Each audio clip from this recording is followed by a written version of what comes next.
Skyla, a normal young lady, has an unusual childhood friend. This friend of hers only has the advantage of being handsome and clingy.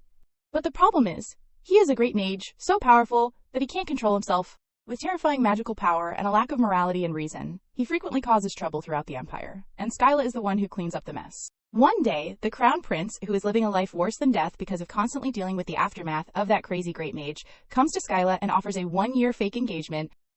In return, Skyla will get to go to Hebnia, a place she has always dreamed of. She thought she was about to escape her full-time babysitting job until the royal palace explodes just 1 day later. Will Skyla find her freedom? Or will she forever be stuck, keeping the world safe from the destructive hands of her crazy great mage friend? Join Lisa Manhwa and follow the whole video to discover the details of the chaotic life of Duchess Skyla Karun.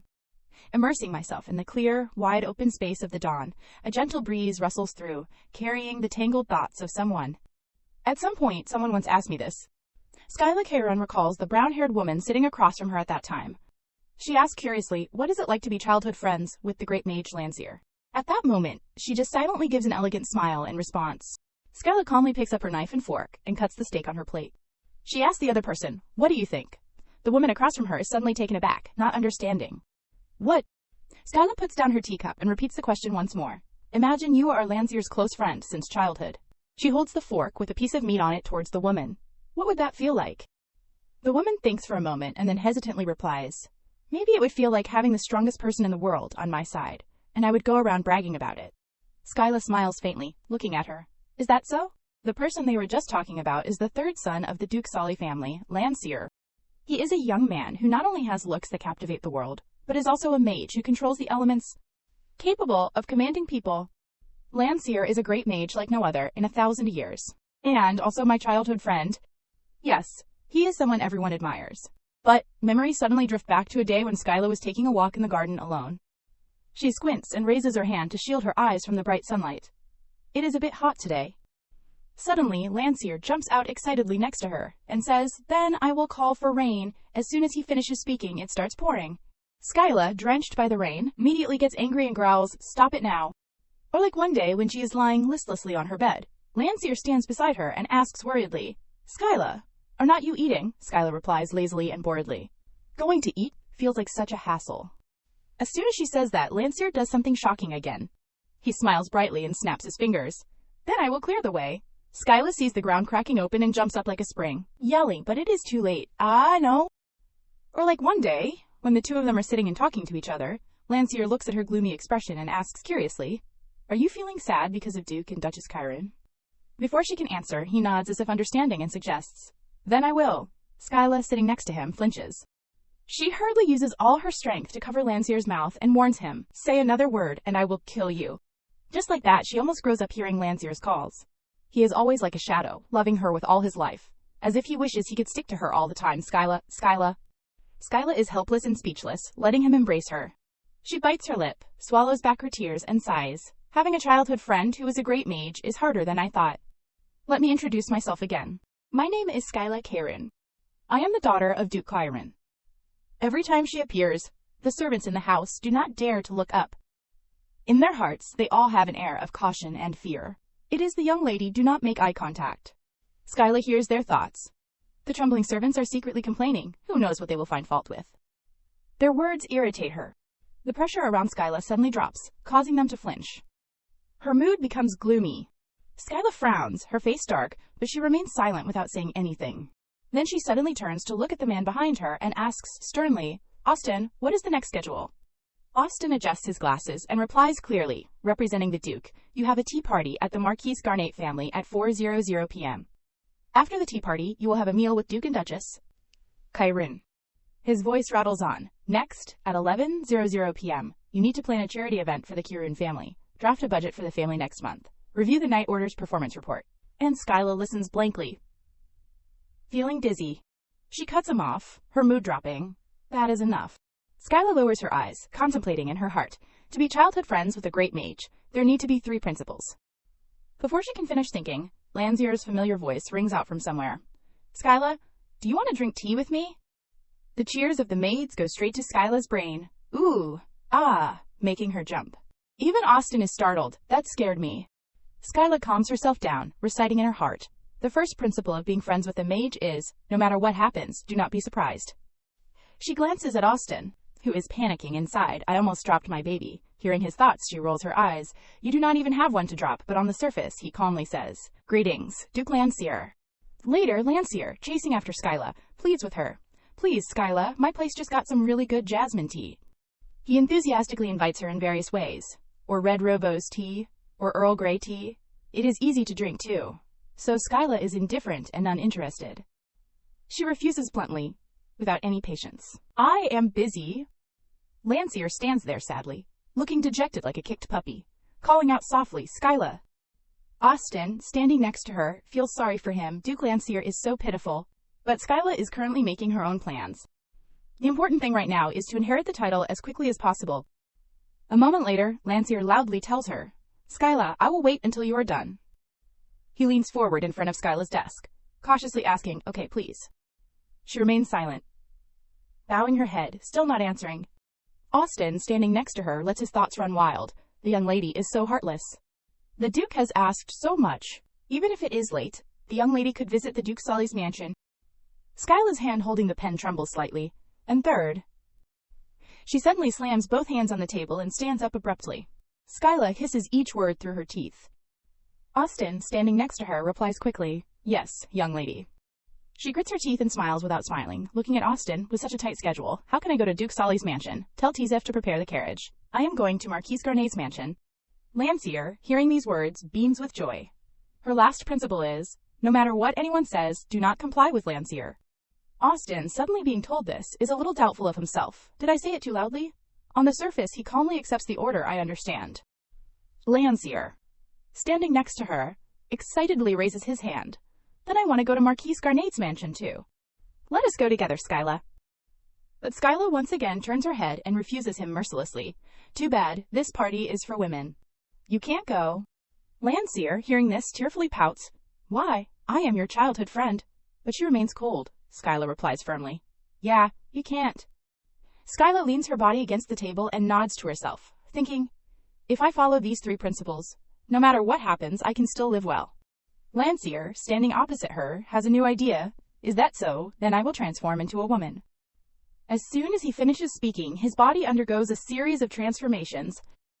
A series of colorful transformation spells pour out. Like the magical fairies in fantasy stories, Lancier quickly completes his transformation, making Skyla shudder at the sight of the beautiful, playful girl in front of her winking at her. Skyla stands there, sweating and speechless.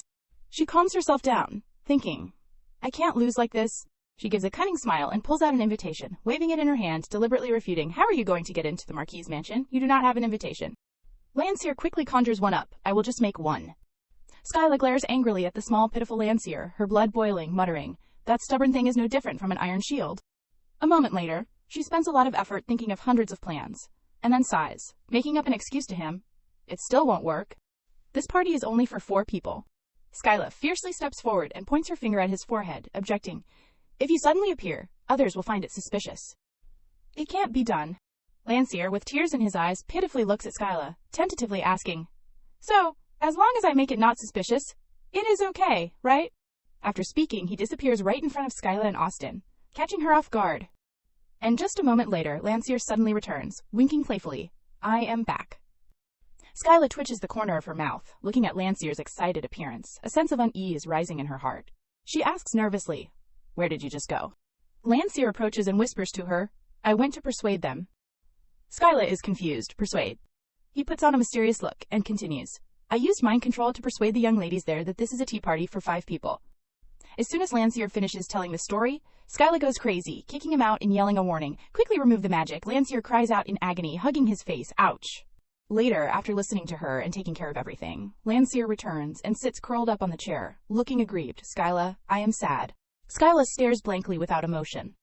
She concisely takes action, cutting her sorrow in half, and then advises, as if not advising, then do not be sad anymore.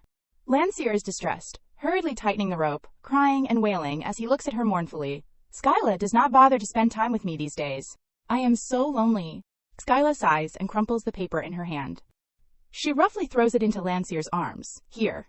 Lancier is stunned, not understanding. He puts on a puppy face and looks at Skyla expectantly. She approaches and smiles politely at him. If you feel lonely, think of this ball of paper as me, and go back. I am very busy. Landseer stares blankly at the ball of paper in his hand. He mutters in confusion, "This is Skyla." After dealing with Landseer, Skyla tiredly returns to her desk. She sighs and sits down, confident in her heart. Now I can concentrate, right? To be honest, saying that she is busy is not just an excuse. It is the job of representing the Kairun family, the leading family among the noble families in the empire. But Duke Kairun and Duchess Kairun are sweet and loving every day, showering everyone with dog food. My sweet taste, you are the angel who stole my heart. You do not know. You are the Duke's prisoner, locked in his arms for life. Work is just a challenge to separate us. The two of them are just happy together in their own fun. Leaving Skyla, tired and wanting to lie down on the desk and sigh. That is my parents' fault, giving all the power to me so the two of them can go on their second honeymoon. She stares blankly at the quiet scenery outside the window, sighing. I, at this moment, am holding the most power. Skyla sees the pigeon flapping its wings outside and smiles, feeling, it does not feel bad either. Suddenly, she feels that something is wrong, but why is it so quiet? Turning her head to look, she stares blankly, observing Landseer sitting on the chair, doing something that makes the paper in his hand flash with dazzling golden light. Skyla stands up abruptly, suspicious. Could it be alchemy? Landseer stands up again. He lifts his foot and walks towards her, Skyla. He carefully takes her hand. Landseer blushes shyly and presents the ring in his hand. Because it is you, I made it into something beautiful, to be like you. He gently reaches out and strokes her cheek, and then calls her name in a sincere tone, Skyla. Landseer kneels on one knee in front of Skyla, confessing, you are very beautiful. She hurriedly shakes her head to awaken herself. I can't. No matter what he says, I can't comply with Landseer's wishes. Now, as he is about to put the ring on her slender finger, the door suddenly bursts open, and Duke and Duchess Kairun enter happily with greetings. Congratulations. Skyla stares blankly, her eyes widening, wanting to disappear in an instant, staring blankly at the two of them. Duke Kairun smiles and says, Skyla, Landseer, congratulations on your marriage. Duchess Kairun also winks happily. Now your parents can hand over the title to you. But when they see Skyla's still empty hand, they stop in surprise and hurriedly urge, what is wrong? Is it not done yet? Oh my, Landseer, quickly give the girl a token of love. The two of them chatter on and on. Love is a wonderful thing, but Skyla reads their true thoughts. Get married quickly so your parents can retire too. Landseer, standing next to her, seems to be empowered by the two of them. He clears his throat, his morale soaring, expressing, then I will take this opportunity to tell you, Skyla. Landseer cherishes and raises the ring in his hand like a precious offering. I like you, marry me, okay? If you are not too busy, will you like me too? Duke and Duchess Kairun, standing next to them, are so happy that they want to jump, but Skyla suddenly smiles faintly and sighs in relief, thank goodness. Her mood is like flowers blooming in spring. Thanks to my parents, I have woken up. Skyla calmly raises her hand and makes a gesture of refusal number. Landseer is startled. Don't do that. Duke and Duchess Kairun are also very supportive. Get married. But Skyla keeps hearing their thoughts jumping. Retire, retire, retire, retire. Facing Skyla's tearful and helpless face, Landseer says loudly, marry me, Skyla. No one knows the specific events that followed. Only a moment later, Landseer's painful voice echoes throughout the castle. Skyla, do not leave me. Skyla lowers her eyes, looking at Landseer without emotion. Leave you, Landseer. She faintly draws a clear line. You were never mine. Duke and Duchess Kairun are swaying in front of the door, eavesdropping because they were just kicked out. Landseer says weakly, including this time, you have rejected me 316 times. Skyla is surprised by his accurate number. You even counted. She angrily and quickly orders to kick out the guests. Get back home right now, Febreze. Febreze quickly and respectfully enters. You called for me, young lady. Skyla points at Landseer, tugging at her skirt. Throw Duke Landseer out for me. Landseer cries even harder. Skyla, I am your childhood friend. He sobs sincerely. The sweet words of a childhood friend are a life partner. Skyla is speechless, looking at Landseer. Who is your life partner? Sweet words, my foot. She coldly pushes him away, ordering, drag him away. When Febreze drags him out, Landseer still tries to yell and plead, Skyla. After seeing off the guest returning to the room, Febreze helps Skyla prepare, young lady. She asks, while combing Skyla's hair, aren't you going to change into a different outfit? Skyla raises her eyebrows in confusion, huh? She looks down at the clothes on her body. They are clean. Why should I change? Febreze replies softly. The host of the tea party this time is Miss Aronia of the Marquis Garnet family. If you go like this, you might be looked down upon. Skyla tilts her head and thinks for a moment, then nods. I admit, that is very possible. She frowns, her eyes turning cold, because she hates me. Aronia Garnet is the young lady of the Marquis Garnet family, who has recently been expanding her influence in high society to a scary degree. The ill-fated relationship between Skyla and her started a few years ago. That day, Aronia came to see her and bragged, "I am planning to go into the spice business." She deliberately asks Skyla, "If I take care of the shipping costs, they will supply me at the original price. The deposit is a little high, but it is only half of the expected profit. What do you think, Your Highness?" Skyla glances over the report she is holding in her hand. She quickly notices a few unsettling details. The figures do not seem quite right. So she frankly advises her, "I think it would be better for you to withdraw from this business now." Her words make her angry. Aronia stands up abruptly. "I am leaving." Skyla watches Aronia huff and turn away in front of her, only frowning silently. One day, when Aronia enters Duke Karun's castle, she shouts loudly, "Princess Skyla!" She rushes to where Skyla is sitting, angrily questioning, "You are being too rude. How could you freely tattle to my father about my business?" Skyla indifferently glances at her, her tone mocking. "Tattle? That sounds unpleasant. I just gently gave my opinion on the spice business to Marquis Garnet." Aronia's blood boils, grinding her teeth, exclaiming, "This is my business, my business!" She loudly expresses, "I am not a child anymore." Aronia comes quickly like a gust of wind and leaves the same way. She only leaves Skyla a warning to mind her own business. "I will handle my own affairs." But in the end, she can't do it. Not only does she fail to recover her investment, Aronia also causes a great loss to the family. And after that, Marquis Garnet does not allow Aronia to touch the family's assets or money again. Skyla bows her head, rubbing her chin thoughtfully. She must have bad feelings about me. Why did she even invite me? I wonder what she is planning. After thinking for a while, she stands up and calls out, "Fabrice." Skyla smiles to reassure. "Fabrice, I am just going out for a bit." What could happen? Even if that is not the case, the truth is, I am often mistaken for a commoner. She confidently and firmly asserts, in this empire, who would dare to look down on the young lady of the Duke Karun family? Fabrice nods, inwardly admiring, as expected of the young lady. Skyla puts her hands on her hips and sticks out her chest, saying loudly with passion, "I am Skyla Karun." Fabrice bows slightly in response, "I understand." I was short-sighted, but at this moment her heart is completely releasing her infatuation with Skyla, that spirit. That confidence, I must write it down in the collection of sayings of young lady Skyla. Skyla, hearing this, is stunned. "What exactly are you writing?"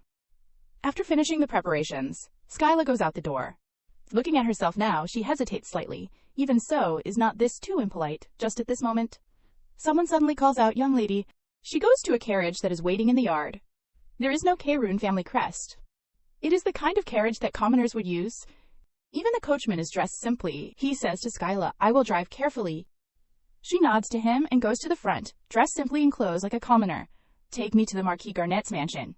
Usually, if a carriage looking like a commoner goes in as a guest of a famous noble family, the Marquis Garnet family probably would not appreciate it.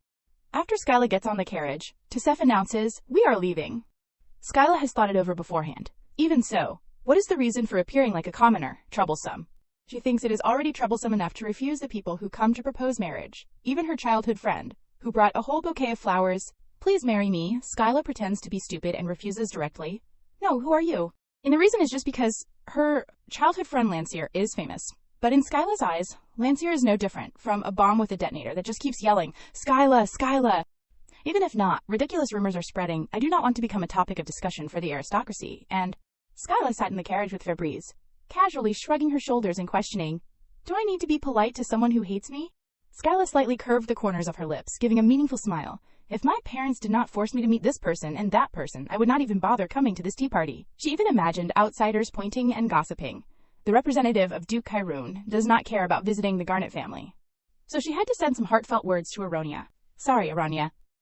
Her train of thought suddenly drifted to the moment Lancier put the ring on her finger, and the Duke and Duchess were overjoyed, as if it was a festival. She sighed. Just thinking about it is annoying. Me marrying Lancier. Once, Skyla had seriously asked Lancier this. "I am asking because I want to know. You said you liked me, is that like how I like you?" Looking at Lancier's blank face, she hesitated, and asked clearly, Skyla cautiously asked in detail, "Not just as friends, but a liking between a man and a woman, right?" Lancier was still blank, tilting his head and looking at her, his face full of question marks. After a while, he confusedly asked back, making Skyla's face pale, "Is there a difference?" Back to the present, the smile on Skyla's face had gradually disappeared. In her heart, Skyla always understood clearly, Lancier is the strongest mage on the continent, but He does not understand human emotions. This made Landseer like a sinner, and also turned him into an emotionless person. Thinking about it, Landseer's magical power is easily affected by emotions. If he could not control his emotions, his magical power would explode accordingly. If that young soul failed to master his emotions, everything would turn to smoke and be swallowed by that terrifying energy. Thinking of this, Skyla's mood immediately turned bad. Fabrice, sitting next to her, carefully observed her face all this time. She suddenly asked worriedly, "Do you feel unwell anywhere?" Skyla shook her head, replying softly, "No, I am just tired of dealing with that Landseer." Speaking of Landseer, Fabrice also rolled her eyes. She listlessly suggested with a look of disgust, "Should we ask the Royal Knights to issue a restraining order against Duke Landseer?" In her heart, she had long thought, that clingy guy, if he was not the young lady's childhood friend, I would have... Reading Fabrice's thoughts, Skyla quickly shook her head in protest. "No need. What if the Royal Knights get hurt?" Fabrice nodded. "Ah, I understand." Skyla lowered her head, falling into a stream of uncertain emotions again. She absent-mindedly thought, "Landseer said he likes me, but that is just imprinting between two childhood friends. Perhaps because of this, only I can calm Landseer down." Skyla's thoughts drifted to a memory of the past.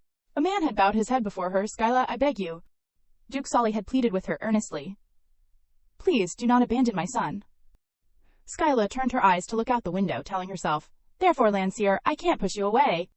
She lowered her eyes, her thoughts drifting again, not knowing where they had flown to. Skyla thought to herself, "Because you are an important friend to me."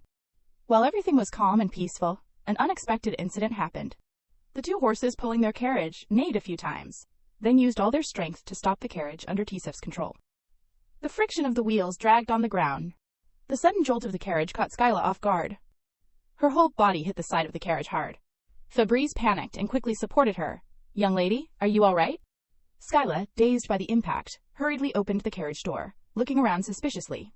What happened? She and Fabrice got out of the carriage to see what was going on outside. Just as she stepped onto the ground, the coachman of the carriage opposite them shouted loudly, questioning, "Hey, what kind of driving is that?" Skyla looked at the strange grinning face emblem on the carriage and suspected, which family does that carriage belong to? The other person was still shouting loudly, "What if there is an accident?" She glanced silently, assessing the tire tracks on the road. Looking at it, you can tell who is cutting into the lane.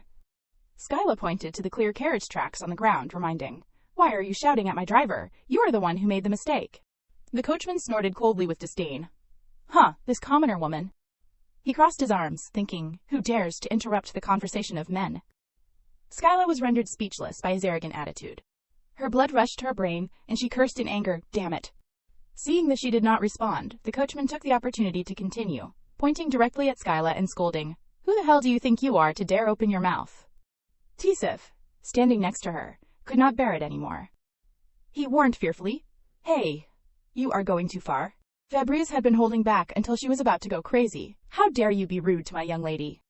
The coachman put his hands on his hips, raised his eyebrows, and sized up Skyla's clothes and appearance. Probably the daughter of a nouveau riche or something. Acting like a young lady when you are just a commoner. Skyla suddenly remembered her conversation with Fabrice earlier inside the room. It might actually come true.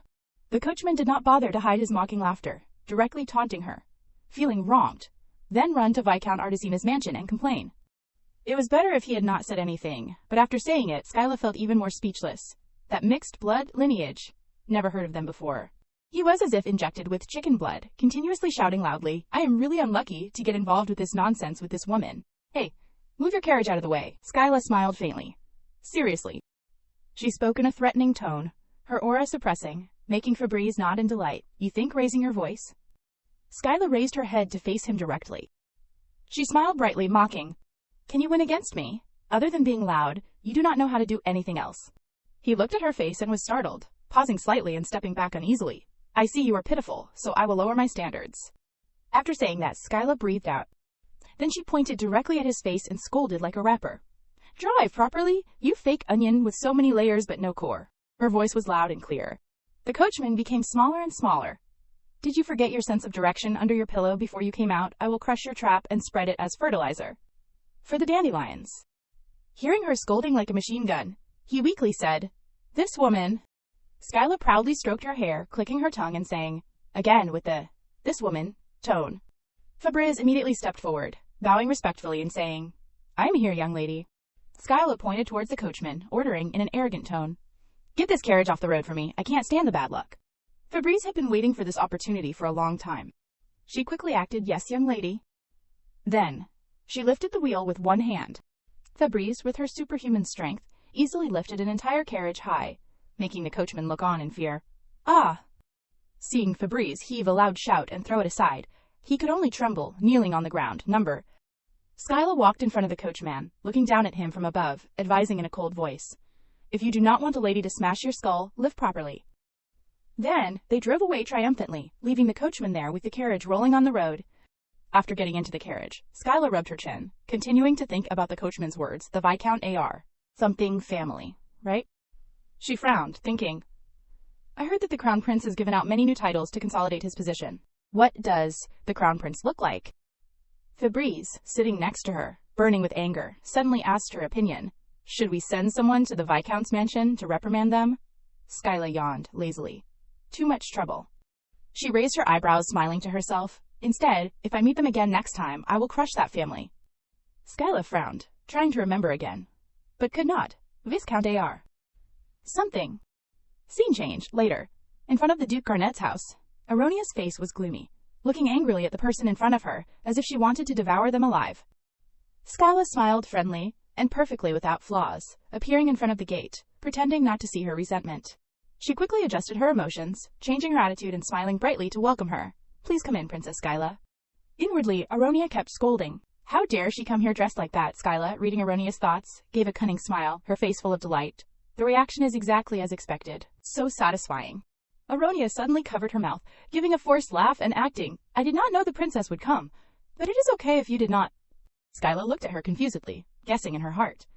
Inviting someone yourself, and now saying it is okay if they did not come, is not there something wrong with her brain? As soon as she entered, Skyla read the thoughts of Aronia and the other young ladies at the tea party. The atmosphere was gloomy and dim, and no one gave her a proper look. I only invited her out of politeness. Who knew she would actually come? Didn't you notice? She is not close to any of us. She is ruining the atmosphere. Skyla crossed her arms, standing to one side, watching the servant bring out an extra chair, raising her eyebrows. They did not even bother to prepare a seat for me. She walked over and slowly sat down, waiting for the butler to pour tea, accepting it calmly in her heart. Well, that is understandable. Because I am famous for not participating in high society, if I get an invitation, I immediately and without hesitation stamp, reject, on it, not going. Skyla raised the teacup and took a sip. Yes, you guys would not have expected it, right?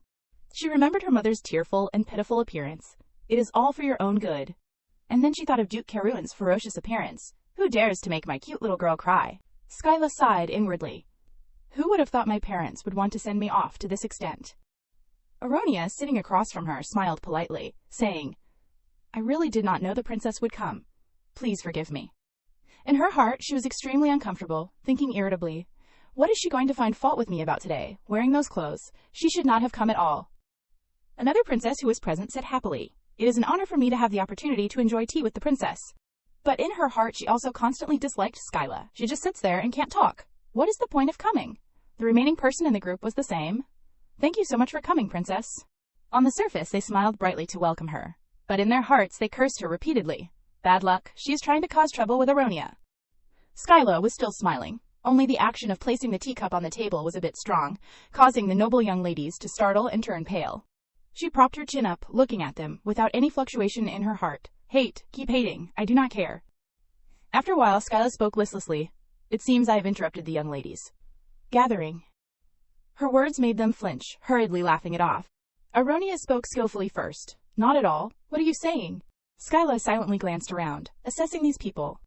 Her sharp eyes swept over each one. Even so, I sometimes hate it, this curse of hearing other people's thoughts. The blonde-haired young lady spoke up, changing the subject. Everyone knows, right?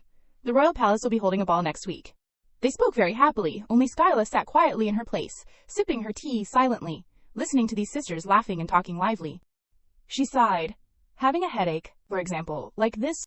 She heard the thoughts of the gray-haired young lady. She was constantly calculating. I finally got the enchanting perfume from the Hebnia Royal Palace. Now, His Highness the Crown Prince will be my slave. Skyla was not interested at all, commenting in her heart, isn't that smuggled goods? Aronia, sitting in front of her, was still smiling and chatting with the other two. I think the opposite. Dolce has a chance. In her heart, she was secretly pleased, because that day, I am in the process of taking care of my face. My skin is now so smooth that even a fly would slip. Skyla shuddered, honestly advising, getting goosebumps. Wash your face, for goodness sake. The blonde-haired young lady started her performance again. The young lady is exaggerating. The important thing is the crown prince's feelings. In her heart, she also had certain plans. I have given the job of making the dress to Madame Beadslace, the best seamstress in the royal palace. The crown prince will only look at me. Skyla was speechless, really. She darkened her face in horror, sighing inwardly. They are all incurable lunatics. Skyla looked at the people putting on an act in front of her, feeling worried. I do not want to know those dark thoughts. Whoever the crown prince marries among these three people, or even if he pairs up with a fish head, I do not care. Skyla's ears were constantly ringing, with voices mixed with random thoughts. She uncomfortably thought, too noisy. Skyla shook her head in annoyance. I would rather be next to Lancier. For some reason, I have never heard Lancier's thoughts. Skyla did not care, she guessed inwardly. Perhaps his magical power is stronger than the mage who cursed me. She sighed wearily. I want to flip the table and go home so much. If I do that, she won't send an invitation to a tea party again. Right? Just thinking of this, Skyla immediately felt like she had found a new horizon. Hey, not bad. At this moment, Fabrice suddenly stepped forward and whispered, Young lady? She took out a box and handed it to Skyla, reminding her in a whisper, You forgot this. Aronia immediately noticed the pink box that had just been placed on the table. She was excited, her face eager. Princess Skyla, what is this? Skyla did not hesitate, ordering, Open it, Fabrice.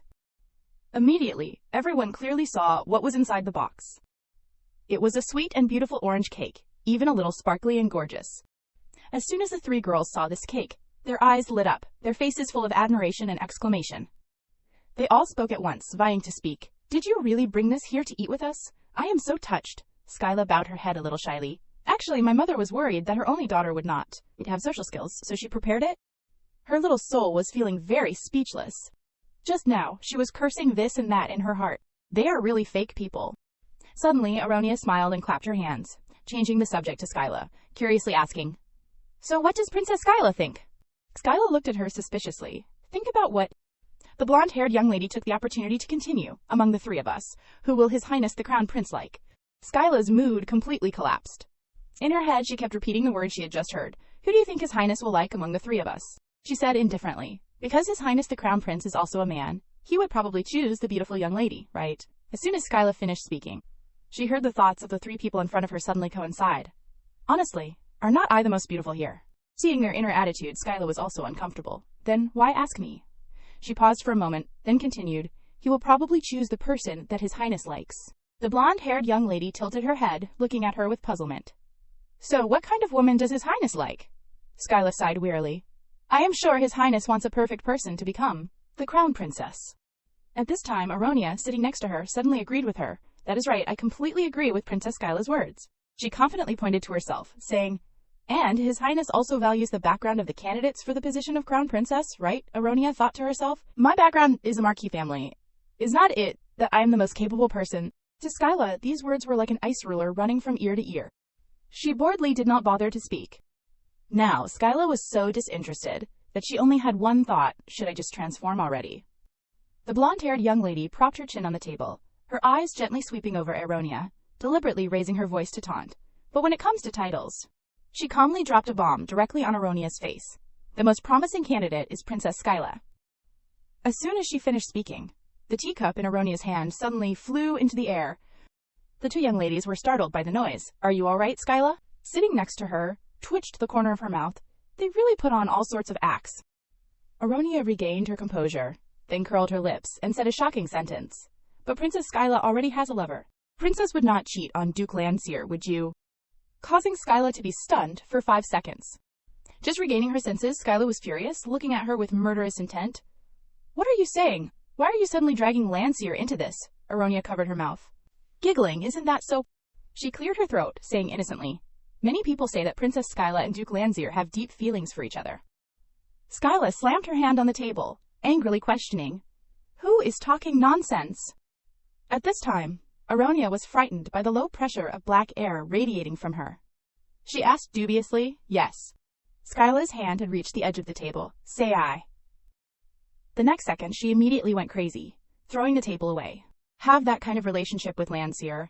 The three people sitting in front of the table did not have time to react, hurriedly reaching out to catch the food and cakes that were flying everywhere. While the three of them were blank and stunned, only Febreze had time to react, catching the cake that Skyla's mother had prepared. In her heart, Skyla smiled coldly. Originally, the nature of people is like that. Whether right or wrong, in their minds there are only thoughts of slandering each other. Skyla pointed directly at Aronia's face, declaring heroically, "Listen carefully, Miss Aronia. I only like pretty boys." Being suddenly hit by these words, Aronia and the others stared blankly, not having time to digest it. Skyla on this side continued, "Besides Lancier, there are many pretty boys, like peacocks, and meeting all the pretty boys in this world is my life goal." She warned in a threatening voice, "So do not randomly pair me with other people." Skyla looked at Aronia, who was bowing in front of her. She heard her resentful thoughts. Does she think someone like her can snatch the crown prince from me? Then Aronia stood up straight, looking into Skyla's eyes, acting reproachful. "You are being too rude, Princess Skyla." In her heart, she kept bearing a grudge. "I will definitely become the crown princess. The humiliation of today, I will repay you tenfold." Skyla, hearing this sentence, really felt speechless. "I have already said, whoever becomes the crown princess is fine. I do not care." She called out, "Febreze." Skyla waved her hand, ordering, "Bring that here." Febreze quickly left. "Yes, young lady." Skyla lifted her foot domineeringly, stepping on the table leg to get a foothold. Aronia looked at her suspiciously, wondering what she was scribbling on the piece of paper on her lap. "What are you doing?" Skyla handed the paper to her, asking for her opinion. "Is this enough?" Aronia stared in disbelief at Skyla, stuttering, "Now, the princess is giving me money." She nodded indifferently. Skyla smiled at her. "So are not you taking it?" Seeing this attitude, Aronia gnashed her teeth in humiliation, making a grinding sound. She slapped Skyla's hand away, saying coldly, "I do not need it." Aronia turned pale, frowning at her. Is the princess going to use money to erase this rudeness? She lost her composure, blurting everything out without any restraint. "I should not have invited the princess in the first place, thinking that just because you are a young lady of the Duke's family, you can do whatever you want. I won't let this action of yours go." Her voice was loud and full of disgust. "It is just a check." Meanwhile, the blonde-haired young lady sat down, looking at the check that had just flown past her face. She took a deep breath. Her noise made Aronia, who was madly scolding, stop and look over nervously. The blonde-haired young lady, her face alternating between green and white, held up the number on the check for Aronia to see, 500,000 francs. Skyla, observing Aronia's momentarily changing, drool-worthy expression, was genuinely surprised. She chuckled mockingly in a loud voice. "What is wrong? Is the amount too large to refuse?" Skyla confidently raised her head. "I doubt Aronia can imagine it. My personal assets, as the Duke Kyrune family's representative, the wealthiest family in the empire." She continued casually, not bothering to hide the sarcasm. "Use that money and start a new business." Before leaving, Skyla dismissively added, "Sitting in the same place as you is terribly boring. Don't invite me next time." Skyla tossed her hair and turned artfully. "Let us go, Febreze." Febreze quickly followed. "Yes, miss." Behind them, Aronia collapsed to the ground in sorrow, causing the two young ladies beside her to panic and help her up. "Miss Aronia." Once inside the carriage, Skyla finally relaxed, revealing her completely drained state. Hearing other people's thoughts is truly a curse that drains one's energy. I have to face malice that I should not see, and deeply experience the hypocrisy of people. Febreze, sitting next to her, looked at her worriedly. "Miss, are you all right?" she thought to herself. "My lady, if it were not for that crazy Sally, you would not have to endure such humiliation." Just moments ago, she hated the ability to read minds. But now Skyla suddenly felt happy. She suddenly leaned against Febreze's shoulder, causing her to stiffen and try to sit upright. The little deer in her heart was running wild. "The lady's head is on my shoulder." Skyla closed her eyes, relaxing her mind to recover. "I met too many people at once." The carriage slowly moved toward the horizon, bathed in twilight. She sighed inwardly. "I just want to rest today." Soon they arrived back at the vast, luxurious Kyrune family mansion. Skyla entered the house, completely drained. As she stepped inside, she was greeted with a classic scene. Lancier was sitting inside, happily chatting with the Duke and Duchess Kyrune. Skyla thought he looked just like the Duke and Duchess. Kyrune, seemingly inheriting all their love. Skyla's mother playfully covered her mouth and laughed loudly. "Really, Lancier, your words are so sweet." Skyla, annoyed, wanted to question him. "Lancier, why are you here?" But then she did not know what to say when she saw the joyful atmosphere. Skyla's gaze fell on the tiered cake stand on the table. That is... Her jaw dropped, and she felt dizzy and bewildered. The Kyrune family's heirloom, decorated bit by bit with the tears of merfolk, Skyla pursed her lips, frowning in speculation. The heirloom that was never brought out for my birthdays is because of Lancier. At this moment, the Duke and Duchess Karun finally noticed her presence. My darling Skyla, our sweet baby is back. Skyla held out her hands, stopping the two who wanted to rush towards her. Father, mother. Lancier's eyes sparkled as he sat aside, listening to Skyla's family conversation. Duchess Karun, deeply wounded, whined, Skyla, not mother. You should call me beloved mother. Duke Karun nodded. In agreement. That is right, my beautiful daughter, you must say. Beloved father. Upon hearing Skyla's voice, Lancier's expression brightened even more. Now that I am an adult, I can manage the family. Don't treat me like a child anymore. Meanwhile, Skyla was speechless at her parents, tragically dramatic in her thoughts. Our daughter, you are so cold. Does it hurt you to call your father, beloved father? Is it so hard to call your mother, beloved mother? You are so mean, so mean. Then she directly ignored them, turning to look at Lancier. Spare me the time to feel bad about the heirloom, Skyla asked coldly. Lancier, are not you going home? Lancier, eyes glistening with emotion, softly called her name. Skyla? He smiled, unable to contain himself, and asked tentatively, Are you concerned about me now? These words made Skyla feel even more tired. No. Behind her, the Duke and Duchess Karun still had not stopped their melodramatic inner thoughts. She has already become an adult. Skyla, our beautiful daughter. The two slowly stood up, their eyes flashing with predatory intent. So, it is time for you to get married, is not it? This time, their inner thoughts truly made Skyla freeze in place. The two advanced towards Skyla, like the living dead. Yes, marriage, get married. Duke Karun spoke ominously. Skyla, your parents have prepared everything. Skyla's mother added, Just say you agree. She fearfully flinched, retreating backward to escape. From behind, Lancier also reached out to hold her shoulder. He smiled brightly and suggested, Let us get married, Skyla.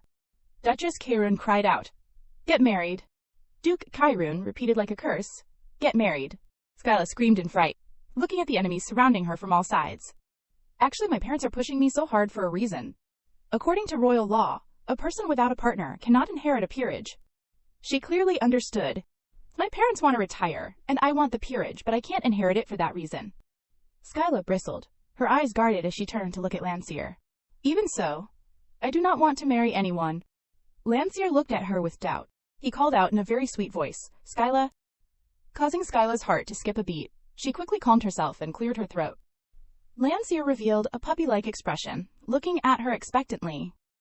Skyla, you are happy to see me too, right? Me too, Skyla quickly snapped out of it and called him. Stop talking nonsense and stand up.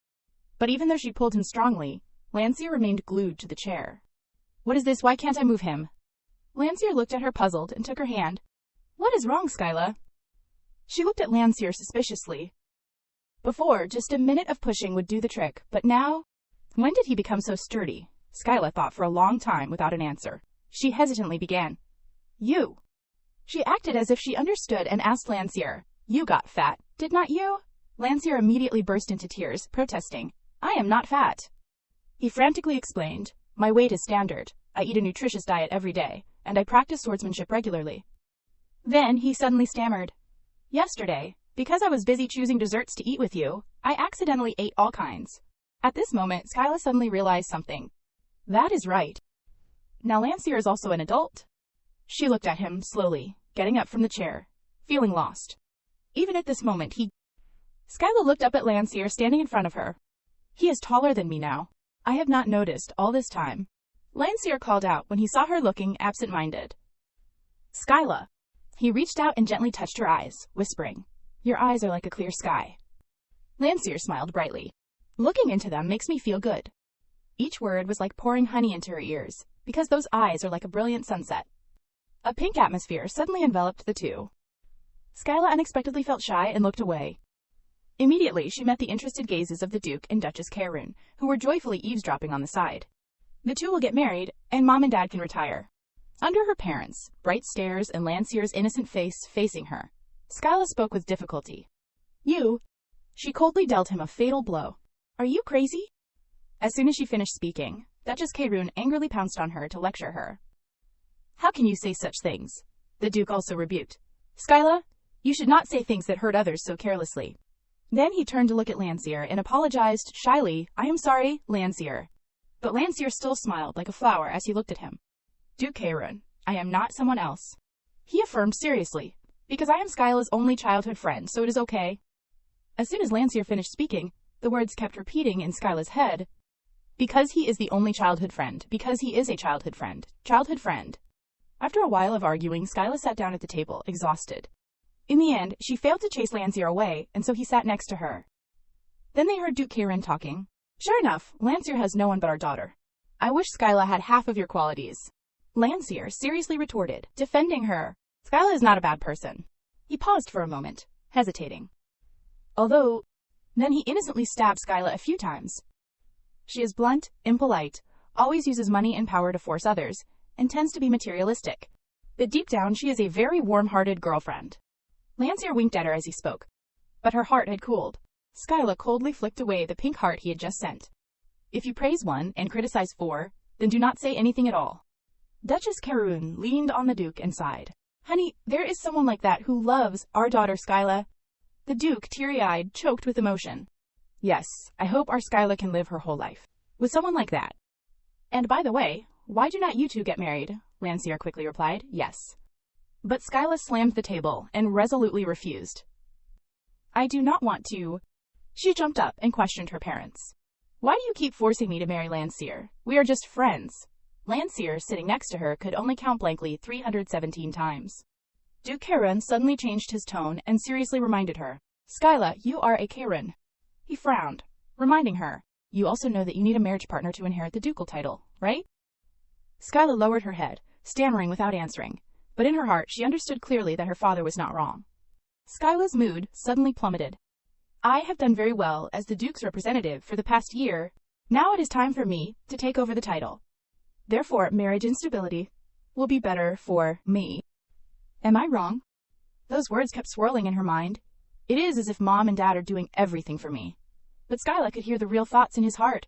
Hurry up and become the Duke. I want to go to a love paradise with my beloved wife. Duke Kairun and the Duchess each have their own agendas. Once Skyla becomes the Duke, I will be imprisoned forever in the Duke's love and live happily. Skyla was furious, her body trembling with restraint. They just want to abandon their responsibilities. Lancier, sitting next to her, tilted his head and called her tentatively. Skyla. He tried again. Then you will marry me, right? Skyla coldly interrupted. Get lost. Lancier immediately deflated 318 times. The Duke and Duchess Kairun completely did not understand. They were frantically advertising for Lancier. Who is better than Lancier? That is right. What does Lancier lack? The two thought in unison. Let Mom and Dad retire. But Skyla still lowered her eyes in silence, not answering. Inside the room, she and the other three seemed to be separated into two worlds. After a while, Skyla sighed and spoke slowly. I am leaving first. Duke Kairun blankly called her back in a hurry. Skyla. But she did not stop, just walked quickly out. To Mom and Dad, am I just a peerage heir? Why do not they care at all about my happiness? The door was pushed open forcefully. Skyla was resentful and uncomfortable. They know I can hear other people's thoughts. As evening approached, Skyla sat alone, huddled in a corner in the garden. She was silent, her mood so low that it suppressed her breathing. Skyla tiredly leaned back and lay on the lawn. She muttered dejectedly. You two are terrible. Actually, besides the wizard who cursed me, my parents are the only ones who know about this curse. She was annoyed in her chaotic thoughts. I know the relationship between you two is good, but can you care about me a little? At this moment, someone approached her and called, Skyla. Lancier, who knew when he had arrived, looked down at her worriedly and asked, What is wrong? What are you upset about? Skyla silently did not answer, lying on the lawn and looking at him. She turned to the other side, avoiding him, and replied casually in a low voice, Nothing. Lancier anxiously kept asking, If there is nothing, why are you in a bad mood? Tell me, okay. Skyla sat up irritably. Don't you ever think that the reason I am sad is because of you, Lancier? She lowered her head and buried her face in her knees. I am not in the mood to talk nonsense with you now. Go away. Faced with Skyla's blunt dismissal, Lancier still buzzed around like a honeybee. Then, when will you be in the mood? I will wait until then, okay? Let me see your face. This noise made Skyla even more annoyed. She raised her head and shouted loudly. It is just that seeing my parents show off their love so ridiculously makes me annoyed. Lancier stared at her blankly and silently. Skyla sighed in relief. Inwardly certain, I answered him, so he probably won't ask any more. But at this moment she heard Lancier speak. So that is it. He stepped forward and looked directly into her eyes. Skyla. Lancier smiled ambiguously and suggested, then I will make the relationship between Duke Karun and Duchess Karun become disharmonious, okay? This unexpected question made Skyla completely stunned. What? Lancier smiled faintly and looked at Skyla, hinting, then I will make the relationship between Duke Karun and Duchess Karun become disharmonious, okay? She looked at him in a daze, speechless for a long time. Skyla could only stare blankly at Lancier's thin lips moving. Isn't it true that the harmonious scenes of the two of them make you feel bad? If I break the two of them apart, will you feel better? When he said these words, Lancier even smiled as if he was talking about something obvious, making her silent and pensive. After a long time, Skyla finally found her voice. She sighed and objected. No need. Skyla thought about the good relationship of her parents, who often went stargazing together. That star is my Duchess's star. That star is my Duke's star. She loudly warned, a harmonious marital relationship is the only advantage of Duke and Duchess Karun. Do not destroy it. Skyla frowned at Lancier angrily. More importantly, you. Do not use magic on other people often. She uncomfortably questioned him. Are you planning to brainwash my parents? If I do not please you, you will brainwash me too, right? Lancier shook his head quickly to explain. Why would I do that? He gently rubbed his head against her head, whispering tenderly, if I do that, you won't be the Skyla I like anymore. Skyla's face turned slightly red, because of this sudden, intimate action. She frowned, suppressing her feelings and denying it. So annoying. She thought to herself, the peace I feel when I am with Lancier, and the gentleness in his every word. Skyla groaned inwardly. It is so annoying. At this moment, Lancier's whispers sounded again. Skyla, I like you. After hearing that, she only pursed her lips without answering, but her face unknowingly turned red, her heart pounding. Skyla calmed herself, suddenly standing up, causing Lancier to lose his balance and fall to the ground. It is hot, ouch. He scrambled to his feet and looked at her suspiciously. Hot. Skyla nodded and replied logically, of course, it is summer. As soon as she finished speaking, she looked at Lancier warily. You do not. He tilted his head innocently and looked at her. Don't, what? Skyla was speechless and repeated the old story. Last year, when it was hot, you suddenly made it rain. Lancier was stunned for a moment, recalling and thinking, then smiled brightly like a flower. I remember, you told me you hate rain. Looking at the magic ball that just appeared in Lancier's hand, Skyla was startled and quickly stopped him. No, wait, what are you going to do? But her words were a beat slower than Lancier's actions. He leisurely pointed to the sky and cast a spell. Skyla's entire soul trembled in the cold wind. No way. At this moment, the servants who were sweeping in the garden were miserable and could not stop crying. Oh heavens, garbage is falling from the sky. Why is there snow in the summer? Is it the end of the world? Under a certain tree, Lancier was smiling and talking to Skyla. Because you hate the rain, I made it snow. How is it? He showed an expression of wanting praise, facing Skyla's about to explode mood. I did a good job, right? Skyla, filled with murderous intent, gritted out each word through her teeth, Lancier. But he was still in a state of expecting the maximum level of praise. Praise me quickly. Unexpectedly, what he received was Skyla's tantrum. She went ballistic and chased him out. Get home right now. Later, inside the dining room of the Duke Karun's castle, Skyla was sitting and having dinner with her parents. As she leisurely put a piece of food into her mouth, she heard a call. Skyla. Duke Karun sincerely looked at her and blurted out a string of words. My adorable darling, my pride and hope. Skyla quickly interrupted his long-winded introduction. Can you get straight to the point? Upon hearing this, Duke Karun turned to look at his wife and signaled. The inner voices of the two thundered into Skyla's ears. Honey, why do not you tell her? No, it would be better if the Duke told her. She was speechless, looking at those two. I can hear everything. Duke Karun quickly cleared his throat and spoke solemnly. Skyla, I have a wish. Can you listen? Skyla refused decisively. No. Duke Karun cried out in frustration. Can't you listen to what your father says? It is not like you have heard it until your ears are calloused. Skyla said casually. They are calloused. Duke Karun cried and pounded on the table. If they are calloused, then answer your father. He looked at her, his eyes glistening. A fiancé is fine too. Duchess Karun nodded in agreement. An engagement is also a type of marriage contract. You can inherit the ducal title. Skyla sighed wearily. I know, but right now I do not have anyone I want to marry, so what can I do? Duke Karun and his wife glanced at each other meaningfully in silence. Later, the two, understanding each other, slumped and lowered their heads. Thoughts poured out like a stream. It is not really Lancier, is it? Duke Sully said. It would be great if the two of them married each other. Too bad. Duchess Kyrune suddenly suggested, why do not we find a husband at the royal ball this time? Skyla, chewing the food in her mouth, looked at her without any interest. Aronia is the same. Why does everyone see the ball as a rapid husband selection contest? As soon as Duke Kyrune and his wife heard this, they clicked their tongues. The two immediately threw themselves into each other's arms and performed a loving scene. You can't not talk about the fateful meeting of the two of us. The whole space was filled with pink, and hearts fluttered everywhere. It was a wonderful night, probably about 20 years ago. Skyla stared blankly, wanting to overturn the table, looking at the two people who were enthusiastically dishing out dog food. Please eat your meal for me. Duchess Kyrune looked at Skyla pitifully. Mom does not expect much, just wants you to live happily. And if they come from a decent family, that would be even better.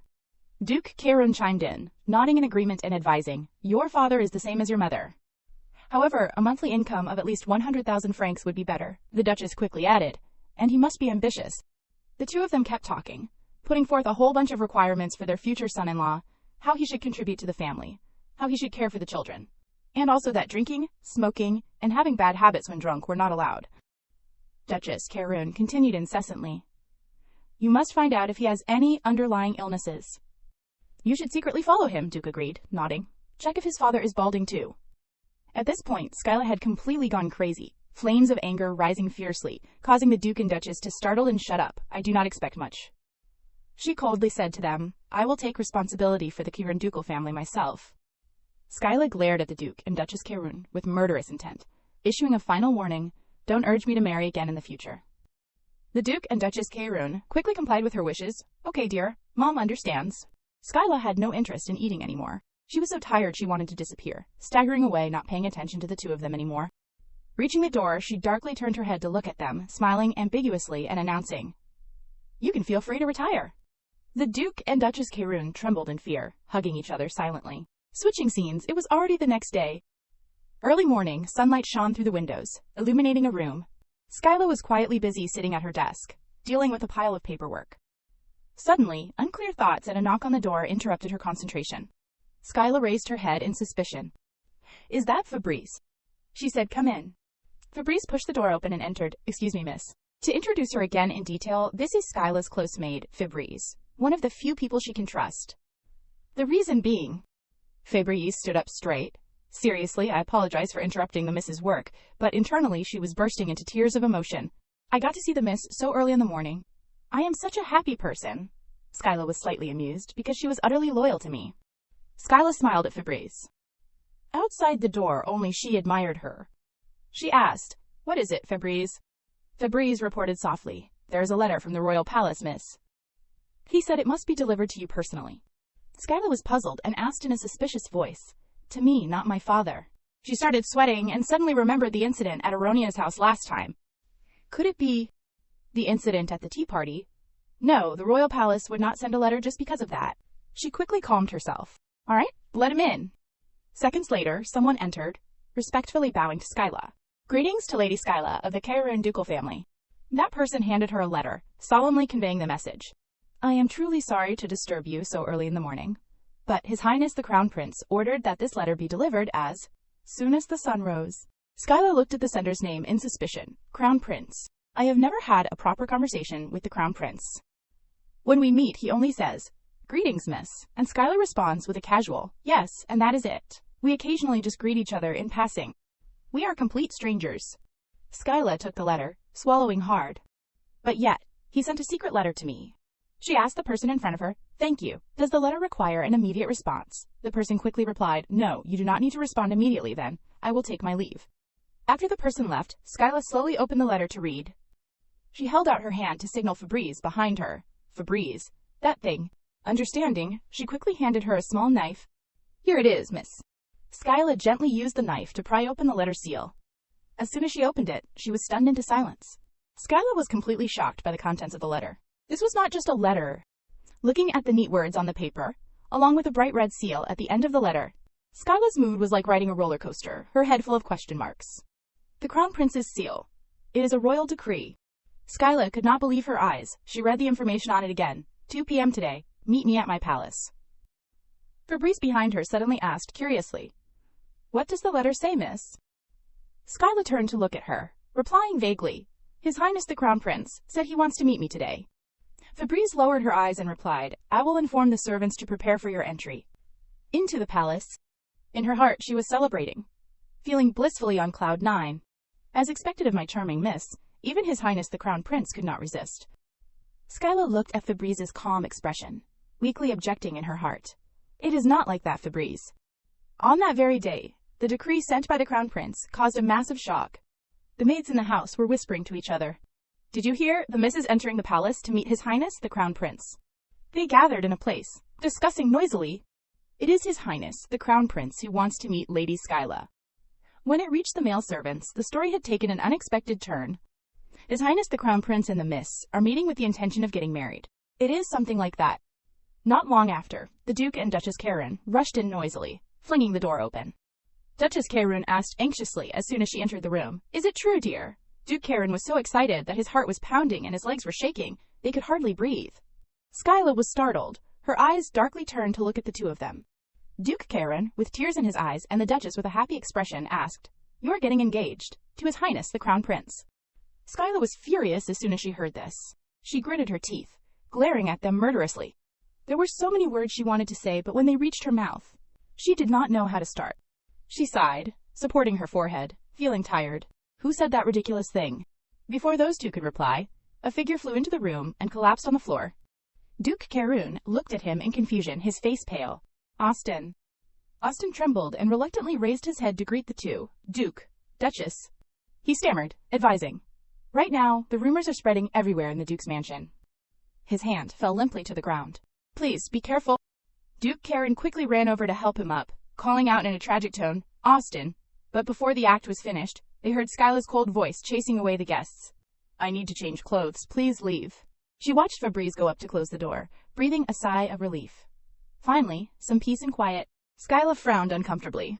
"Is this the next thing I need to deal with? Meeting His Highness the Crown Prince." She looked at the gorgeous clothes being laid out in front of her, knowing that she could not dress casually. But this, Skyla cried inwardly. "It is too much." Febreze stepped forward to explain to her. "This is the latest fashion trend, miss."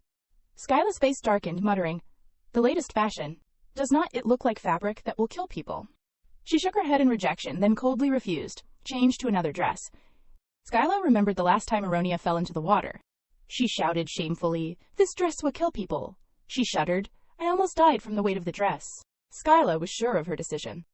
"I do not want to risk my life just because of this dress." Febreze, behind her, still tried to salvage it one more time. "There must be a reason why this style is becoming popular. Why do not you try it on and decide?" In her heart, she thought, "If she wears it, the miss will definitely be very beautiful. I used my own money to order this from Madame Beadslace." Skyla was so tired she wanted to disappear.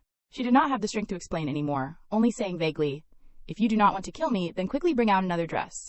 Outside, the rising sun shone down on the rose bushes below, creating an extremely poetic scene. Skyla changed into another lighter outfit, leading Febreze out with her. Having walked for a short distance, she heard someone call, "Miss." Tsef, also dressed in formal attire today, was standing in front of a luxurious carriage, waiting for her. "You have arrived." Skyla looked at him for a moment, evaluating him. "You are dressed nicely today." Tsef scratched his head shyly, smiling. "Of course, you have to ride the family carriage today." She quickly stepped into the carriage. "Today, the carriage I am riding is the Kairoon ducal family's private carriage. To be able to move comfortably, it is equipped with countless different magics. Inside the carriage compartment, it is like a miniature garden." Skyla was sitting with Febreze, boredly waiting for the carriage to move, when suddenly a butterfly flew in, attracting her attention. A blue butterfly. It gently landed on her hand. Skyla smiled gently, raising her hand, observing and unconsciously commenting, "This butterfly has the same color as Lancier's eyes." Outside, Tsef also announced, "I will depart now." Skyla played with the butterfly while thinking randomly, "I have not seen him come by these past few days. Was he so shocked by me chasing him away?" She thought to herself, "I guess so. Being chased away twice in one day, maybe he felt hurt. Whether he comes or does not come is still on my mind." Suddenly, Febreze spoke from the opposite side. "Miss." She looked darkly at the butterfly on Skyla's hand, her eyes showing disgust, and suggested in a cold voice, "That butterfly, shall I kill it?" Skyla blanked, quickly shaking her head. "No, there is no need to do that." Febreze looked at the butterfly uncomfortably, saying to her, "I asked because I see you keep paying attention to this butterfly." Skyla startled. "All right, I will let it go." After a while, she suddenly called out, "Febreze." Skyla's tone was extremely slow. "How about I marry Landseer, the once-in-a-millennium great mage and the youngest in the Solly family?" Skyla thought with a headache. "Landseer won't take over the family. I might as well marry him." Then she quickly slapped herself hard on both cheeks to warn herself. 5 red fingerprints were imprinted on Skyla's face. "Wake up, Skyla. Did you lose your brain just because of a dress?" She tried to think of the series of actions that Landseer might take. "Skyla, because you do not like the gatherings of the upper class, I have reduced the number to 5 people." Or like, "Skyla, because you wanted to see the sea, I moved the Imperial Canal." It could also be, "Skyla, because you do not have time, I changed 1 day into 26 hours. Skyla, Skyla." The calls echoed like a mantra, captivating Skyla's soul. Before her eyes, she could clearly see his bright face. She screamed inwardly, "Skyla this and Skyla that. If I become the Duke and have to clean up the mess left by Landseer, then I would rather grow corn, grow cabbage, grow blueberries. I would rather live alone, in the countryside." Febreze, sitting opposite her, saw the entire process of Skyla's mood going up and down. She suddenly called out softly, "Miss?" Febreze lowered her eyes slightly, avoiding Skyla's gaze, carefully asking, "Are you still concerned about the marriage that the Duke talked about yesterday?" Skyla smiled blankly. She looked at Febreze's serious expression and sighed. "As expected of Febreze, the maid who has served me almost all my life." Skyla took a breath, regaining her spirit. "It can't be helped, because it is the law. I am okay, I have to." Febreze heard this, and lowered her head even further. Skyla calmly thought, "There is no need to rush because of my parents' urging." Suddenly, Febreze on the opposite side stood up abruptly. "Miss..." Skyla heard her sincere voice. "Suppose, if someone lowly like me is accepted." Febreze knelt down in front of her, seriously suggesting, "Then will you marry me?" Skyla silently stared at Febreze, seemingly not yet able to digest or understand what was happening. Febreze also knelt below, swallowing nervously and looking at her attentively. The entire carriage fell into an eerie silence. After a long time, Skyla finally revealed a shocked expression, asking, "What?" Febreze repeated it once more. "Will you marry me?" Skyla gaped, listening to Febreze continue, "Miss, give me 1 month, I will come back with a new identity." She sincerely revealed her whole heart. Not even Duke Karen will be able to recognize it. "I will prepare an identity that is worthy of you." Febreze raised her head, looking sincerely into Skyla's eyes. "Therefore, if you accept someone like me..." Observing Febreze's expression, Skyla realized one thing. She was telling the truth. Febreze stared at her, her eyes containing thousands of things she wanted to say. Waiting for a long time without hearing Skyla say anything, she lowered her head again. "If my suggestion is too rude, I apologize. It is just that But then Skyla spoke. "No, do not apologize." She reached out to help Febreze up. Skyla had been trying to become the Duke Kyrune since she was young. She gave up her time to play with friends and a leisurely, comfortable life. Skyla did everything for her dream, but at this moment she could not inherit the title just because she did not have a partner. Skyla helped Febreze up to sit next to her. She said softly, "I am very grateful for your feelings, but there is no need to worry about me so much." Skyla thought to herself, even Febreze feels pressured, so she is acting like this. Febreze drooped, lowering her head. "I understand." Suddenly, a shock came from the carriage. She quickly helped Skyla. The wheels screeched as they braked sharply against the road. Febreze asked, "Miss, are you all right?" Skyla supported her dizzy head. "I guess I need to equip the carriage with magic to prevent sudden stops." She angrily stood up straight and opened the carriage door. "What is wrong with me these days?" As soon as she stepped out, a voice came. "Sir, I sincerely apologize." Skyla raised her eyebrows, looking at the carriage blocking her path. What is this familiar situation? The coachman on the opposite side seemed to be the same person as before. He was bowing and apologizing. "I just got my driving license not too long ago, so..." Tsef curled his lips. In that case... He went crazy, using all his strength to shout at the carriage of the ducal family. His fighting power immediately leveled up, loudly scolding, "You have to drive slowly. What if my lady can't meet the crown prince? Can you bear the responsibility?" The coachman quickly smiled to make peace. "Sorry, but can I ask which family this is?" Tsef then stepped aside. "Can't you recognize the crest on the carriage? It is the Karen ducal family." The coachman was even more frightened. He knelt down on the ground. "Please forgive me." Skyla asked casually, "What is going on? What is happening?" Suddenly, someone stepped down from the carriage opposite. Skyla looked at the man who had just appeared in her sight. A mage. She observed him. "That earring, it is magic stone. Only mages are allowed to use it because it is prone to accidents." Skyla frowned. Unlike the magic kingdom of Hibina, the Empire does not have many mages. Why is a mage here? At this moment, her eyes also caught the coachman kneeling on the ground. Upon seeing Skyla, his jaw dropped to the ground. He stammered, covering his mouth. The coachman pointed directly at Skyla. It is that crazy woman from that time. Suddenly there was a call, "Hey." Lifting his head, he saw Skyla rolling up her sleeves, wanting to beat him up. You messed with the wrong person.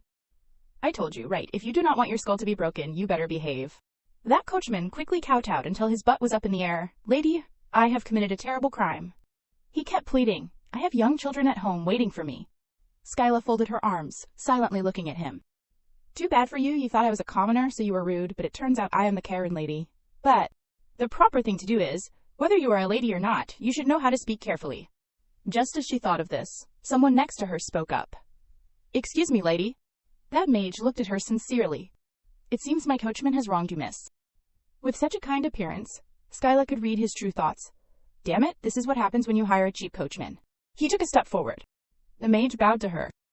I sincerely apologize, miss, for wasting the time of someone as noble as you. I do not know how to compensate you. He introduced himself. I am Viscount Artisina. You are the Karen lady, right? Skyla nodded. Yes, she raised her eyebrows, thinking, this person is Viscount AR, something or other. Skyla nodded. He is handsome too. But the next second, she unconsciously thought, not as good as Landseer, but... Skyla froze in place. Why am I suddenly thinking about Landseer? At this moment, Skyla heard the inner thoughts of the person opposite her. This is the woman in the rumors? Caleb covered his mouth. Damn it, I am going crazy. Why did not the rumors say she was this beautiful? Skyla looked at him blankly. Caleb's thoughts kept flowing into her head. I want her to become mine. Skyla raised her eyebrows. Just another man like that. She asked coldly. Can you move aside? I have an appointment. Caleb quickly replied, of course.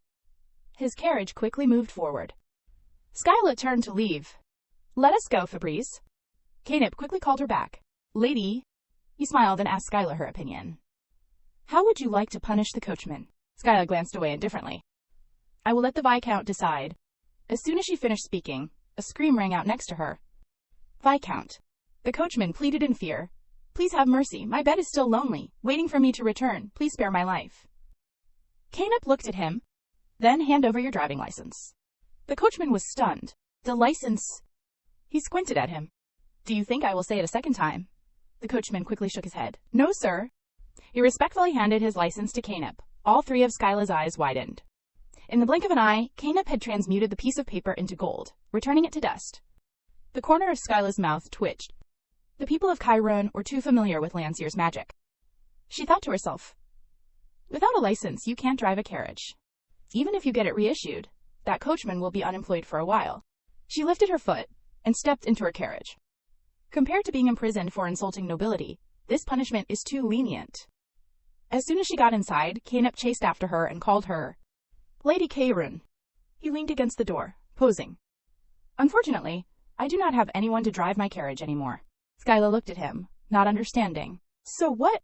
Caleb nonchalantly walked in and sat down. Let me formally introduce myself to the lady. I am Viscount Artisina, a royal mage. Both Skyla and Fabrice widened their eyes uncomfortably, sitting down as if it was the most natural thing in the world. Skyla pursed her lips. Seriously. Then she heard Caleb continue. Please give me a ride to the royal palace. Her face, showing obvious confusion, Skyla smiled awkwardly. Did I hear wrong? Ryan reiterated his proposal once again. I desire that the lady will become my fiancé. After hearing this, Skyla's expression immediately changed. She thought to herself, why? At this moment, her heart was filled with tangled thoughts. We are not even acquainted, but he suddenly mentions engagement. What is his purpose? Is it because the Karen family is neutral? Or is the crown princess a puppet without any influence in high society? Skyla's face darkened, speaking with difficulty. She said that she is the god of death. Ryan listened and widened his eyes, looking at her in confusion. His silence caused Skyla to blush in embarrassment, the room falling into an odd silence. Ryan suddenly laughed loudly, causing Skyla to feel extremely embarrassed. She told the person in front of her, if your highness likes it, then please laugh. Immediately, Ryan supported his forehead, laughing nonstop. Sorry, the god of death. He even laughed to the point of rolling on the ground. After a while, Ryan, trying to suppress his laughter, told Skyla, I am sorry, I am the type of person who easily falls down, so... Skyla said, it seems that is true. She took the teacup on the table and asked worriedly about Ryan's real purpose. Excuse me, but why does your highness want me to become your fiancé? Ryan immediately became serious. He regretfully admitted the truth. I apologize. I have investigated the lady. Ryan's next sentence caused Skyla to immediately become angry. Isn't the lady famous for being the most hot-tempered lady in the Empire? Skyla asked back suspiciously. Yes. Ryan explained to her, after 1 year, we will break off the engagement. In exchange, I will fulfill one wish of the lady. After speaking, he asked Skyla's opinion once again. So, will the lady get engaged to me? Skyla angrily thought. What does being hot-tempered have to do with this proposal? She was silent, not answering that question immediately. Suddenly, Skyla used her hands to hug herself, darkly speculating, could it be that your highness likes that kind of person? Ryan was stunned, asking suspiciously, that kind of person. Skyla replied, your highness wants a woman who is cruel and treats you brutally. That is the kind of hobby you have. After listening, Ryan widened his eyes, clapping his hands once, as if he had thought of something. He smiled and said, of course that would be interesting too, but I do not want to do that to you, lady. The answer made Skyla's expression even worse. Did he just say it would be interesting? After a moment, Ryan continued, it is just that I guess you, lady, are not interested in a love game. Skyla was surprised. A love game? Seeing that she seemed not to understand, Ryan stroked his chin and explained, I have to find a future crown princess at this royal ball. Otherwise, I can't inherit the throne. Skyla lowered her head, listening to him in silence. You also know the reason why, lady. At this moment, the conversation fell silent again. Ryan thought to himself, only those with a marriage partner can inherit the title. He recalled his own past. I have been trained since I was young, to stand on my own, to become perfect. And those things were all for a single goal. Everything is for becoming the emperor. But that goal seemed to be blocked by something. But if I do not have a partner, I can't become the emperor. Ryan felt extremely dissatisfied. Isn't that too unfair? After listening, Skyla also felt a bit of sympathy. The crown prince's situation is like mine. Ryan smiled and said, what do you think, Lady Skyla? I think you will understand me. At this moment, it seemed Skyla had agreed to Ryan's proposal. She crossed her arms and smiled back. All right. Even if I marry, the crown princess can still inherit the title from her family. Ryan stood up and shook hands with Skyla. We will be engaged for 1 year. Each of us will inherit our family's title, Skyla continued. After that, we will break off the engagement. To break the tension, Ryan started teasing again. Don't fall in love with me, lady. Because I am not interested in things like love games. Skyla responded, it is fortunate that your highness is so clear about what is public and private. After going outside, Skyla stepped into the carriage and ordered Tisuf to the Duke Salyu's mansion. Tisuf shouted, yes, miss. Skyla sat on the seat, closing her eyes, thinking wearily. I have to cheer up Landseer. Fabrice called worriedly. Miss, she asked, your highness the crown prince, and you talked for quite a long time. What did you two talk about? Skyla replied vaguely, nothing special. She told herself, this is one of the secrets I have to take to my grave. Then she started thinking about the things that were about to happen in the future. At the royal ball, the crown prince will act like he fell in love with me at first sight, dancing together in front of everyone in the great hall. After that, the crown prince will publicly propose to me, and I will accept that proposal. After the engagement ceremony, within 1 year, I will take over the title and break off the engagement. After thinking, Skyla smiled happily. She tossed her hair, thinking smugly, I did not expect it to be resolved so easily. I even thought about marrying Landseer. As she was happily thinking, Fabrice's thought suddenly appeared, causing Skyla to freeze. As expected of the miss, the woman who can subdue even the crown prince. At this moment, Fabrice was feeling extremely touched. If I see the miss becoming the empress, I would be willing to die. After reading those thoughts, Skyla started to get angry. Please be quiet, Fabrice. But Fabrice did not know this. She was still happily thinking, what should I do? The miss is so radiant. The scene shifted to Saly's mansion. The butler placed his hand on his chest, informing Skyla that Lady Karen, Duke Saly, and the Duchess have gone to inspect the neighboring territory. Skyla replied, I see. I will greet them later then. A plate of cookies and a cup of hot tea were on the table. Skyla started to feel impatient. Why has not Landseer come out yet? She rested her chin on her hand, bored. Whenever I come, he will appear with instant teleportation magic. Rachel approached and asked her, Lady, do you need anything else, Rachel? Skyla turned to ask, where's Landseer? Rachel lowered her head, answering fearfully, I can't say that easily. Hearing this, Skyla anxiously slammed the table and stood up. Has something happened to Landseer? Rachel stammered. That, the young master. And her next answer caused Skyla to widen her eyes in shock. He is very sad. Skyla asked in confusion, sad, why? Rachel recounted what she knew. I do not know either. The young master has always been gloomy since returning home. Skyla read the thoughts in her heart after the young master went to meet the lady. At this moment, Rachel was so scared she was trembling. The young master has locked himself in his room. How should I explain this? After knowing the thoughts in Rachel's heart, Skyla confirmed, "It is my fault." She suddenly stood up, crossing her arms and ordering Rachel, "Take me to Landseer. I will comfort him myself." This made Rachel extremely happy. "You will really do that?" Skyla sighed. "Landseer, you are very lucky to have such a kind servant." Rachel instructed her, "Please wait a moment." At this moment, Skyla was feeling extremely confused. How should I comfort him? Rachel leaned close to Landseer's door and called, "Young master." Just then, a strong tremor suddenly occurred, causing cracks to appear on the surrounding walls, with dirt and stones falling everywhere. Skyla thought warily, "What is suddenly going on?" Rachel was extremely worried, constantly knocking on the door. Young Master Landseer." A voice filled with anger rang out from inside the room.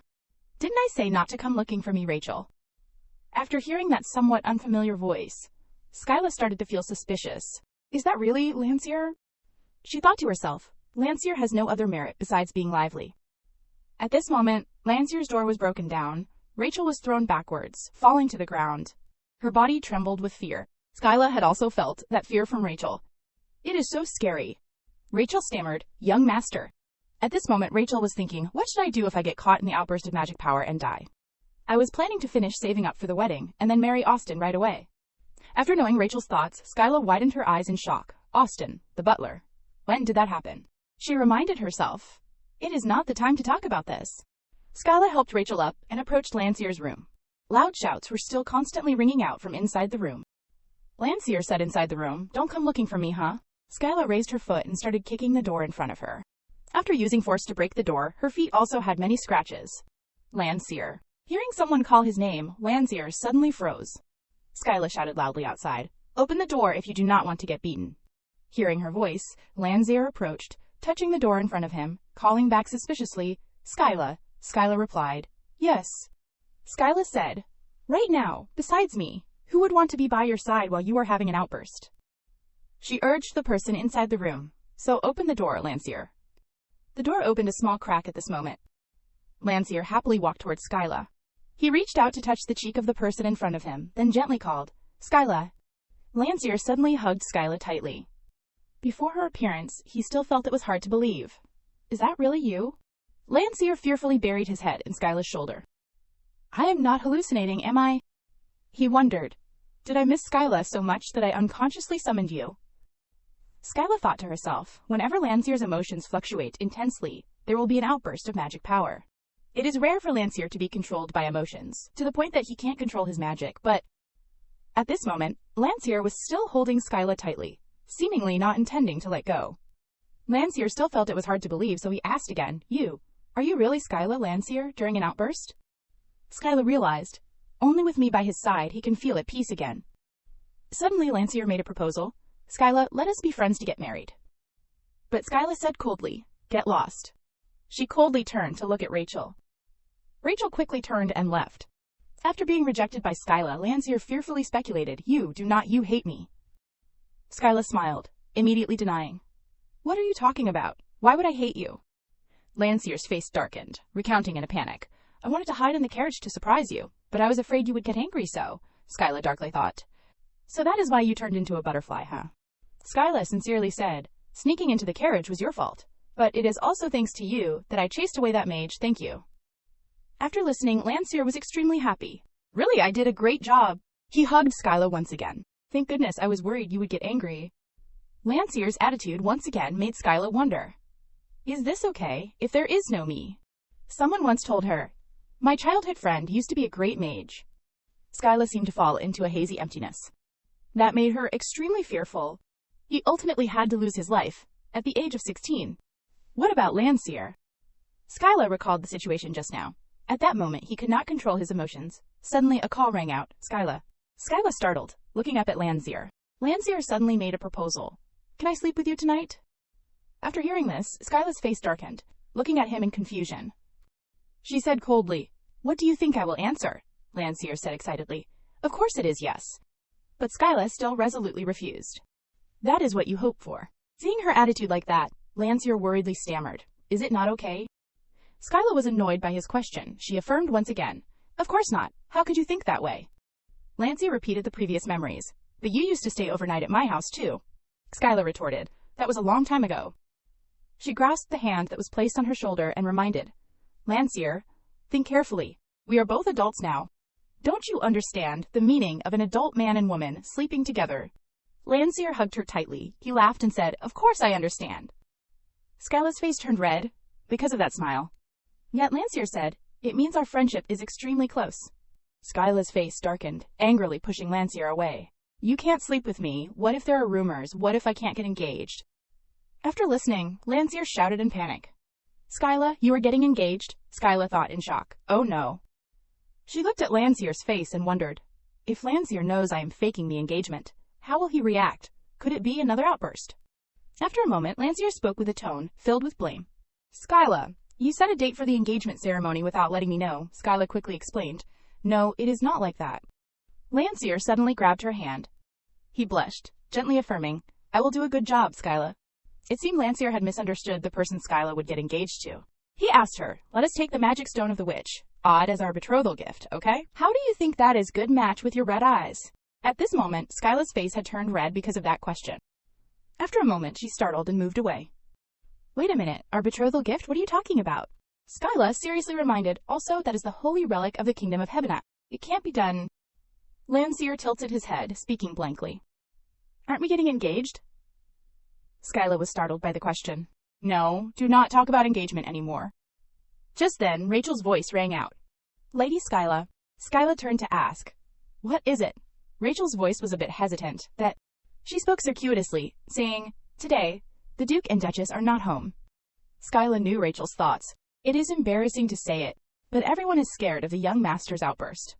After knowing the true thoughts in Rachel's heart, Skyla asked, "You want me to stay the night here?" Rachel fearfully nodded. "I am sorry, I know I am not qualified to ask you for a favor, but," Rachel cried inwardly, thinking, "the lady will probably refuse because she is busy with work. It is so scary." Yet Skyla agreed to that request. "All right," she said, "I will stay the night." After seeing those two so excited, Skyla continued, "But," she smiled and made a suggestion, "in a room separate from Lancia." Then, turning to instruct her maid, Fabrice, return home and explain the situation to my parents. Fabrice angrily thought, "Just because of that troublemaker from the Duke's Soul's house, I can't see the lady sleep before the end of a day of work." After knowing the thoughts of her maid, Skyla urged with a cold face, "Go quickly." At this moment, Skyla had entered the room that Rachel had prepared for her. A set of pajamas had been prepared on the bed in the middle of the room. Skyla thought to herself, "Lancia is not stubborn, huh?" She had imagined a completely different Lancia.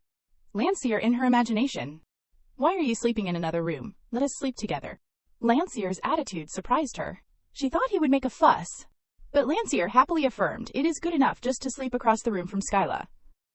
Skyla thought silently. Lancia has turned his room into a pile of rubble, so that is why it is like this. Before leaving, Lancia instructed and, "I have something I want to show you.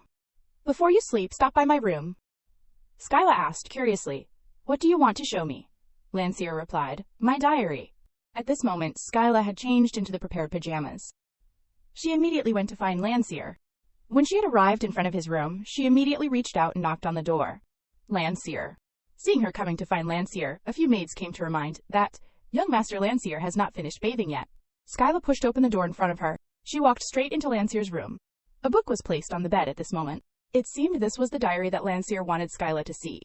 Skyla sat down on the bed and wondered, this is the diary he was talking about. She immediately picked up the diary to read. In the diary, Lancia had written, "Only I can read this. If you read it without permission, horns will grow on your butt." After reading this, Skyla had to exclaim, "Cute." The first page of the diary had written, December 31st, 8:15, according to the royal calendar. Today is the first time I confessed to Skyla. Skyla closed the diary. She blushed, thinking, I still remember it very clearly. She lay down on the bed and started reminiscing. That day, my parents went on a trip to the Northern Sea, and I longed for someone to be by my side. That is so unlike me. Skyla silently looked at the ceiling. At that time, Lancia was patiently sitting next to her. He gave her a glass of warm water and gently asked, "Skyla, are you all right?" Skyla reached out to take the glass of water. She sat next to Lancia and suddenly asked, "You know, my older brother is getting married soon, right?" Lancia did not hide it and frankly admitted, "Of course I know." He lowered his head, saying sadly, I am envious of him for being able to spend time every day with the person he loves. After speaking, Lancier suddenly made a proposal. So let us get married too. Seeing Skyla's strong reaction, Lancier asked worriedly, Are you okay? Skyla coughed while remembering Lancier's words. What did he just say? Skyla's face turned red. Married. Me and Lancier. She had imagined the scene of herself wearing a wedding dress and entering the wedding hall with Lancier. Skyla calmed down, turning to ask the person next to her, Why are you suddenly saying that? She blushed as she came up with a speculation.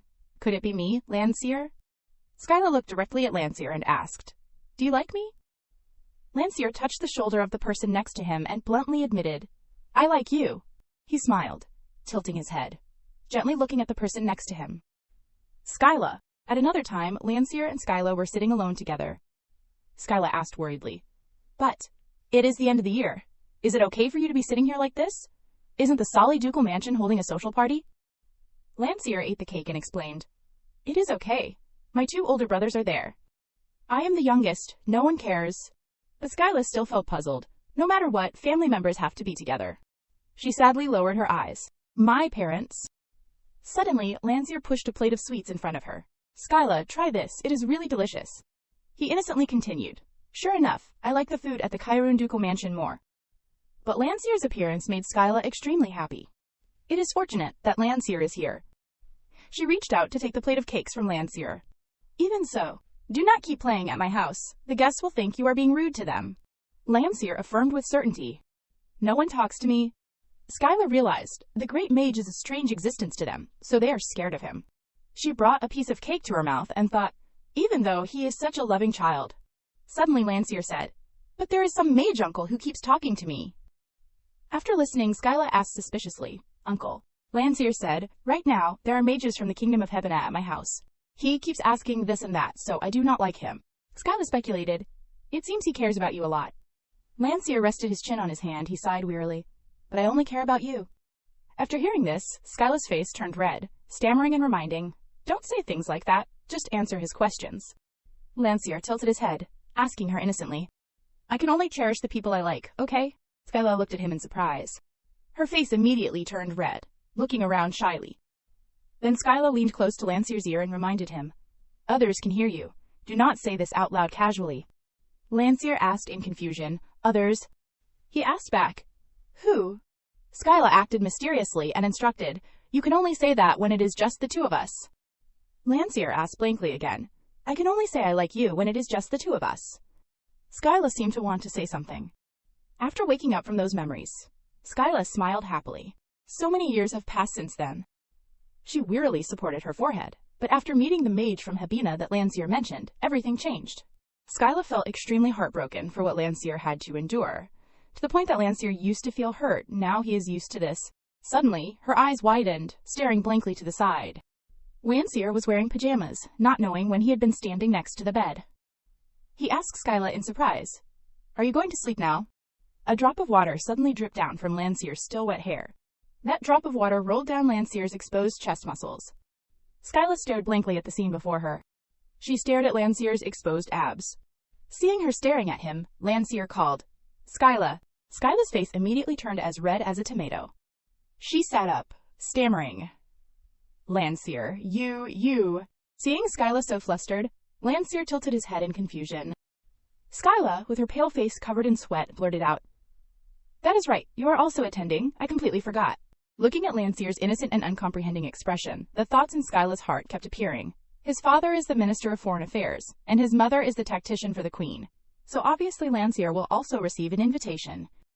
Thinking of this, Skyla's spirit immediately sank in powerlessness, while Lancier, like a puppy, kept clinging to her, demanding, So you will dance the first dance with me, right? Before Lancier's request, before the boy who had shake hands with her, Skyla's heart was full of resistance. Unfortunately, I can't, because I already have someone else. Skyla stood up resolutely, speaking the refusal she had prepared. I think there will be a lot of people attending this ball, so I want to be as peaceful as possible. As if knowing she would refuse, Lancier said, I will cast a sleeping spell on everyone. After that, he cast a magic test. That way, there won't be as many people attending the ball. Seeing Lancier wanting to cast a spell to make everyone at the ball fall into a deep sleep, Skyla helplessly said, Please stop that. Then a knock suddenly sounded on the door, followed by the servant's voice, Miss, I have prepared the bathwater. Skyla replied, I will be right there. After telling the servant to leave, Skyla turned to look at Lancier, asking seriously, do you have anything else to say? Knowing Skyla was subtly telling him to leave, Lancier lowered his head, saying a bit dejectedly, I want to dance with you. Seeing Lancier still stubbornly wanting to dance with her, she also felt confused. She asked, why? You are famous? Other young ladies like you a lot. Saying that, Skyla turned to leave. Just as she was about to leave, Lancier's voice rang out, causing her to stop. What about you? Skyla turned to look at Lancier, a bit confused. What? He calmly and slowly asked Skyla again, like the others. Hearing his question, Skyla fell into silence, thinking to herself, like him. Skyla frowned, her face showing panic. I can't say it. That panic reminded her of a conversation with Diurn. What will young Master Lancier be like when he can't control his emotions? Diurn continued to interrogate. What will you do, lady? He asked her seriously. For the person you love, can you deny your feelings? In her heart, that conversation had made her decide to suppress her feelings. That is why I can't let you be too happy or too sad. I will keep our distance, as it is now. Thinking that, Skyla changed the subject. I am very busy, you can go. As she spoke, she reached out and grabbed the doorknob, wanting to leave. Just as she was about to open the door, Lancier reached out and blocked her head, pressing her against his chest. His voice, a bit sad and pleading, rang out from behind her. When you are not busy, can you like me a little? Skyla's lips curved into a faint smile. Her eyes were full of determination, answering coldly, Sorry, I think I will be busy for the rest of my life. Hearing her heartless answer, Lancier fell silent, his mood also dropping. He gave a polite smile, trying to appear calm, and said, I understand, 321 times. After saying a confusing sentence, Lancier disappeared, only leaving behind the words, See you later, Skyla. As soon as he left, Skyla fell silent. Her eyes were a bit lost. After a moment, she managed to say, Okay. In front of the mansion gate, each ray of brilliant sunlight shone down on a luxurious and solemn carriage waiting. Suddenly, a voice rang out, attracting the attention of the couple, father, mother. Skyla stepped out wearing a beautiful ball gown. Seeing her come out made her parents extremely proud and excited, constantly praising, Your beauty is a national treasure, dear. Even though you are my daughter. You are really beautiful, Skyla. Yes, that is right. Hearing her parents' somewhat exaggerated praise, Skyla sighed and replied, Yes, I will go find a husband, so you can stop now. It is too embarrassing. Saying that, her mother reached out towards her, asking, That is right, did you bring the invitation? Skyla looked away with an expressionless face and said, Tisif is holding it. Mother? Tisif also responded, Yes, the invitation is in my hands. The royal letter showed luxury. This ball will gather hundreds of nobles.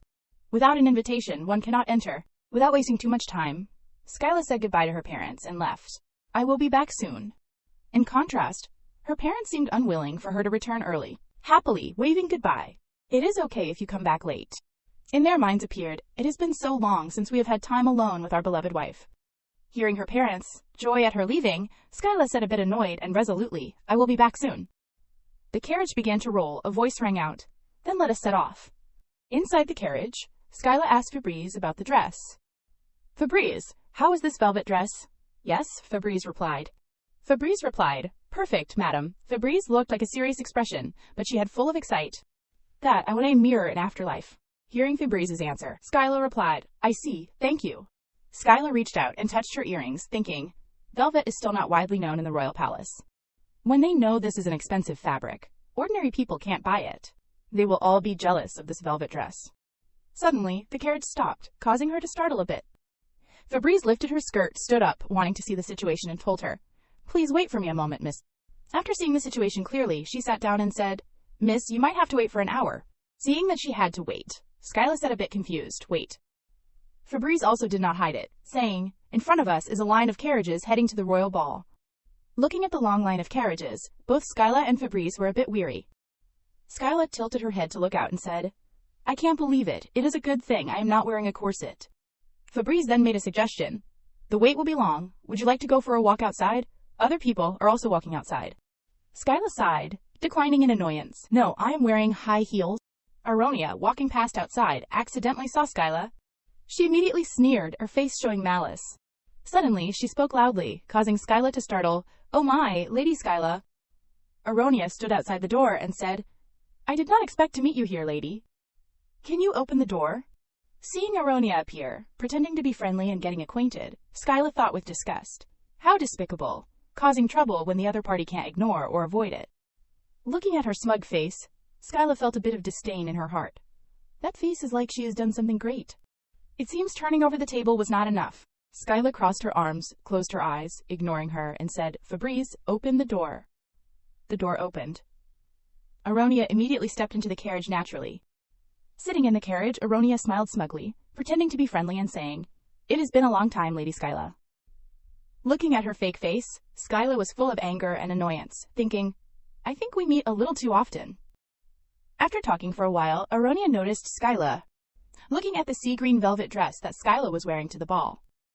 Aronia covered half of her face with her fan, closing her eyes and thinking, always thinking she is better than everyone else. But she only has a dress like that. Who would wear something like this? Even commoners would not wear it. Thinking that, she glanced at Skyla with contempt. Looking at Aronia's eyes, Skyla knew what she was thinking, and sneered, smiling to herself. Hasn't updated the latest news, huh? Skyla crossed her legs, her face with a hint of pressure, saying, "Lady Aronia, what is the matter?" Being called by name, Aronia startled, stammering, "Yes, that lady." Without letting her finish, Skyla interrupted. "Do you know how the people are living these days?" Seeing Skyla asking her about the situation of the people. Aronia was confused, speaking a bit insecurely. Why would a Marchioness like me need to know that? Hearing her say that, Skyla was immediately angry, her voice also becoming sharper, instead of happily laughing and playing at home. Why not try spending time understanding the lives of the people? Being scolded like that, Aronia pursed her lips, looking at Skyla uncomfortably. Aronia thought herself noble, so why do I need to understand THSE dirty commoners? Skyla smiled faintly and replied, "Because you are wearing clothes just like those dirty commoners." These words immediately made the anger in Aronia's heart erupt fiercely. She shouted, "What did you say?" Skyla asked, "This dress is made of velvet.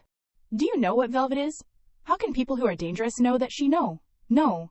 She said, of course, I know that." But inside she said, "What is velvet?"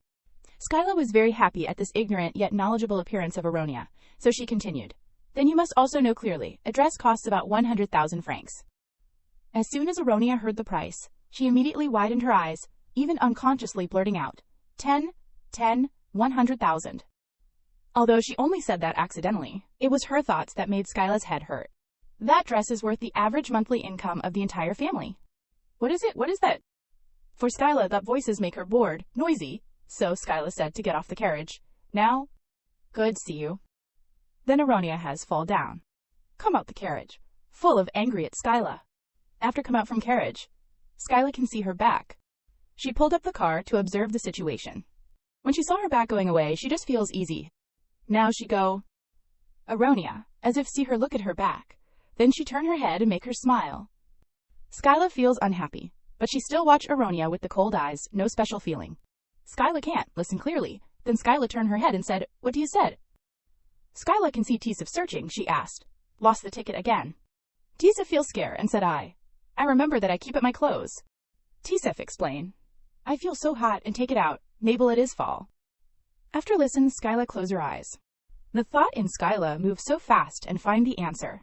That must Aronia, Skyla can do with the situation. She command Febri, open the door. Then Febri act her command, yes. She see two solder, Skyla said.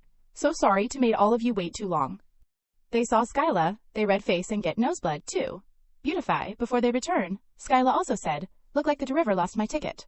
Can I said name, with the label logo. They were trained and calmed down very fast. So sorry, we can't. This command can let her ongsik go up higher, she said it. Look, like I know. Skyla support her hand and think. Today son of the king want to said I love her with the movie scene. After few things Skyla only said, at first we can lead. Skyla eye open wider. Why the car not move? Sky'll check out and see the familiar Artesina. Now she know, someone stopped the car. Then she only said, what you want? Artesina smiled fusescent as the king magic, I lead all car in and out. But he said I fall in you. All my life go. She smiled so small and said, find someone can said. She stared at Artesina and command, magic Artesina let me go into palace. He confused and said yes, at that times he think, command.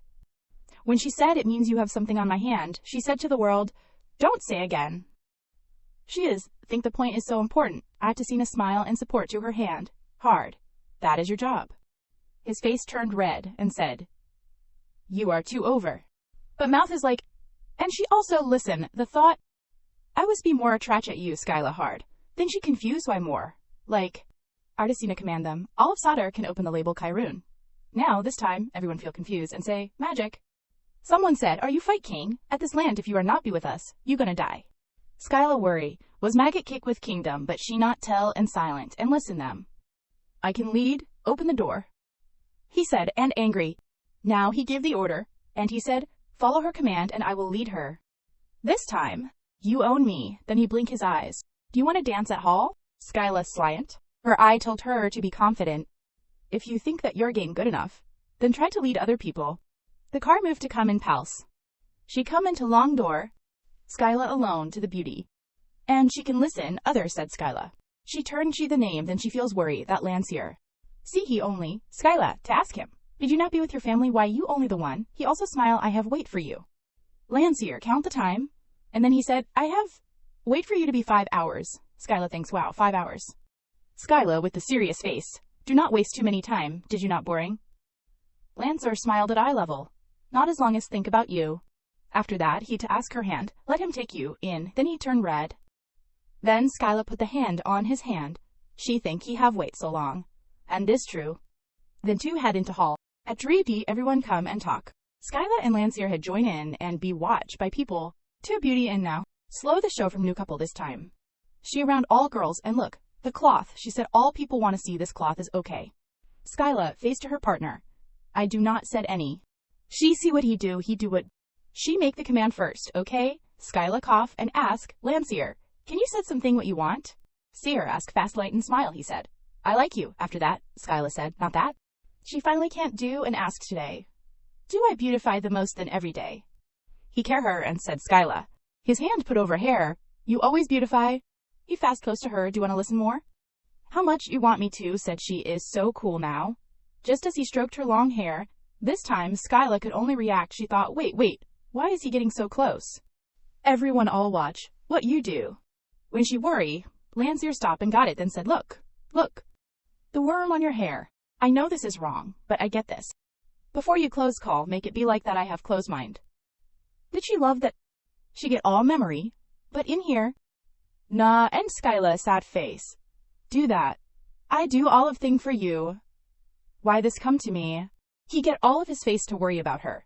Skyla act to be okay, but voice told, oh great, Skyla. The name said to her, it was Aronia, smile fake one at the face, then said, you get here too late. She hate it, so Mach said that, I can't be this. In her brain, Aronia hate it, she say, normal you do not show out why you face in, from, of, have Lancer you show your all. Skyla confused why she so hate it. She does not wants to take her time. Then she take his arm with him, let us go Lancer. Not that easy Aronia can let you live, she said with hard. Wait for us. Skyla looking sad. I have no need to say that. But Aronia forced to be good person. I am worried to you that you delayed. She think for other thing and smile. That make fun. Ah, you lost the dance. Skyla cough with smile too. In her head, Aronia. Hate about that. She is worked too hard. Did know that. Skyla said smile. She is no now will. Be the one want you to win, to show Skyla sad smile. Skyla said. Now I am here too, but you be with title, you have you not need to show ticket. She think lie, sorry. Aronia big eye, and not say, I think that title is your side. She also now sad. She said that Skyla you say no, think this. But when she forced to touch him, Lancier lead front, said lady. He said this word with hard. Can you not watch? Skyla was very uncomfortable with that young lady. His words, showing no consideration for anyone, immediately made Aronia hold on to the person, babbling. In Lancier's eyes, which were once filled with laughter, now only warning and coldness remained, immediately kicking her out of Skyla's sight. His firm attitude not only stunned Aronia, but also scared the two young ladies following her. In the end, Aronia and her group could only leave with gloomy faces. At this time, Skyla was still stunned by his appearance just now. She hesitantly called out, Lancier. She looked at him, thinking to herself, his mood right now is the feeling I get when he faces Viscount Artisina, so strange. Completely different from the way he looked at the ladybug just now, Skyla saw that he did not answer her, so she reached out and gently patted his shoulder, calling out again, Lancier, you. Who knew that as soon as he turned his head, the golden retriever that Skyla was familiar with, would return. Did I do well? Faced with his question, Skyla gaped and widened her eyes, not knowing what to say. The large Landseer did not mind her daze and still boasted incessantly. Because I saw that Skyla did not like those young ladies, I chased them all away without even using magic. See how good I am? So praise me. After saying that, he lifted her hand, then gently placed a kiss on it. Finally, this person even blushed and smiled at her, pleading, okay? However, faced with such a fierce beauty attack, Skyla felt a little uneasy. She immediately retracted her hand and pondered in her heart, too uneasy. He is still misunderstanding himself, liking me. Although he is sentimental, I am afraid his feelings will crack at any moment. She looked away and thought. While she was still in a tangled mess, the announcement rang out, His Royal Highness the Crown Prince has arrived. Everyone turned their eyes towards the large doors. The entire hall suddenly fell silent, making the Crown Prince's footsteps ring out clearly. He appeared excessively handsome. He had only entered for a few minutes, but one smile from him had caused countless girls to fall head over heels. Even one of them literally fell over. A young lady beside her immediately panicked. Hey, do not faint in front of the Crown Prince's beauty, Skyla thought helplessly. Don't overdo it to the point of fainting. Seeing that she seemed to be thinking about something, Landseer asked from the side, what is wrong? The beauty attack came too suddenly, catching her off guard. Skyla immediately turned her face away and replied nothing. But in her heart she thought, who knew I would think he was more handsome? Just as the two were talking, the Crown Prince's voice suddenly echoed throughout the hall. Where is Lady Skyla? As soon as he finished speaking, our eyes met. The Crown Prince smiled brightly like the summer sun. Skyla thought in a panic. He called my name directly, or am I imagining things? And then his next action made Skyla scream inwardly. No, do not come over here. At the same time, the inner voices of the surrounding onlookers also fell into her ears. What is His Royal Highness the Crown Prince looking for Lady Skyla for? Skyla screamed inwardly. I am also panicking here. Remembering their plan, she could not help but scream, this is not it. Our plan was to create an atmosphere of love at first sight. But he went straight to find me. While she was still unsure of how to deal with it, the whispers made her sweat profusely. Do His Royal Highness, the Crown Prince and the lady know each other? That is probably it. Something's very strange. Skyla looked at the person getting closer and closer and continued to scream inwardly like a beast that had escaped its cage. The progress is too fast. But what could she do? She comforted herself. Well, at least I have to pretend to be in love at first sight. But just as she was about to act, something unexpected happened. Landseer suddenly grabbed her hand tightly. Looking at the handsome face that was clearly showing anxiety, Skyla involuntarily blurted out, Landseer. His eyes looked like they were about to overflow with tears. Don't go. Skyla was confused and uttered a sound of disbelief. Landseer continued in a pitiful voice. Stay with me. Please. This appearance, as if he would cry as soon as she left, made Skyla's eyes widen. But before she could escape Landseer's beauty attack, the Crown Prince had already arrived in front of her. He said, the lady is here. Skyla hesitantly greeted. Your Royal Highness, the Crown Prince. Hearing her greeting, he reached out and said with a smile, shall we have a dance? This invitation to dance made everyone present gape, and they all exclaimed in unison. Skyla could only force a smile. Yes, I would be very happy to. As she spoke, she reached out her hand. Landseer immediately grabbed her other hand tightly. Immediately afterward, he even made a demonstration of power to his rival, Your Royal Highness the Crown Prince. It seems that His Highness has very bad taste, liking to steal other people's dance partners. Skyla stood in the middle, not knowing what to do. He was looking at her with eyes that seemed to be suppressing anger that was about to erupt. The other man also did not look at her, but stared at the other with eyes that seemed to be shooting sparks. This series of idle drama developments made Skyla sweat profusely and curse inwardly. What the heck is he saying? Skyla Kyrun stared blankly at Landseer Solly, who had appeared out of nowhere. Landseer, what nonsense are you talking about? She panicked inwardly, gaping in fear for him. The other party is the Crown Prince, the Crown Prince. Crown Prince Ryan remained calm in the face of Landseer Solly's attitude. Duke Solly's young master Landseer, right? Landseer Solly's face darkened, not waiting for Ryan to finish speaking. I am always grateful to the young master's father. Please stay away. Ryan frowned, his voice containing some anger but still maintaining his composure. What? Landseer Solly only coldly repeated, I said, Your Highness, please do not approach Skyla. Ryan was not happy in his heart, staring intently at Landseer Solly. Skyla Kyrun silently observed his expression, feeling uneasy. He has crossed the line.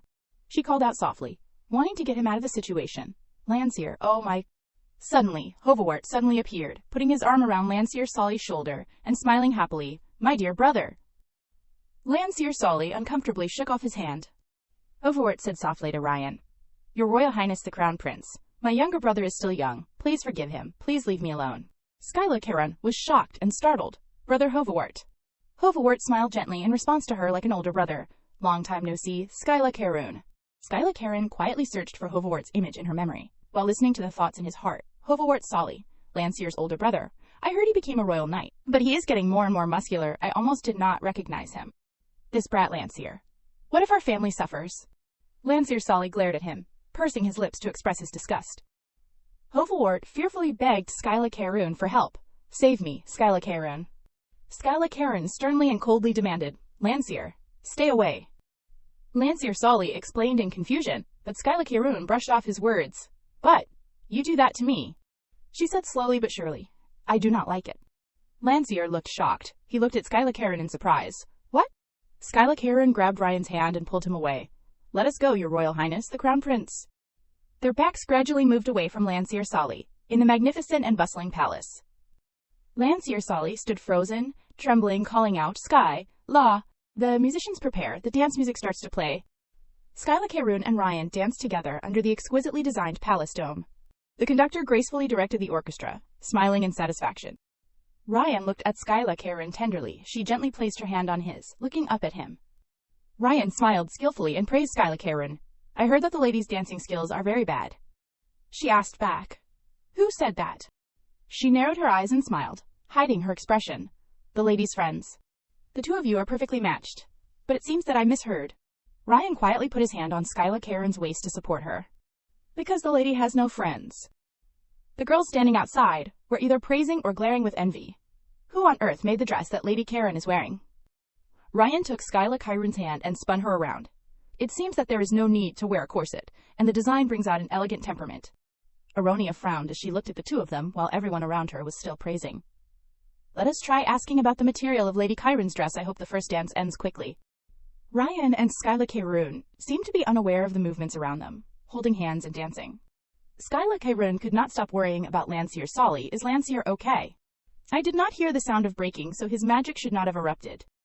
Ryan noticed that Skyla Karen was absent-minded. Lady Skyla Karen. He questioned softly but still maintained a gentle smile. Are you busy thinking about another man? Am I not charming enough? Skyla Karen explained in confusion. Another man? I am honored to be dancing like this. Ryan just smiled meaningfully.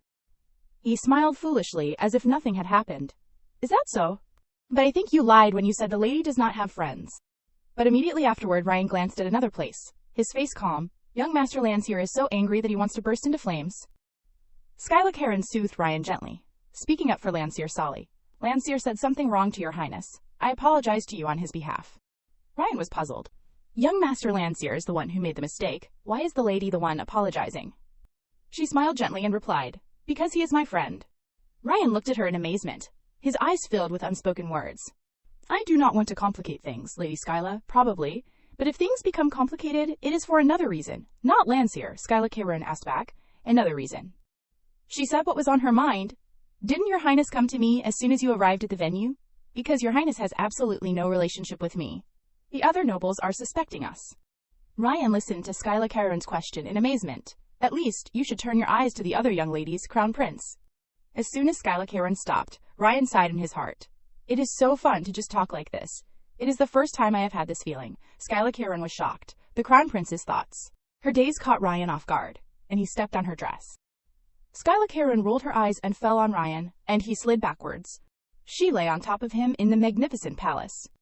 Skyla Karen sat up, rubbing her head in pain. Because I could not hear his thoughts. I thought he was as special as Lancier. Ryan lay under her and spoke quietly. The rumors about the lady's bad dancing skills seemed to be true.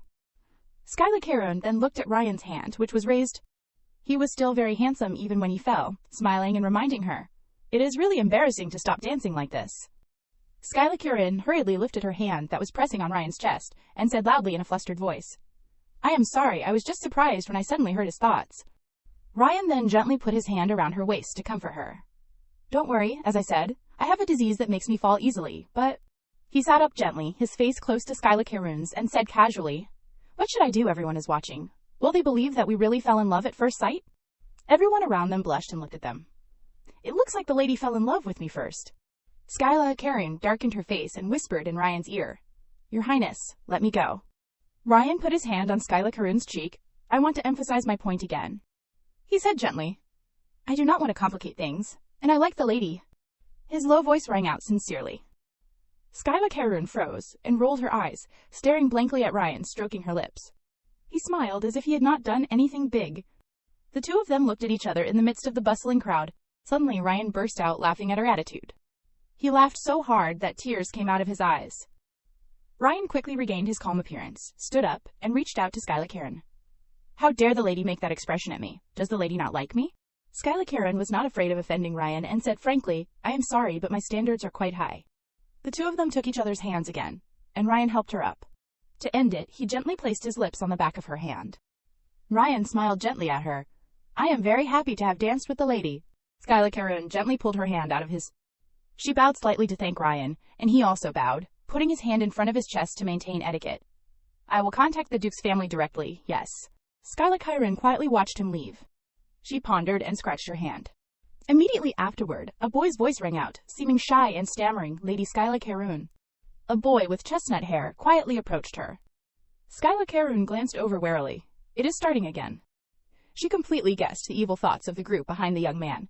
Someone must have instigated him to try to invite Lady Karun to dance. Skyla Karun bowed her head and pondered. Wanting to make me a laughingstock for entertainment? How dare they? The young man slowly reached out his hand to express his intention. Lady Skyla Karun, would you dance with me? Skyla Karun coldly interrupted. I refuse. He was splashed with a bucket of cold water, frozen. Why, a man like me is not bad. Why would you refuse immediately? Skyla Karun reached out to play with her hair, her eyes indifferent, replying arrogantly, because His Royal Highness the Crown Prince does not like it. The young man immediately trembled with fear. The two of them stood frozen, looking at each other amidst the whispers of everyone. I know. It is not a coincidence that the Crown Prince chose me as the opening dance partner. He would rather officially announce it than let others suspect. The other girls ran over with their skirts, surrounding Skyla Karun with sparkling eyes. Lady Skyla Karun, the dance with the Crown Prince just now was very beautiful. She stiffened at their enthusiasm and what is going on again? On the surface, they were flattering and ingratiating, but inside they were secretly taking advantage of Skyla Karun. If possible, would the lady like to have tea with us? His Royal Highness the Crown Prince especially cherishes Lady Skyla Karun, right? She looked at them calmly. Since when, and how? Outside the palace, the night silently enveloped the sky, and the moonlight and lights created a poetic scene. Skyla Karun leaned against the balcony, with Kainep beside her. Thank you, Viscount. Kainep stared at her silently. Skyla Karun was puzzled. Why are you looking at me with that expression? He chuckled, his golden eyes flashing with gentleness. Skyla Karun heard the voice in her heart again. The beauty is too beautiful. He turned his face away shyly, hiding his blushing cheeks. You are even more beautiful today. Normally, the lady would have grabbed my collar and punched me. Kainep put his hand on the railing and squeezed it silently. But now you are so gentle, so I am confused. He cleared his throat, trying to focus more on his main goal. Anyway, I really have something to say to the lady. I must prevent her from revealing my identity. Skyla Karun seemed to have foreseen what he was going to say, although it was actually because she had read his mind. Don't worry, I won't tell anyone about the Viscount's secret. I swear on the honor of the Karun Duke's family. Kainep stared at her with wide eyes in shock. Why? She just smiled and leaned against the railing again. Or do you want me to tell everyone? Kainep glanced away in confusion. It is not like that. Under the sky, with brilliant fireworks, no one said a word. Skyla Karun quietly glanced at him, wondering at Kainep's reaction. Confused. Two complicated thoughts. Skyla Karun looked at Kainep coldly without saying a word. He did not seem to notice the abnormality and smiled calmly. Skyla Karun crossed her arms in front of her chest. Viscount Artesina. She reminded him coldly, is Lady Karun. Skyla Karun completely shed her gentle appearance, her eyes becoming sharp. Didn't I say to find someone else if you want to play tricks? Kainep avoided her eyes guiltily. Skyla Karun maintained a cold and distant attitude, looking at Kainep. He is the one who threatened me. There is no way I would feel sincerity from this person. Kainep stepped back shyly. Yes, I was rude. Skyla Karun unconsciously compared him with Lancier Solly, withdrawing so quickly. If it was Lancier, I would have to coax him for a long time before he would stop. She suddenly widened her eyes, as if suddenly remembering something. She stared at Kainep's lemon-colored pupils. Looking again, he has rare eye color in the Empire. Kainep noticed Skyla Karun's eyes and smiled happily. Does the lady like my face? She quickly explained. It is just the first time I have seen eye color like yours. Kainep took the opportunity to get closer to Skyla Karun. Is that so? Then can you come closer and take a closer look? She rolled her eyes and sighed inwardly. So that is it. Not the type to withdraw quickly. Looking at Kaynep's boasting demeanor, Skyla Karen was speechless, even more intense than Landseer, a person who does not know how to yield. She closed her eyes, turned, and left. If there is nothing else to say, I will go first. Kaynep replied in surprise, yes. He chased after her shamelessly, not hiding his thoughts of trying to keep her. The lady is going back to the ballroom. How are you going to deal with those noble ladies? Skyla Kyrun completely ignored him. Goodbye. Kaynep boasted arrogantly. I am a mage. It seems the lady has forgotten. I can send the lady to my carriage. Skyla Kyrun stood still, as if convinced. She demanded domineeringly. Then forget about the carriage. Take me back to the Kyrun Duke's mansion. Kaynep could not help but be startled. Yes. Skyla Kyrun glared at him, her expression indifferent. What? Is there a problem? Kaynep could only laugh it off, explaining in a voice that showed embarrassment. There is strong magical protection in the Imperial Palace. I can't go through that magic. She smiled and frowned, resigning herself to saying, Landseer did it. Skyla Kyrun decisively turned back to the hall, reporting coldly, Then I will go first. Kaynep tearfully tried to keep her. I will take the lady home in a more adorable way. She was confused. What? He created a sparkling magic circle, smiling brightly as if performing a magic trick. Lady, look closely. Skyla Kyrun closed her eyes from the light. As soon as she opened her eyes, the first thing Skyla Kyrun heard was the sound of a meow. She was extremely dazed, staring blankly at the object in front of her. Kaynep had transformed himself into a black cat, obediently sitting and staring at Skyla Kyrun. Could that be Viscount Artesina? The cat came over and rubbed itself against Skyla Kyrun's leg, but spoke. What do you think? Kaynep boasted smugly. Transformation is the characteristic magic of witches. Even a duke's young master Landseer, a great mage, can't do it, right? He thought to himself, unaware that Skyla Kyrun could read his mind. Maybe the lady will find me cute this way. I will turn you into a butterfly and perch on my back, lady. She looked at the earring, wearing cat rolling on the ground with disdain. It is the first time I have met someone with no self-esteem like this guy. Skyla Kyrun continued to walk away indifferently. I will walk. The teary-eyed cat looked at her. Why? She replied, Because I do not think it is necessary to do that. Kaynep scratched her dress unwillingly. Seeing such a cute cat and the lady is still so cold. The lady is a wooden statue, a glass doll. Skyla Kyrun said. At that moment an arm reached out and slammed the door open. Even so, thank you for showing me the rare magic. I will go first. Kaynep jumped into the air in fright. Skyla Kyrun accidentally caught him, who was currently in the form of a cat, and both froze for a moment. Outside, Austin was arguing fiercely with Aronia. What is this, young lady? You can't just come in here. Please turn around. What do you mean? I can't. Lady Skyla is here. Skyla Kyrun revealed a sharp look. She sighed inwardly. Still not tired of this. Aronia staggered inside, drunk, her face flushed. Lady Skyla, as expected. You are here, Aronia. Skyla Kyrun covered her nose uncomfortably. How much did she drink? Austin stood there blankly, looking exhausted. They know each other. She told him, holding Kaynep, who was beaming. You can leave now. Causing a ruckus won't do you any good. After Austin left, Skyla Kyrun and Aronia stood facing each other. Aronia's face was as red as a tomato, and she looked at her dazedly. She stated firmly, I am not drunk. Skyla Kyrun and Kaynep the cat looked at her scornfully. You are drunk. She crossed her arms, slightly lowered her head, closed her eyes, and said what was on her mind. I worked so hard today, I really hate the lady. Skyla Kyrun listened silently to the complaints in her heart with a calm expression. Why did not His Royal Highness the Crown Prince dance with me, but with Lady Skyla? And the dress, why does that rag attract more attention than me? She coldly advised. Young Lady Aronia, if you do not want to be embarrassed, go back quickly. But Aronia did not seem to want to pay attention to anything else. Why did you snitch to my father? She questioned repeatedly. You ruined my business deal last time? Skyla Kyrun only replied indifferently. I gave you advice before that business deal failed. Aronia cried out, tears welling up in her eyes. After that, do you know what my position is in the Garnet Mansion? Skyla Kyrun said honestly without caring, I do not know. Aronia could only shout to vent her anger on her. Yes, what would you know? She pointed, saying jealously, because Lady Skyla has always had everything in her hands. I am actually not the real daughter of the Garnet heir, but an illegitimate child. Skyla Kyrun listened in stunned silence to those confessions. My real mother was a maid in the Marquis's mansion. Aronia recalled the past when she always had to be timid and fearful. The Marquis Garnet's wife did not have any ill feelings towards me. But my mother assassinated the Marquis's wife. After the Marquis's wife died, my father reluctantly adopted me. Her eyes revealed her unwillingness, and she angrily burst into tears. My half-siblings treat me like trash. Even the Marquis, who stood by my side, locked me in the attic. For example, the spice business. I thought that if I was noticed by His Royal Highness the Crown Prince, my living environment would improve. Seeing that she seemed unwell, Skyla Karoon called softly, "Aronia." But Aronia was still proud. She wiped away her tears. "To apologize to me, no need, sorry." Skyla Karoon was stunned and confused, putting her hand on her chest. "Why do I have to apologize to the young lady?" The space was silent. Skyla and Aronia stood facing each other without saying a word. Aronia's face was pale and unbelievable. "What?" Skyla's face was expressionless. "Yes, your situation is very pitiful, but why do that to me?" She said bluntly without restraint. "Just because your situation is not good, does that give you permission to steal someone else's ball invitation?" Being hit right on her sore spot, she was even more shocked, stammering, "That how did the young lady?" Skyla's eyes seemed to see through her thoughts. A bad situation and mistakes are two different things. Are you trying to forgive yourself for your wrong behavior and justify yourself?"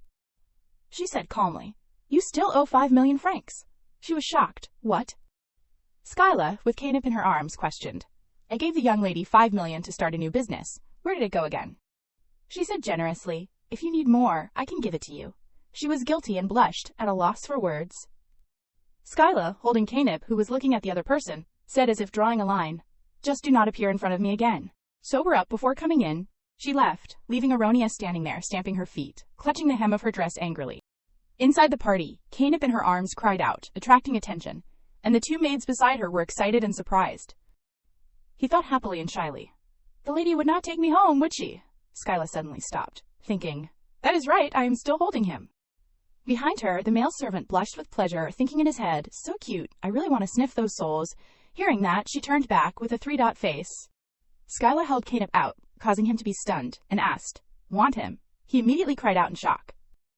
The male servant waved his hands awkwardly. "No, this is the lady's cat, how could I?" Skyla thought, "Take him." "It is okay." Canip turned around unhappily and cried out, thinking, "I will appear in the lady's dream." She looked at him thoughtfully, thinking with disgust, "Annoying. I should have left him on the balcony." Skyla closed her eyes and sighed. Around her, people were chatting together, and she looked around, pondering, "Should I greet Lanzier's family and go back, deal with this guy first?" Suddenly, the door was opened. Canip, who was released onto the table, glared unhappily. "Lady Karoon." He stood on 2 legs, arms akimbo, complaining. "Are you going to give me to the servants?" Skyla retorted. "I can't take the Viscount home." Quick as a flash, he became pitiful, hugging his chest, tears streaming down. "No matter what, how could you tell me to hug another man?" She gaped at his acting skills. "Where did you learn to act so naturally?" Canip continued. "Many servants have seen the cat in the lady's arms. If I suddenly disappear, they will ask where the lady threw me away."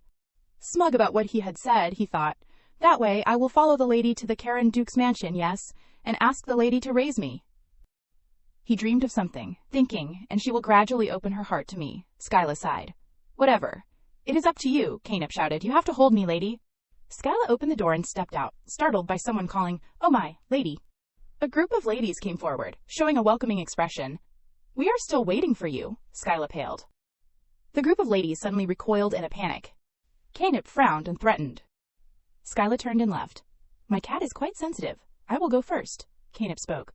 "Lady, wait." He turned around, his eyes warning the lady, causing her to be startled. The 3 ladies quickly left in a flurry. Skyla crossed her arms and walked calmly. Behind her was Canip. His face looked as if waiting to be praised. "How was it? Did I do well?" She turned around and smiled lightly in her mind. "Yes, it was useful." She thought, "I do not want to talk to those half-hearted people. They only approach me to satisfy their curiosity. At most, it is just gossip about the relationship between me and the Crown Prince." Skyla's eyes shifted, thinking, "I hate wasting time on such things." Skyla put her hands on her hips and looked around, secretly searching. Where did Lanzier go? In front of her, Artberry was praising. Wasn't young Master Lanzier great? She was startled and turned around sharply, her eyes wide. The girl asked shyly, "Should I ask him to dance with me?" Skyla thought, "Lanzier?" The lady standing next to Artberry sighed. "Are you sober? Young Master Lanzier is famous for not dancing with anyone." Artberry shyly daydreamed. "Maybe he is sitting alone by the window. Is not that very pitiful?" Skyla suddenly froze. She stepped forward, thinking, "Go ask her one last time where Lanzier is." Artberry suddenly exclaimed indignantly, "Lady Skyla is really too much all this time. She has been playing with young Master Lanzier, like that. Now she has switched to His Royal Highness the Crown Prince." Skyla was stunned and motionless upon hearing this. The girl continued non-stop, Lady Skyla is not a good person at all. The lady beside her noticed that her face was pale and changed color. Skyla's whole body exuded a dark aura, and Artberry spoke more and more vigorously. How much has young Master Landseer been hurt? The lady grew more and more stuttering, stopping her. Artberry. The girl reached out to wipe away invisible tears, appearing as if she was doing something noble. Only I can heal young Master Landseer's wounds. Skyla spoke from behind with a mocking face. If you want to find a man to heal wounds, why do not you work in a hospital? Artberry was startled and turned around, shouting, "Lady!" She was silent in response. The girl lowered her head and apologized, stammering, "I am sorry. I did not know the lady was here, so I made a mistake." Skyla's face was stern. "Even if I am not here, you are not allowed to talk nonsense." In her head, she understood a little of how the upper class viewed her and Landseer. Another scene appeared, two contrasting figures. Me, a heartless villain, and young Master Landseer suffering for love. She cursed in her head. I was the one who was rejected from the start. Skyla stepped forward and asked, "Where did you see Landseer?" Artberry was startled. "Yes." She repeated, "I heard you say he was sitting by the window." The girl was flustered and trembling. Skyla smiled threateningly with impatience. "While I am still talking nicely, can you take me there?" While walking, she suddenly realized something. Little Landseer was sitting in a corner like a flower, and she thought, he looks so lonely. Skyla wondered pensively, is it because of me? Suddenly a call pulled her back. "Skyla?" She turned to look in that direction. Hovawart waved happily. "Oh, it is Skyla." Hovawart greeted. "Long time no see. It was a bit chaotic earlier." Skyla looked up lightly. "Have you been doing well, Brother Hovawart?" He reached out his hand. "It has been a long time. Let us shake hands."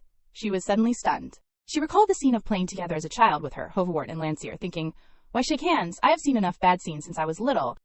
As if realizing this, he explained, "As the person who will become the Duke of Karen, I have to maintain etiquette now. Please help me, little Duke Karen," she thought. Trying to get in line first, and the person? Skyla reached out and took it. "How are Duke Solly and the Duchess?" Hovawart smiled and replied, "They went to see Her Majesty the Queen. They will probably be talking for a long time." Hearing this, she thought in her head, "I won't be able to greet them today." The two of them walked towards Landseer, and she called Landseer. Landseer was dejected, and did not bother to respond. He looked up, his face extremely aggrieved. "Skyla." She froze at the sight before her. She looked into his sad eyes, thinking, "Landseer." Skyla sighed. "Why that face? Are you in a bad mood?" He replied, "I do not know." She was confused. "Don't know what?"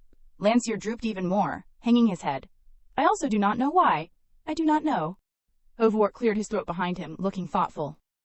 He leaned close to her ear and said, "He is saying that if it is not you, he won't dance."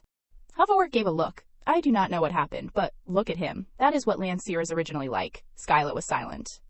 A pair of cat paws suddenly placed on her feet. Canip cried out adorably, and Hovawart exclaimed, "Oh my God, where did this cute cat come from?" He sat down excitedly. "Oh, little kitty, let me pet you." Canip, with a disgusted face, cursed in his head. "Get lost." Hovawart reached out to pet him, but Canip avoided him with disgust. He swung his claws and scratched his hand hard. Hovawart looked at the red scratch in horror.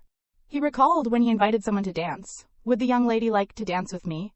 That young lady, with an unwilling expression, remained silent, rejected from dancing. Canip's disgusted face appeared. Now he is rejected by a cat? He was mentally exhausted.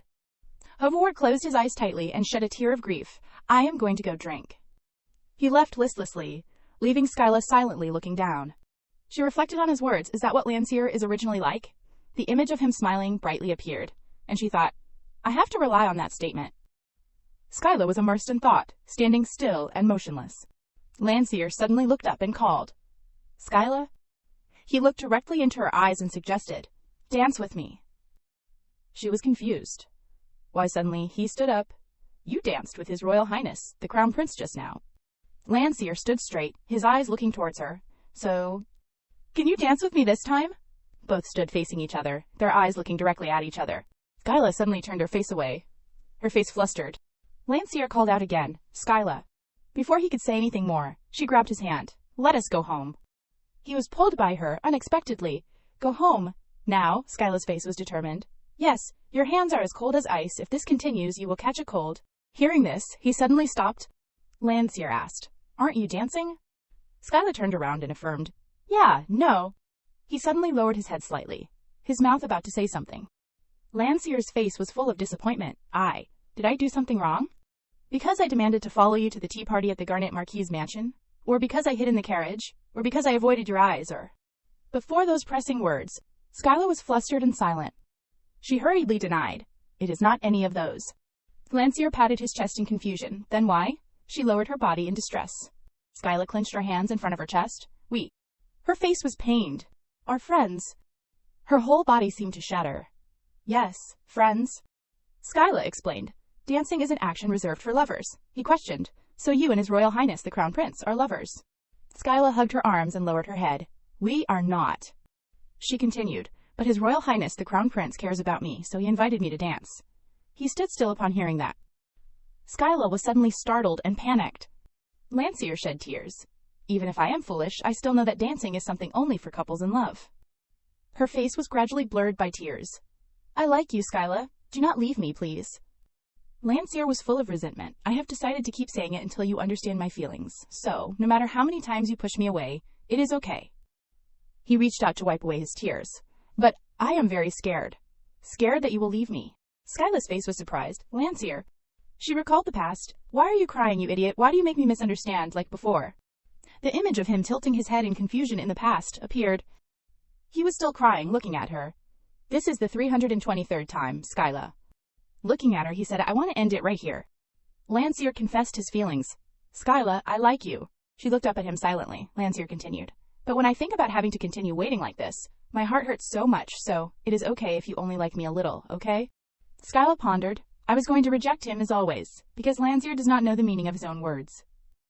She lowered her face, and the image of him with a radiant smile kept appearing. Lancier. Her face looked as if she was about to cry, she thought. "Now I am not as easily fooled as before, but the feelings that I have poured in all these years." Skyla Karen stared at Lancier Solly.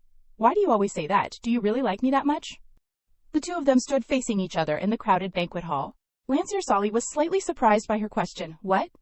Skyla Karen repeated, "Do you like me?" Lancier Solly still looked at her silently, as if he still did not understand the meaning of her words. After a while, Lancier Solly spoke. "I like you."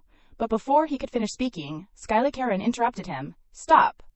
Lancier Solly tilted his head in confusion, looking at her. Skyla Karen was now looking at him with eyes full of emotions. "You still do not know what you are saying, do you?" Lancier Solly also looked back at her. He really did not understand what the problem was, but now I understand. Skyla Karen lowered her head. "Only I misunderstood your feelings. Only I have liked you unilaterally for so long. In fact, you are not bad at all." The noise and gossip of the people around her kept trying to intrude into her confused thoughts, I know, but... Skyla Karen suddenly remembered what Diurn had said to her. "Lady, Skyla, for the person you love, are you willing to give up your own love?" Lancier Solly, on the opposite side, suddenly spoke after a silence. "I like you, because that is what I want. Even if you do not accept it, I will always like you." The entire hall suddenly became quiet. Lancier Solly slowly walked towards her. "Because you do not like me, so now I won't confess anymore, but..." He smiled sincerely and said to Skyla Karen, "Sometime you change your mind, please ask me to confess to you for the 324th time." She looked up and stared at Lancier Solly. "Maybe that liking of yours is real." Skyla Karen took a step back slightly, but she turned to leave. "I do not believe he likes me." And really, Skyla Karen just left like that, because if the first person he relied on was someone else, then he would probably like that person now, not her. Skyla Karen said coldly, "I am going home first." The distance between the two became farther and farther. Clearly there was no obstacle, but it was as if they really could not be touched. Other noble ladies came forward to talk to Skyla Karen. "Lady Skyla, today, while dancing with His Royal Highness the Crown Prince." "Lady, where did you buy that dress?" She only replied faintly, "Sorry." Skyla Karen left the bustling hall alone. At this time, Ryan suddenly appeared and called her Lady Skyla. Skyla Karen turned around and greeted, "Your Royal Highness the Crown Prince." He bowed slightly to her and suggested in a low voice, "Call me Ryan." However, Skyla Karen replied blankly, "No, no need." Ryan tilted his head and smiled at her. He chatted comfortably. "It seems the lady has misunderstood something. Calling me like that is not a suggestion, but an order." Outside, Skyla Karen still replied with a polite smile, but in her heart she wanted to eat this guy alive. "What do you want?" Ryan crossed his arms and sighed. "I was also going to say that the lady's complexion does not look too good." Skyla Karen did not reply to his words. Is he worried about his future fiancée? Ryan, on the opposite side, was still continuing. "Among the royal mages, there are some who are very good at using healing. Magic, I will send that person to the Duke's mansion tomorrow. He looked at her. Because the lady is very important to me, Skyla, Kaerun replied politely. Thank you, your highness. Ryan's light purple eyes looked at her indifferently. Then he unexpectedly spoke. The lady has a bad friend, does not she? Skyla Kaerun raised her eyebrows and looked at Ryan. What does your highness mean? He shrugged. The meaning is on the surface. Ryan leaned over and whispered to Skyla Kaerun. If it were me, I would have cherished my friend more. She looked at him in confusion, her mind full of question marks. What is he talking about? Is he annoyed about what happened earlier? Ryan reached out to her. I will escort the lady to the carriage. Everyone around watched the backs of the two people leaving. Skyla Kaerun turned her head slightly to look behind. Lancier is also watching, even though I hurt Lancier so much. Is he still paying attention? Outside it was getting dark, and the lights from the palace flickered in the darkness. Reaching the outside, Ryan suddenly looked behind and asked, But, where did this cat come from? Skyla Kaerun was suspicious. Cat. She turned her head to look at the cat looking at her with bright eyes. Could it be? Skyla Kaerun looked at him suspiciously. Viscount Artesina, you followed us all the way here, Canep, in cat form, rolled around on the ground. Take me with you too. Canep kept crying. Lady. Skyla Kaerun smirked and replied, I do not know, maybe he hid somewhere and followed us here. Ryan ordered the nearby soldiers, get rid of it. The soldier quickly accepted the order, yes. Canep was dragged away like that, his heartbreaking cries reaching Skyla Kaerun's ears. I will resent you. A short interlude passed. Ryan took Skyla Kaerun to the carriage, where Tsef and Fabrice were waiting. The two looked at them suspiciously. Why did she go in with young Master Lancier? And now she is coming out with another man, young lady. Fabrice gaped, an idea flashing in her mind. Could it be that the young lady has really become the crown princess? Helping Skyla Kaerun into the carriage, before leaving, Ryan placed a kiss on her hand. As expected, it looks very similar. Ryan smiled at her. Thank you for dancing with me today. We will meet again soon. Only after the carriage rolled away, Skyla Kaerun could relax her body and breathe a sigh of relief. Everything was proceeding as she wanted, but why did she still feel guilty? Skyla Kaerun muttered, Lancier. When she thought of him, a strange feeling kept rising in her heart. I should not have left him alone.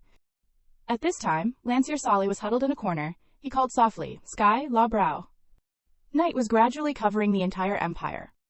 Skyla Kaerun lay in bed, and suddenly she heard some sounds in her ear. She opened her eyes wide. Skyla Kaerun sat up in bed. Who is coming here at this hour? She got out of bed and went to open the door. Who is it? The Duke and Duchess Kaerun were holding a lamp and standing in front of her room. Something big happened, Skyla. Seeing their uneasy expressions, Skyla Kaerun felt confused. Father, mother. Duke Kaerun struck her on the head.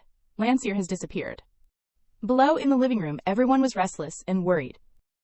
Lancier Solly's mother called out loudly as soon as she saw Skyla Kaerun arrive. Skyla! She quickly went in front of her. I am really sorry for coming to you in the middle of the night like this, but when I got home, I could not find Lancier anywhere, so... Lancier Solly's mother's mood became chaotic. Skyla Kaerun heard the worry in her thoughts. He is not here either. Where did you go, Lancier? Skyla Kaerun took her hand. Duchess, please calm down. She comforted her softly. I will find him. Lancier Solly's mother was touched. Skyla. Skyla Kaerun heard her heart. I should not have let him go. She looked at Hovawat, who was sitting slumped on the side. Skyla Kaerun heard Lancier Solly's mother's complaint. I thought it would be okay to leave him to Hovawat. At the same time, she also heard his true thoughts. Oh my god, the wine is making my head hurt too much. Skyla Kaerun made a suggestion. Duke, how about we go back to the ballroom and look for him? What do you think? She thought for a moment and said, after leaving the ballroom, I did not see Lancier. Since then, no one has seen Lancier, right? Duke Solly shook his head. But no palace servant or noble saw him. Maybe he is not in the palace. Duke Kaerun spoke. If so, someone must have seen Lancier leaving the palace. Really, no one saw him. Duke Solly sat down on the chair. Duke Kaerun. Lancier is a great mage. Maybe he used magic to go out. Hovawat tried to sober up. A strong country with so many layers of magical defense, like Habina, is not easy to invade. As soon as he finished speaking, the entire castle suddenly encountered an earthquake. The shaking became more and more intense, and everyone screamed in panic. What is going on? Skyla Kaerun was still stunned when an arm reached out to her. Skyla. The next second she fell into her parents' arms. At this moment she could feel the trembling coming from their bodies, and also heard their hearts. We must protect our only daughter. This mother will protect you. Skyla Kaerun smiled slightly. Waiting for the tremor to pass, Duke Solly cleared his throat and called. Duke Kaerun. He reminded the two of them. It is okay to stop now. As soon as the two released Skyla Kaerun, The door behind them was suddenly kicked open. Duke, Duchess. Austin and Fabrice ran in worriedly. Are you two okay, young lady? Duke Karen reassured them. We are fine. Is anyone injured? Austin pushed up his glasses. I do not know either. It does not seem like there is anything serious yet. Lancier Solly's mother was dazed. What happened? Is it an earthquake? Someone went to the window to take a look. Then everyone heard Hovawat's voice. It does not seem like an earthquake. Before everyone's eyes was the scene of the palace engulfed in flames. Hovawat was furious. Those damn Habina kingdom? They dared to invade the palace. Duke Karun shouted, It is war. The palace has been invaded, Austin. Quickly wake up the entire knighthood. Let us fight for our country. Austin, standing next to him, raised his arms high in response. I understand. Seeing Duke Karun's excited appearance, Duke Solly quickly pulled him back. Stop. We can't conclude that this is the work of the Habina kingdom. What if? Duke Karun frowned. If it is not the magic army of the Habina kingdom, who could break the magic array of the palace? It can only be a great mage. As soon as he finished speaking, the entire living room fell into a deathly silence. Everyone inadvertently thought of a question. Could it be? No way, no it can't be, please someone say, it is not. Austin was the first to speak. Breaking the atmosphere, maybe it is, young Master Lancier. These words were like a thunderbolt to the three members of the Solly family. They covered their faces and slumped down.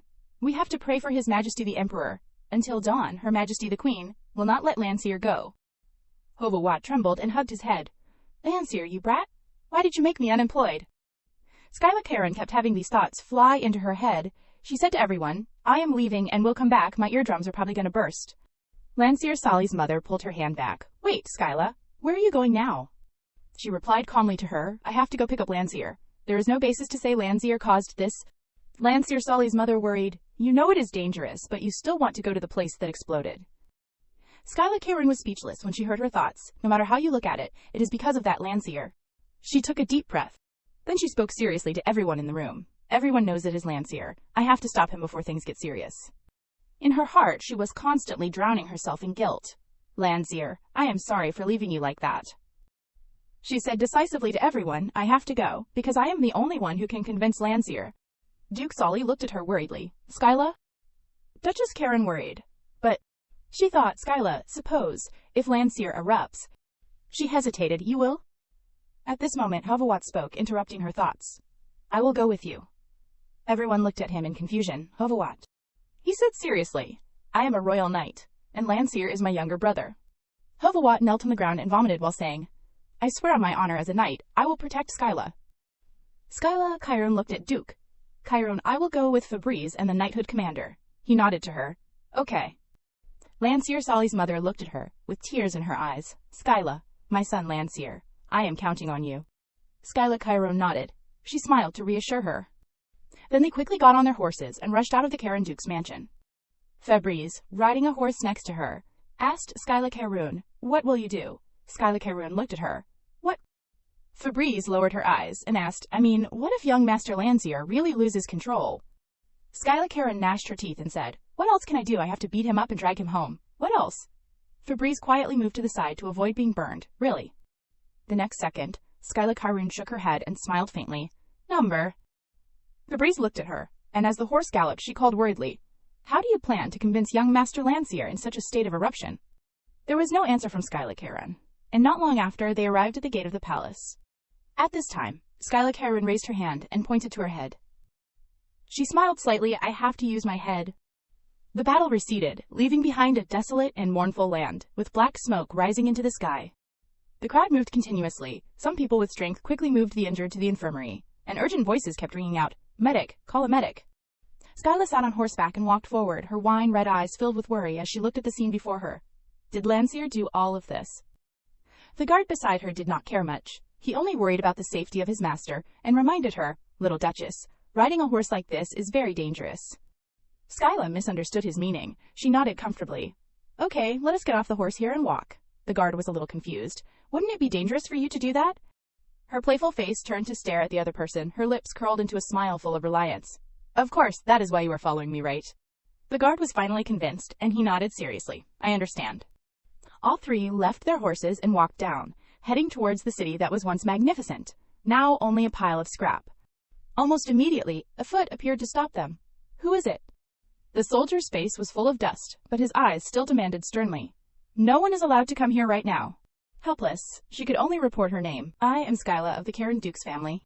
She looked around the place again, her tone gradually becoming serious, like an order. What is going on? In the moment of hearing that name, the soldier was briefly surprised, thinking, is it Duke Karun?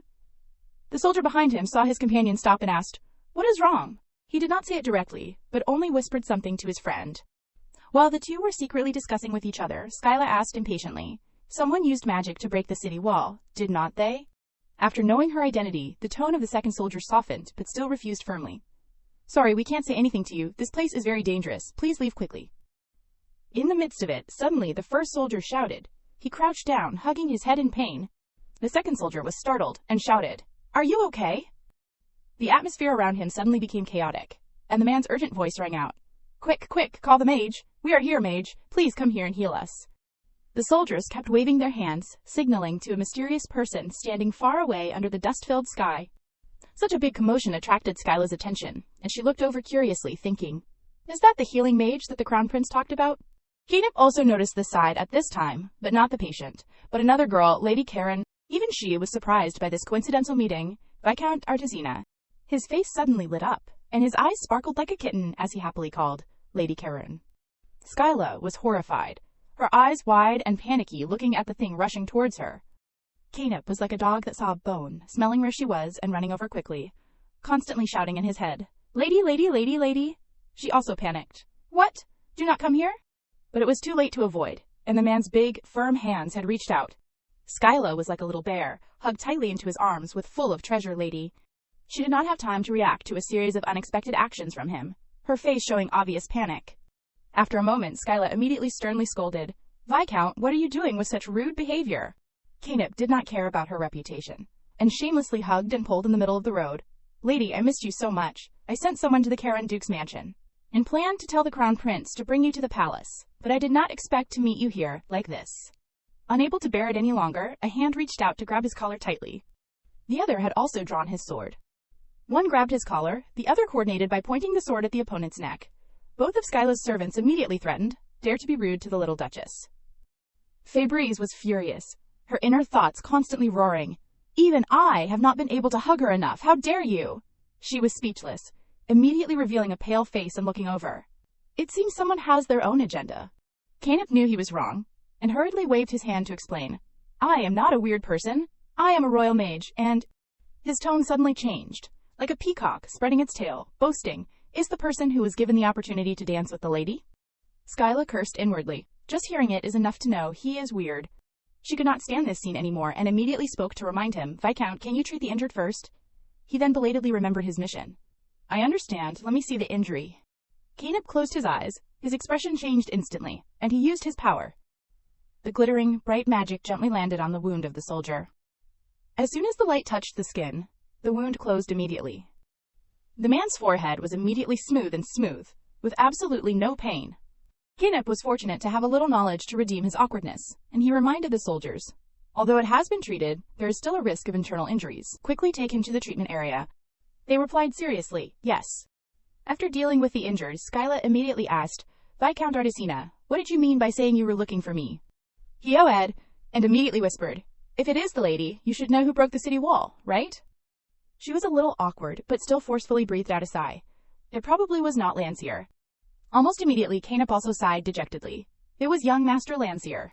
He added, only a great mage can do this. Hearing that affirmation, Skyla covered her face, speechless. It is really Lancier. She looked around at the ruins, her heart tiredly sighing.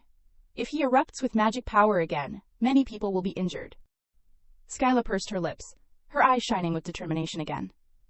Not wanting this to happen again, she immediately suggested, lead the way for me. Keenip was slightly taken aback, yes. As if realizing his hesitation, Skyla placed her hand on her chest, her face stern, repeating her request. Viscount, take me to Lancier's place. After that, I will take responsibility myself. Her wine-red eyes looked up, shining with a confidence that could not be buried. Keenip and Fabrice were immediately shaken by those eyes, their hearts beating excitedly and passionately. Oh my god, that momentum! After a while, Keenip, according to her wishes, led them into a dilapidated mansion. Skyla asked again, what exactly happened?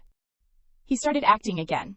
I was abandoned by the lady, so I am very sad. Skyla lost patience, and immediately snapped. I am not in the mood for jokes. When did Landseer start erupting? Hearing those words, Canop's footsteps suddenly stopped. His face was full of confusion. You said erupting. His heart kept wondering. Erupting. Does she mean erupting with magic power? Canop continued to wonder, isn't young Master Landseer rebelling? Reading those thoughts made her startled. Skyla forgot to even hide it, and almost lost her composure and shouted, "Rebelling! Of course not!" The atmosphere around them suddenly became silent. Canop, who was originally intelligent, almost vaguely guessed and asked, "Lady, could it be that you can read my thoughts?" She was guilty, and hurriedly turned her head to look in another direction. Damn it, I misspoke. Her face still denied it. Read thoughts. How could I have such a ridiculous ability? Although he still had some doubts in his heart. Just now the lady. No, it was not. He still chose to believe and changed the subject, hearing what the lady said. I understand now. Canop touched his nose. His lips moved to speak. Although I advised the Crown Prince that it was not. Remembering the scary appearance of those knights, he recounted gloomily. The royal knights believe that young Master Landseer is rebelling against the Crown Prince, so they are requesting to mobilize the army to eliminate young Master Landseer. Hearing those cruel words, Skyla's face showed obvious shock. She repeated those two words blankly. Eliminate. In her heart she kept shouting, no way. Remembering his innocent and bright face when he happily called her, Skyla, look at this. Her heart clenched again. I do not want Landseer to be hurt. If possible, I only want him to be happy. At this time, she was still thinking painfully. The things that hurt him are the reason why Landseer has to die. Canop interrupted her thoughts and spoke. It is not reasonable for someone who has always lived peacefully to suddenly be accused of rebellion. The Crown Prince also said similar words. Just when the atmosphere around her became serious, a familiar voice suddenly rang out. What rebellion? Ryan did not know how long he had been sitting here. He smiled as if it was obvious. He was dumped, drank too much wine, and caused a ruckus. Canop laughed awkwardly, but the person does not know anything about this. Again, a voice rang out, interrupting his words. Viscount Artesina. Skyla turned her back to everyone. That lonely back softly asked, after this, can I stay by Landseer's side? In her heart, she kept complaining about her identity. A great mage is really a ridiculous existence. Thinking about that person, Skyla felt even more helpless than ever. I once thought that for a great mage with power above nature and human ability, their weakness can only be themselves. She remembered the last time he lost control, the entire mansion shook and wanted to collapse. Remembering that moment made her even more certain. He is afraid I will hate him, so he takes the harm caused by me. Skyla clenched her palms, her heart constantly aching for her close friend. Did Landseer lose his mind again for such a trivial reason? In fact, is not the person threatening Landseer me? As if noticing her chaotic emotions, a voice managed to ring out, interrupting, Lady Karun. Canop patted her shoulder, calmly reassuring the girl in front of him. Calm down. He looked directly into those wine-red eyes and began to speak. If the lady can't stop young Master Landseer, the only way is to eliminate the young master. What needs to be considered now is whether you can persuade the young master or not. Skyla pursed her lips tightly, temporarily unable to understand what this person wanted to say. Canop just smiled, his eyes shining with trust and reliance. You have to save young Master Landseer. Hearing those words, Skyla tightened the hem of her skirt slightly. Although she did not say anything, she nodded very firmly. Both of them looked at the door in front of them. Skyla secretly assessed. Even someone without mana like me can feel the instability. It is definitely far from what it used to be. She hesitated a little, and asked, Landseer is in there, right? Obviously Canop was also very reluctant with this power, and had to nod gloomily, yes. He crossed his arms in front of his chest, his face clearly showing boredom. I deliberately did not let others know. If it were the royal knights, they would use force to suppress him. Skyla touched her cheek helplessly, and could only politely respond, Thank you, Viscount. Seeing her hand reach out to touch the door, Canop called out in panic, Lady? You is scared to death, constantly warning of the danger behind the big door. Are you just gonna go in like that? Inside, there is a whirlwind of chaotic magic power. Skyla immediately turned her head, her face stern, and said falteringly, What? Of course I have to go in with the Viscount. She crossed her arms in front of her chest, looking extremely confident and proud. Even if Landseer loses his mind, he won't hurt me. Canop jumped up. What about me? Is it okay for me to get hurt? She again showed that it was nothing serious, and naturally replied, But the Viscount is a mage specializing in healing, is not he? He cried without tears. Why do you consider my injury as a matter? Of course. Seeing that the other party kept hesitating, Skyla had to resort to a trump card. I will invite the Viscount to the Chiron mansion soon. Canop flipped his face even faster than a pancake. I will lead the way in his heart, he laughed, thinking, I have to take a look at the ladies' room. Before the two of them actually entered, she suddenly called back, Viscount. Skyla lowered her head, saying a future that no one wanted to come. If both Lancier and I are injured. She raised her head to look, without hesitation, put her safety down. Please heal Lancier first. Canip was stunned for a moment, unable to digest her words. What did you say? But the response to him was not an answer. But her strong back pushing the door open, lady? The dazzling light inside flashed, causing both of them to squint. Canip pointed forward with difficulty. Lady, over there?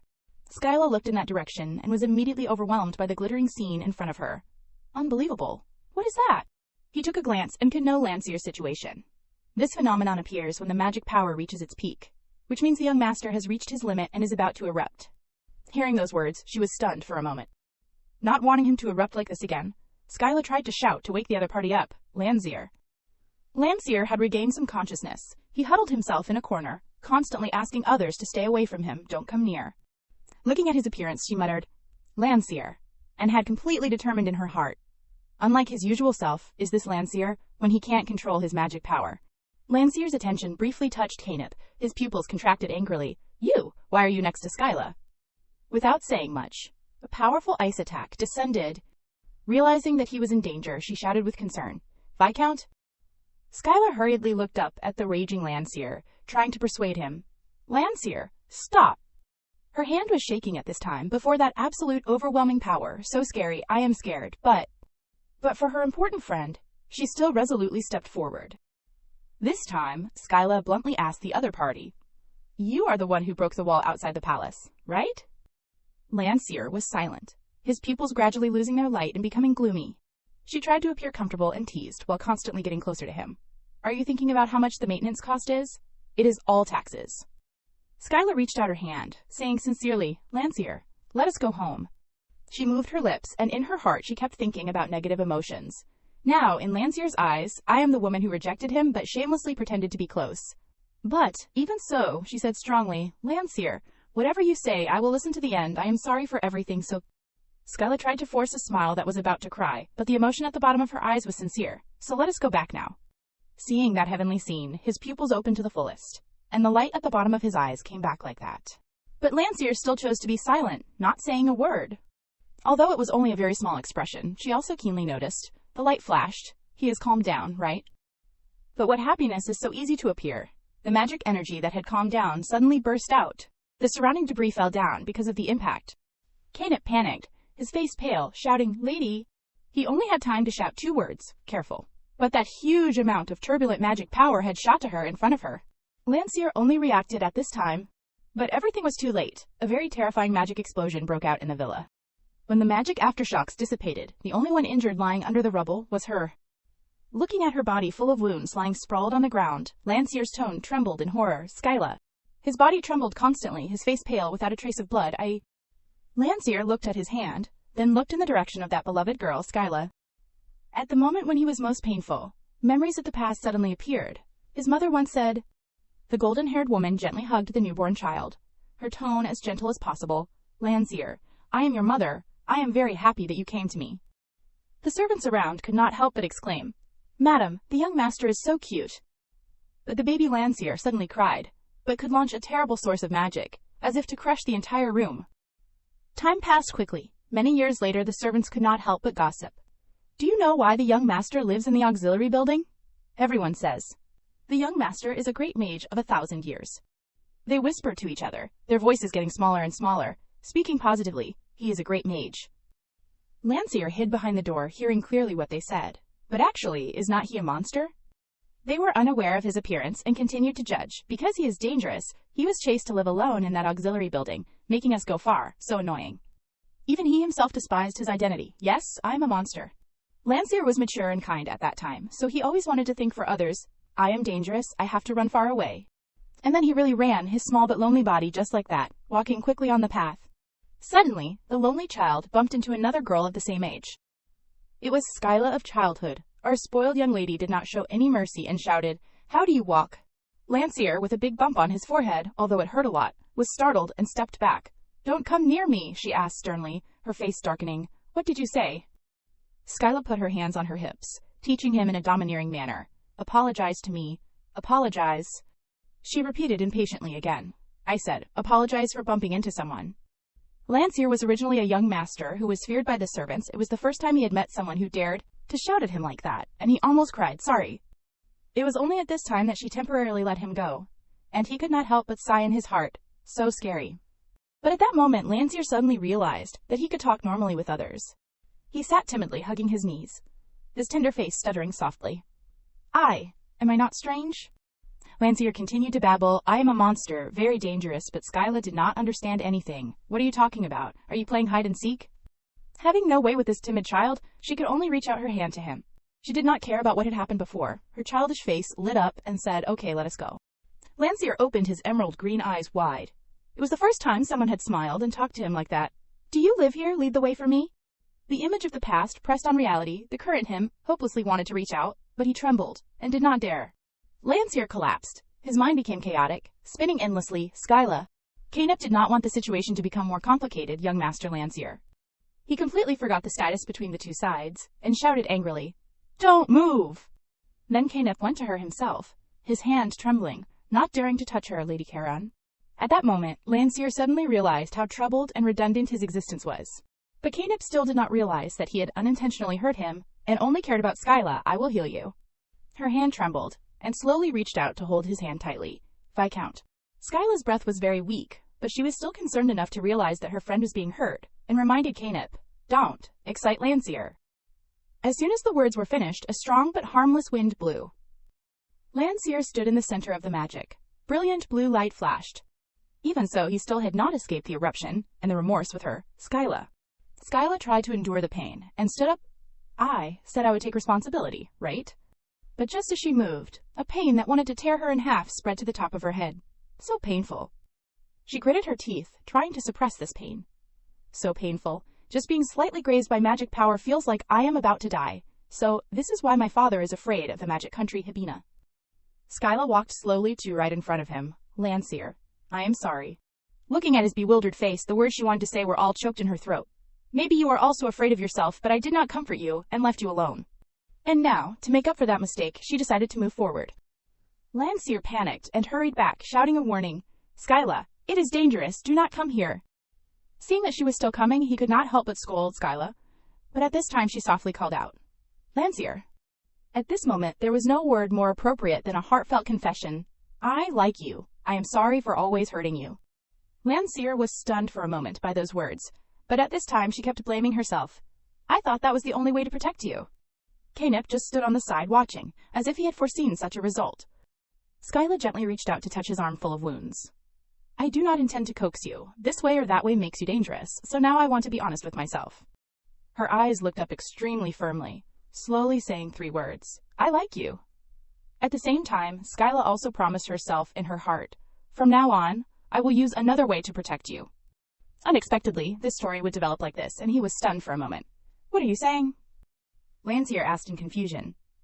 Then why did you reject my confession? Seeing his face as if about to cry, she could only tell the truth. I did that because I liked you. Hearing this, he was even more confused.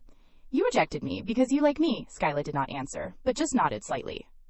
Unable to get a satisfactory explanation, Lancier gnashed his teeth painfully. His face was lowered, unable to be happy. On the contrary, his mood became worse. I do not understand.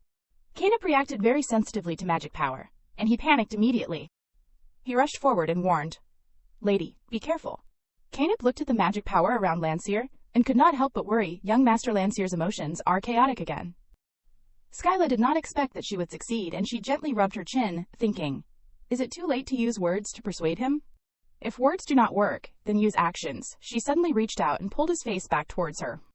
Being pinched on the face by her soft hands, Lancier gradually returned to normal. But he was also confused. Skyla stared at him, and began to remember in her heart, Febreze once asked me. She smiled as she thought, how to persuade Lancier. Yes, it is to use my head.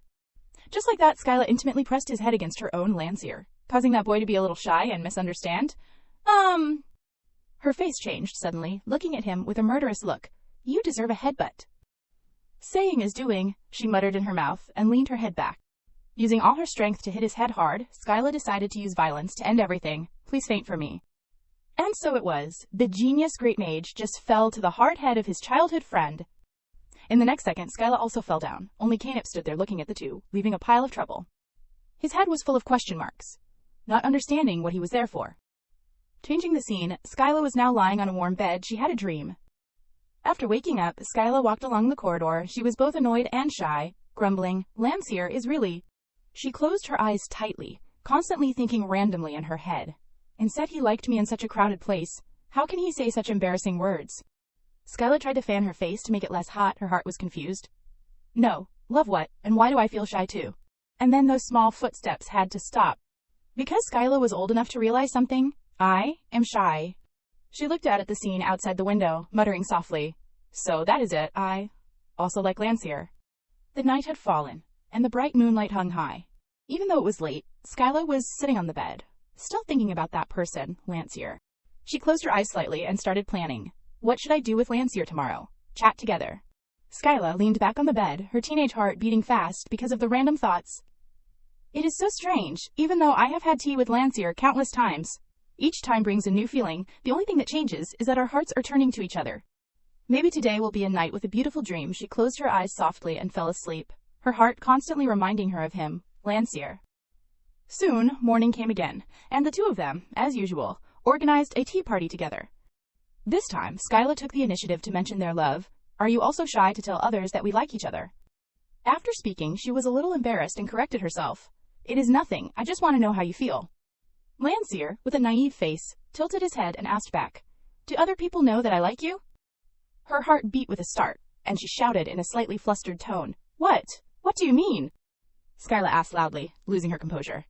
You said everything, but he still had not caught up with her frequency and was confused. What? She suddenly felt a little embarrassed, her cheeks flushed, and she said hesitantly, The thing. We like each other. With a natural face like it was a normal thing, Lancier had a shocking statement. Everyone around me knows that I like you. He smiled and said with a harmless smile, Since I was little. Skyla was startled when she heard the words he said. I said that you are the best friend in the world. Her hand gently released on the table, but her tone was slightly trembling. To understand. I want to ask you. Skyla lowered her face, carefully confirming his feelings for her. You like me, just like I like you, right? The feelings that she had for him had been germinated from those moments in her memory. You live at my house, always by my side at all times. Waking up in the same bed, starting a new day together, the two of them could break all barriers and happily lie next to each other every morning when they woke up. And in the distant future, she still wanted the two to always be by each other's side, this feeling of wanting to grow old together. So when she heard that Lancier liked her as a friend, she had to ask clearly, So? Her face darkened, asking crazily, You like me, not just as a friend, but the liking between a man and a woman, right? Are your feelings the same as mine? Lancier just sat there quietly, opening his eyes wide and not saying a word.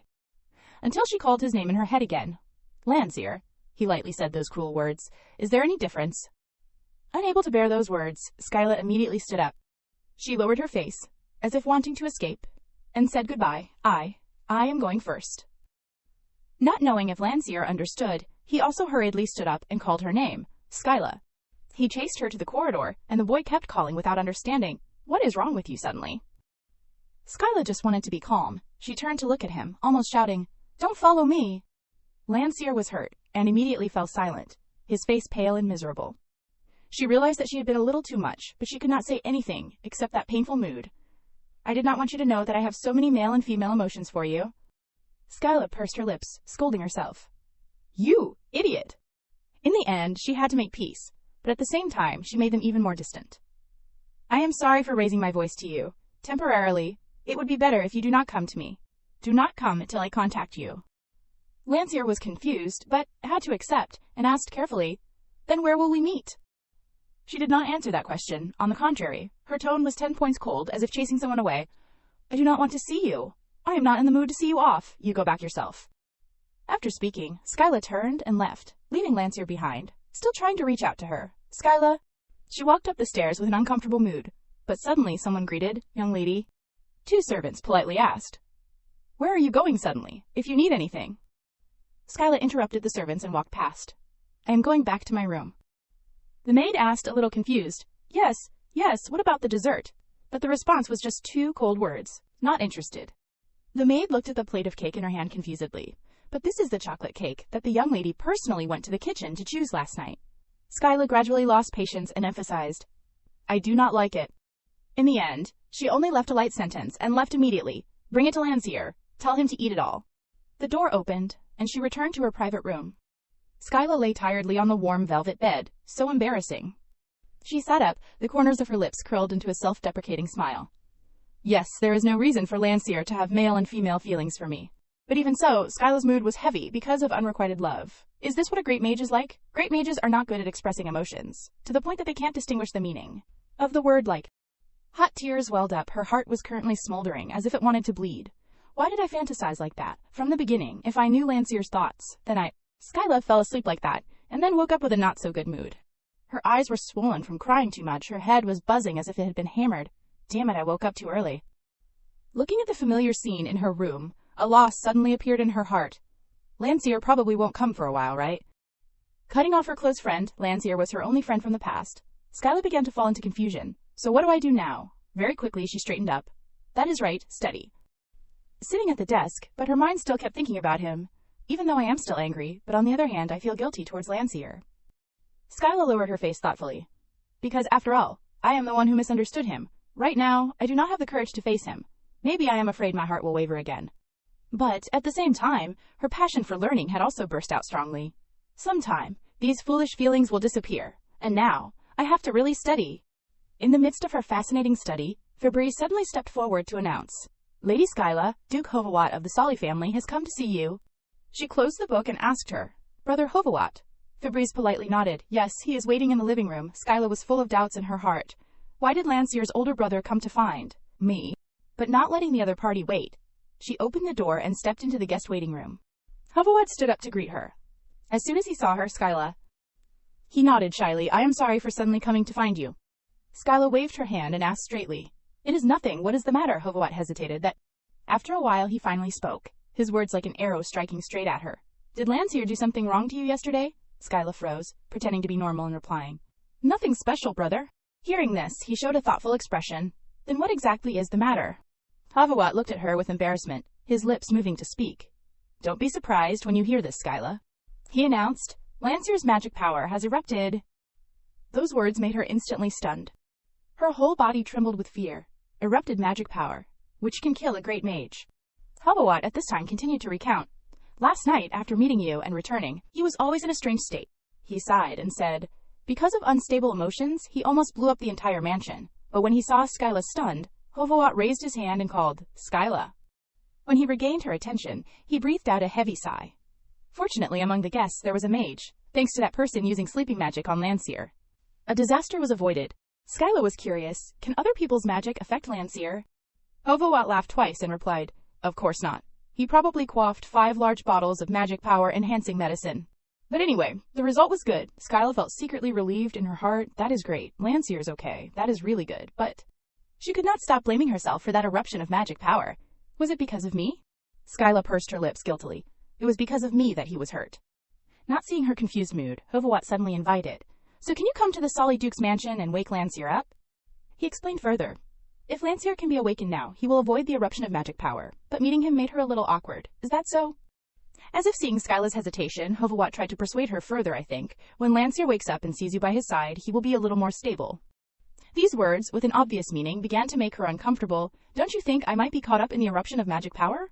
And honestly, Skyla did not want to meet him at all. I did not want to meet him until these feelings subsided. But suddenly like this. Hovawat also knew that he was very thick-skinned. But he could not do anything but ask her for help. I am sorry, Skyla, if it is not you who can make Lancier calm down. He said casually a word that everyone could see, because Lancier only likes you, and that word touched her teenage heart. And then Skyla began to rationalize everything. So that is it, in Lancier's small, narrow world, there is no one but me. For Lancier like that, I am both an outsider and his only friend. She decoded herself, determining that he also liked her, and was also his link to the outside world. A Lancier like that said he liked me, which means he has no one else to like but me. Skyla's hand clenched slightly, as if making a decision. She looked straight at Hovawat, nodded, and accepted the invitation. I will go. He was overjoyed to hear that. Thank you, Skyla. The two left the mansion and headed towards the carriage. Skyla also began to clarify her thoughts. Even if this feeling is ignored, it does not mean Lancier is no longer important. Putting one foot on the carriage, Skyla also clarified her identity. I will go save Lancier, as the only person who can like him. At the Solly mansion, a cheerful voice rang out. Long time no see, Skyla. It was Madame Solly and her husband. She looked at her gratefully. Thank you so much for coming here. Skyla nodded politely. Yes. Long time. No. See, she secretly assessed their condition. It looks like they both lost sleep. She remembered clearly what her purpose was for coming here, and immediately looked around and asked, Where is Landseer now? Madam replied, He is in his room. Duke Solly patted his wife's back to reassure her, and simply recounted what happened yesterday. You probably heard. Landseer has been in a state of magic sleep since yesterday. Madam Solly chimed in. Count Diurn helped us. Count Diurn slowly stepped out to greet. It is a pleasure to meet the lady. I am Count Diurn, from the kingdom of Habina. Skyla secretly observed the other party. At this time, I also vaguely recognized. Is he the mage Landseer mentioned last time? She did not say a word. Only her wine-red eyes slowly looked over. What she was staring at was the other party's blue earrings. Feeling that Skyla was a little rude, Diurn smiled and teased. Is it strange for a man to wear earrings? She was startled, and quickly waved her hand to defend. No, not at all. She cleared her throat and explained euphemistically, I am just surprised, because rough stone earrings are very rare in the royal country. He did not show any attitude and only replied, Does the lady think so? Then Diurn spoke up to introduce, This is magic stone, not rough stone. Because the magic power hidden in the stone can harm ordinary people, only mages are allowed to use them. While Skyla was surprised, so that is what it is, he had begun to curiously ask, The lady is the only person who can stop the young master from erupting with magic power, is that true? Being interrupted like this made her a little dissatisfied and cursed silently, treating people like puppies. Skyla put her hand on her chest and replied very skillfully, I do not know if I can stop the eruption, but it is true that I am close to Landseer. Diurn smiled meaningfully. That is enough. At this time, the Duke and Duchess had spoken. Skyla, are you planning to wake Landseer now? Can you go with Count Diurn? Seeing their expectant expressions, she smiled and nodded. Of course, I came for this matter. In front of her at this time was the familiar corridor that she had walked many times. Skyla walked up slowly, having prepared herself for the important task ahead. To wake Landseer, I must be calm and not let emotions control me. At this moment, Diurn suddenly asked, Are you two in an engagement relationship? The unexpected question caught her off guard, and she blurted out, Yes. Turning around suddenly caused Skyla to lose her balance and fall backwards, crashing into the mage count. He hurriedly reached out and grabbed the stairs tightly, using so much force that his veins were bulging. Both were safe from falling, but everyone's heart skipped a beat with fear. You stopped so suddenly, it makes it difficult for me. Skyla stammered to admit her mistake. I am sorry. But not letting herself be blamed, she began to shift the blame.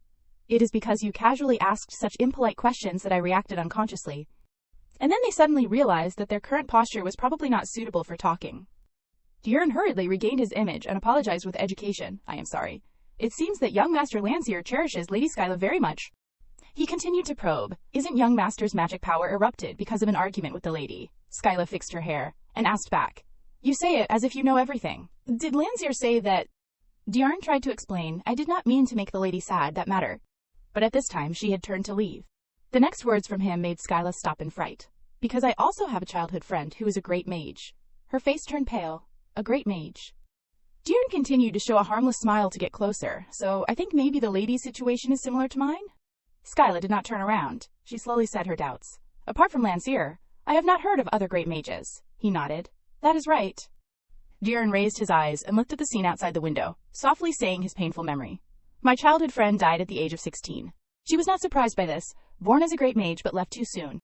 The upper half of Diurn's body hid under the darkness. No one could see his expression when he said these words. Perhaps, because she was a great mage, she left this world so early. Skyla said with pity, Why?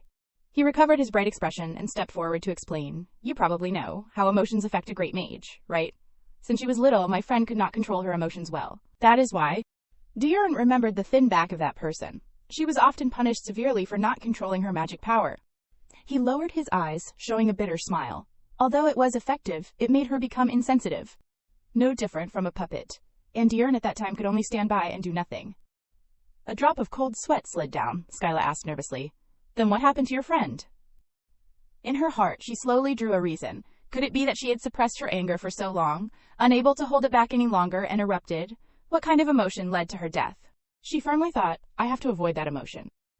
Seeing her nervous expression, Diurn only pursed his lips as if thinking about something. After a long time, he finally spoke. I know what the lady is thinking. Diurn repeated exactly what Skyla had thought. I have to avoid that emotion, causing her to startle with goosebumps. He smirked, revealing a kind of dangerous and creepy feeling. But unfortunately, the lady can't avoid it. Those words made her emotions completely explode. What do you mean? Are you just gonna let Landseer lose his life? Diarn did not react to her anger, and only said an irrelevant sentence. Sadly, humans can't escape love. The next words from him made Skyla's face look extremely ugly. That friend had her first love at the age of 16. Diarn seemed to have seen something, and continued to announce, yes, love is what killed her. His voice kept echoing, making Skyla's face as white as paper. What will be the end of young Master Landseer? The suspicion in Skyla could not be hidden, she blurted out unconsciously. What? Skyla almost snapped, questioning the person in front of her. You said she fell in love by chance, but why? Diarn was completely silent when he received that question. He remembered the image of Bliss and her lover on the meadow. The first time she fell in love with someone, they became lovers, and it was the beginning of a tragedy. Diarn had once confessed his love to her in the flower garden. Bliss, I love you, marry me, Bliss, who had not yet adapted, asked back, Mary. He touched her nose intimately and whispered to her, that is right. We will live together for life, only you and I. Bliss's eyes at that time opened wide, sparkling, for life. But then, she was hit on the forehead by an expensive porcelain cup. At that time, King Hernia was so angry that he abandoned his image and roared, Mary, are you talking about marrying now? Do you know what it means? In response to him was her most indifferent words, to live for life with the one I love. The king lost his temper and cursed, you idiot, you are going to marry someone with a lower status than you?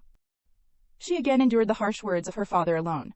Immediately bring him here to me, I will accuse him of daring to take advantage of you.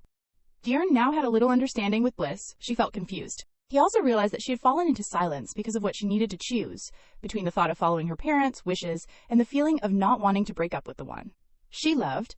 When the two sides collided, she did not know what she should do. At that time, Bliss's bloody hands did not scare Diarn at all. The eruption of her magic power was not like young Master Landseer. He still faced her, even if Bliss had blackened. Intense emotions that could not be expressed, like poison, gradually eroded her heart. Diarn had realized the current situation when he set foot in the castle. In that situation, her parents had no choice but to let the two of them get engaged. But Bliss's father was secretly forcing him, for now, I will let the two of you get engaged. However, Diarn only heard the first part and was very happy, so no one expected him to continue to speak, however. When the king turned around, he spoke the most inhumane words, 3 months later, the two of you will divorce. By then, my daughter's mood will have stabilized. He was naturally amorous, and of course refused immediately. That is not possible. Diarn accepted kneeling before him to beg for happiness. We love each other sincerely, please. But all were ignored by King Hernia, because of anger. It is too noisy. Do you think you can make my daughter happy? Ridiculous. He even threatened, you will divorce 3 months later. If not, I will exile you from the kingdom. He had no choice, so he went to the room of the girl in his heart, Bliss. Diarn pretended to scratch his head, and said shyly, he allowed it. The unexpected words made Bliss look much brighter. She did not hesitate to run and hug him as if she was about to be free. I am so happy.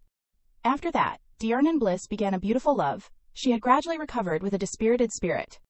However, he secretly harbored other thoughts. But the mind of the man she loved became complicated. Can I make Bliss happy? Diarn looked at the hands that were holding each other, and felt uneasy for a second. A lower noble, lacking, and a great mage who can marry the prince of a neighboring country. This relationship has no future. Until 3 months later, according to the milestones set by King Hernia. He took the opportunity to take a walk with her, and opened his mouth. Bliss, it is time to end it. But Bliss was still blank and confused. End what? After so many times of tormenting his mind, Diarn decided to let go. Let us get a divorce. She also had a moment of shock, but still wanted to salvage a little. You said that if you love each other, you have to be together forever. Bliss's hands clenched unconsciously, but she still said softly, but, you want to get a divorce? He, in order to completely break Bliss's will, did not hesitate to be ruthless, because I no longer love you. The whole scene at that time almost stopped, only the two of them remained. Returning to reality, Diarn had almost finished telling the story. That man let go, hoping she would meet someone better than him. The melancholy on his face did not diminish a bit. A few months later, my friend left this world. Her dilapidated body appeared before his eyes, making Diarn haunted. Because of the eruption of magic power, her body gradually weakened and she could not bear it anymore. Skyla, hearing these words, frowned and could not accept it. Impossible. Landseer is different from her. Although he is clumsy, he has always clearly expressed his emotions since he was little. Walking for a while, he had taken her to the front of the room. Please go in. Skyla's skirt quickly made an accent for the snow-white floor. She went to the side of the bed of the unconscious person with a hope. He will really be different, right? Skyla's mind kept thinking of the worst-case scenario. Just by temporarily not meeting each other, Landseer has erupted like this. If he really loves me. In a flash, she had come close to the sleeping person, Landseer. Skyla's hands uncontrollably touched Lancier's cheeks. If you love me, will you just die like this? Diurn saw that the atmosphere was a little strange and knew to avoid. If you release the magic, the young master will wake up in a few minutes. I will wait outside. Before leaving, he was kind enough to leave a little magic. And she was still stroking that handsome face. The face is too handsome. I am looking forward to a simple love. Her hands glided to his lips, unconsciously no longer pure. A date like everyone else, and the first kiss. Now Skyla had realized and wanted to make amends. I have defined the relationship with Lancier according to my own intentions. I am sorry, Lancier, for unilaterally misunderstanding and blaming you. She suddenly closed her eyes and secretly prayed. Suppose if I have the ability to read other people's thoughts. At that moment, familiar hands had grasped Skyla's hand. Lancier, who had just woken up, saw his lover by his side, Skyla. And she could only feel helpless at the sight. Lancier, what to do now? I have to say something. So Skyla immediately flared up and tortured him. You are causing trouble again. What is wrong with you? You are just lying in bed and sleeping all day at the beginning of the year. Is it too comfortable? She did not feel sorry for the sick person and even used a baseball bat to beat Lancier. I clearly said, do not wear shoes on the bed. Until she calmed down, Skyla realized that she had lost her image. That is it. Apart from the harsh words I usually say, I can't think of anything. Even so, he did not dislike it and even deliberately took her hand. Lancier pulled Skyla into his arms, causing her to blush shyly. The next words were spoken by him officially made Skyla freeze. Skyla, I was wrong, so do not dislike me. Lancier's eyes looking at her became even more sincere. He tried to sit up straight, showing sincere remorse. Although I do not know why you are angry, but I apologize. Speaking of this, Lancier's tears were about to fall. Feeling wrong? Skyla looked at a series of expressions and scolded endearingly. You idiot! Immediately after, she pushed him back to bed. I do not dislike you. In the luxurious room, Skyla's voice became even more charming. Lancier. When she had settled on the bed, she seriously questioned, why did you say you wanted to marry me before? Lancier instead answered very frankly, because I like you. As soon as the words were finished, Skyla jumped up and shouted, what is there to like about me? Why do you like me? And in the future, what do you want to do to live? But he still happily affirmed, because it is you. That is why I like you. I like you the most in this world. I hate everything else. Lancier slightly moved his head closer and said in a low voice next to her ear, I want to be with you every day, like the way my older brother is with his lover. While speaking, he conveniently pulled the blanket up high for Skyla. Every morning when I wake up, the person I want to see first is you. Lancier quietly hugged her waist and expressed his heart. All day, I will spend time with you, when the weather is good, before going to sleep. You are the last person I want to look at. He still babbled sweet words next to Skyla's ear. When we get old, I want the two of us to share small memories and laugh happily. But she suddenly interrupted that confession. Enough, I understand clearly, so do not say any more. I also like you, Lancier. Although she really wanted to, Skyla's heart had a little resistance. But our feelings are not the same. She looked at Lancier's smile, and her heart kept wavering. Holding hands, kissing. He is still naive like a child. Skyla has to always be by my side. That made Skyla even more helpless. Are things that do not exist in Lancier's mind. In the end, she still gave Lancier a gentle smile. My wishes are different from Lancier's wishes, even so. At this time, the door suddenly had a knock. Rachel did not dare to look straight, and only said loudly, Young Master Lancier, Lady Skyla. Madam asked me to convey that the meal has been prepared. Skyla could only awkwardly respond, I know. After preparing, he again said in a pleading tone, Skyla, let us go eat together. But she turned away indifferently. No, I have to go home. My parents will be home early tomorrow. At this time, Lancier could only send a little hope. Then, can we meet tomorrow? However, the response to him was a vague answer. I do not know. So Lancier lowered his face and swallowed his grievance. Is that so? But as soon as he raised his face, the gloom had been replaced by a bright smile. Okay, I will wait for you to contact me. Then Lancier immediately turned and walked out. Skyla leaned against the door. Feeling a little strange, I thought he would make a fuss. Suddenly, Diurn appeared and interrupted her silence. Fortunately, the matter has been resolved smoothly. He did not hesitate to sigh. As expected, young Master Lancier likes the lady very much. Skyla stared at that face and questioned. You have been waiting outside all along, Diurn very casually laughed. If the lady fails, I will use sleeping magic on the lady again. However, she remained silent, causing him to panic. Does the lady have something to say to me? But when Skyla spoke, Diurn froze. That matter. Can I know the name of your childhood friend? But he quickly regained his composure. That question is outside my expectations. Only Diurn's eyes dropped slightly. It has been so long, I have said this name. He mentioned that familiar name with a soft smile. Bliss, her name is Bliss. When she received the answer, she wanted to demand more. I know it is not polite to say it, but I have time to consider, so I will ask you one last question. Skyla's words were like tearing through the silent space, and Darren's thoughts. What should Bliss's lover have done to save her? Of course he would dodge the question in a flash. The lady does not have the qualities to be a diplomat. Asking sensitive questions like that could worsen the relationship between the two countries. Even so, she responded very firmly, I have already said. I do not have time to consider. Knowing that he could not escape, Darren could only hesitantly admit, I do not know. The helplessness in him suddenly became clear. What should I have done? Darren's back suddenly became lonely, even though there was someone to confide in. If she had not fallen in love from the start. Bliss's happy smile made him even more remorseful. Then maybe now she would have lived a happy life. Speaking of this, Darren turned to Skyla. So what about the lady? His words were like an arrow piercing straight into her heart. For the one you love, can the lady not love him? Skyla remained silent. I can't answer Count Darren's question. Her vision gradually shifted to the study full of books. But I can recognize that letting Landseer experience love is impossible. The place where Skyla's heart was, I have to draw a clear line, in case Landseer's feelings become deep, because I want to live happily for a long time with Landseer. When she was flipping through a book, a call came, Lady Skyla. A girl ran in and reported to Skyla, I found a great mage named Bliss. Hearing this, she was full of curiosity. Is that so?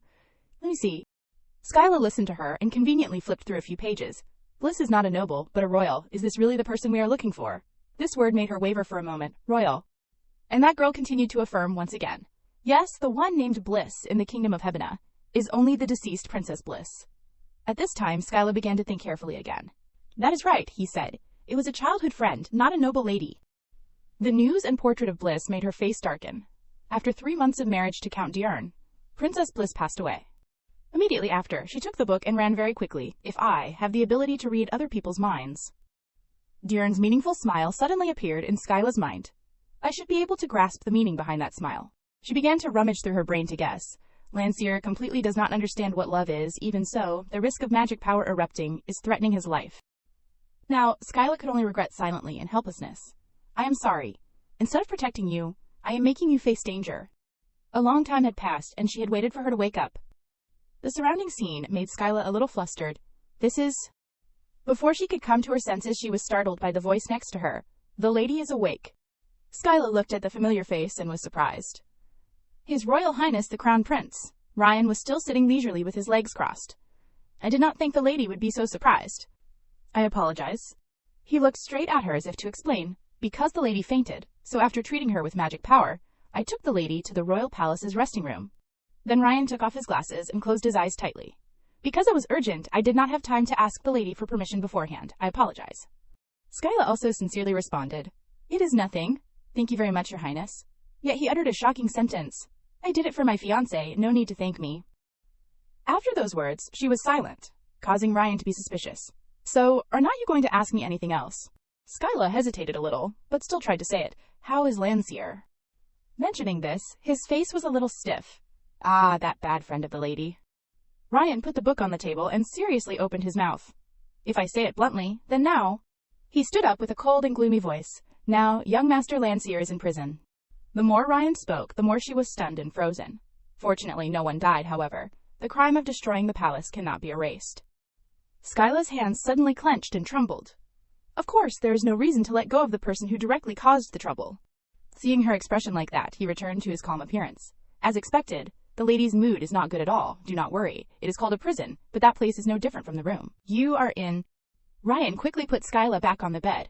The royal mages are working hard to make the young master calm down, so the lady should also rest. He even delicately covered her with a blanket. I am not a cruel person to execute the lady's best friend. At this point, Skyla still wanted to demand, can I meet Landseer? But Ryan rejected that request. Not yet. He smiled as a comfort to her. Just rest now. But as soon as he left, Skyla quickly changed her clothes. She was more sober after a coma. I do not know what will happen to Landseer. Objectively speaking, the magic power erupting on its own cannot be considered Landseer's fault. Skyla kept thinking about all kinds of problems in the palace. Everyone knows that a great mage cannot control the eruption of magic power. But why was it the palace? Negative thoughts were gradually appearing in her head. The palace is the center of the royal kingdom, even if the Soliduke's family is the closest family to the royal family. This matter cannot be easily let go. But then, Skyla could also breathe a sigh of relief. Even so, it is fortunate that no one died. Perhaps Landseer protected everyone unconsciously. Suddenly, a loud shout rang out abruptly, causing her to be startled. What is it? Febreze rushed into the resting room like crazy, young lady. Skyla quickly went out and immediately encountered that scene. Febreze. Before she could finish speaking, she ran over and hugged Skyla tightly. But Skyla's face turned purple from that tight hug. Febreze, what is wrong? Suddenly, Febreze's heart rang in her head. I thought I had lost the young lady.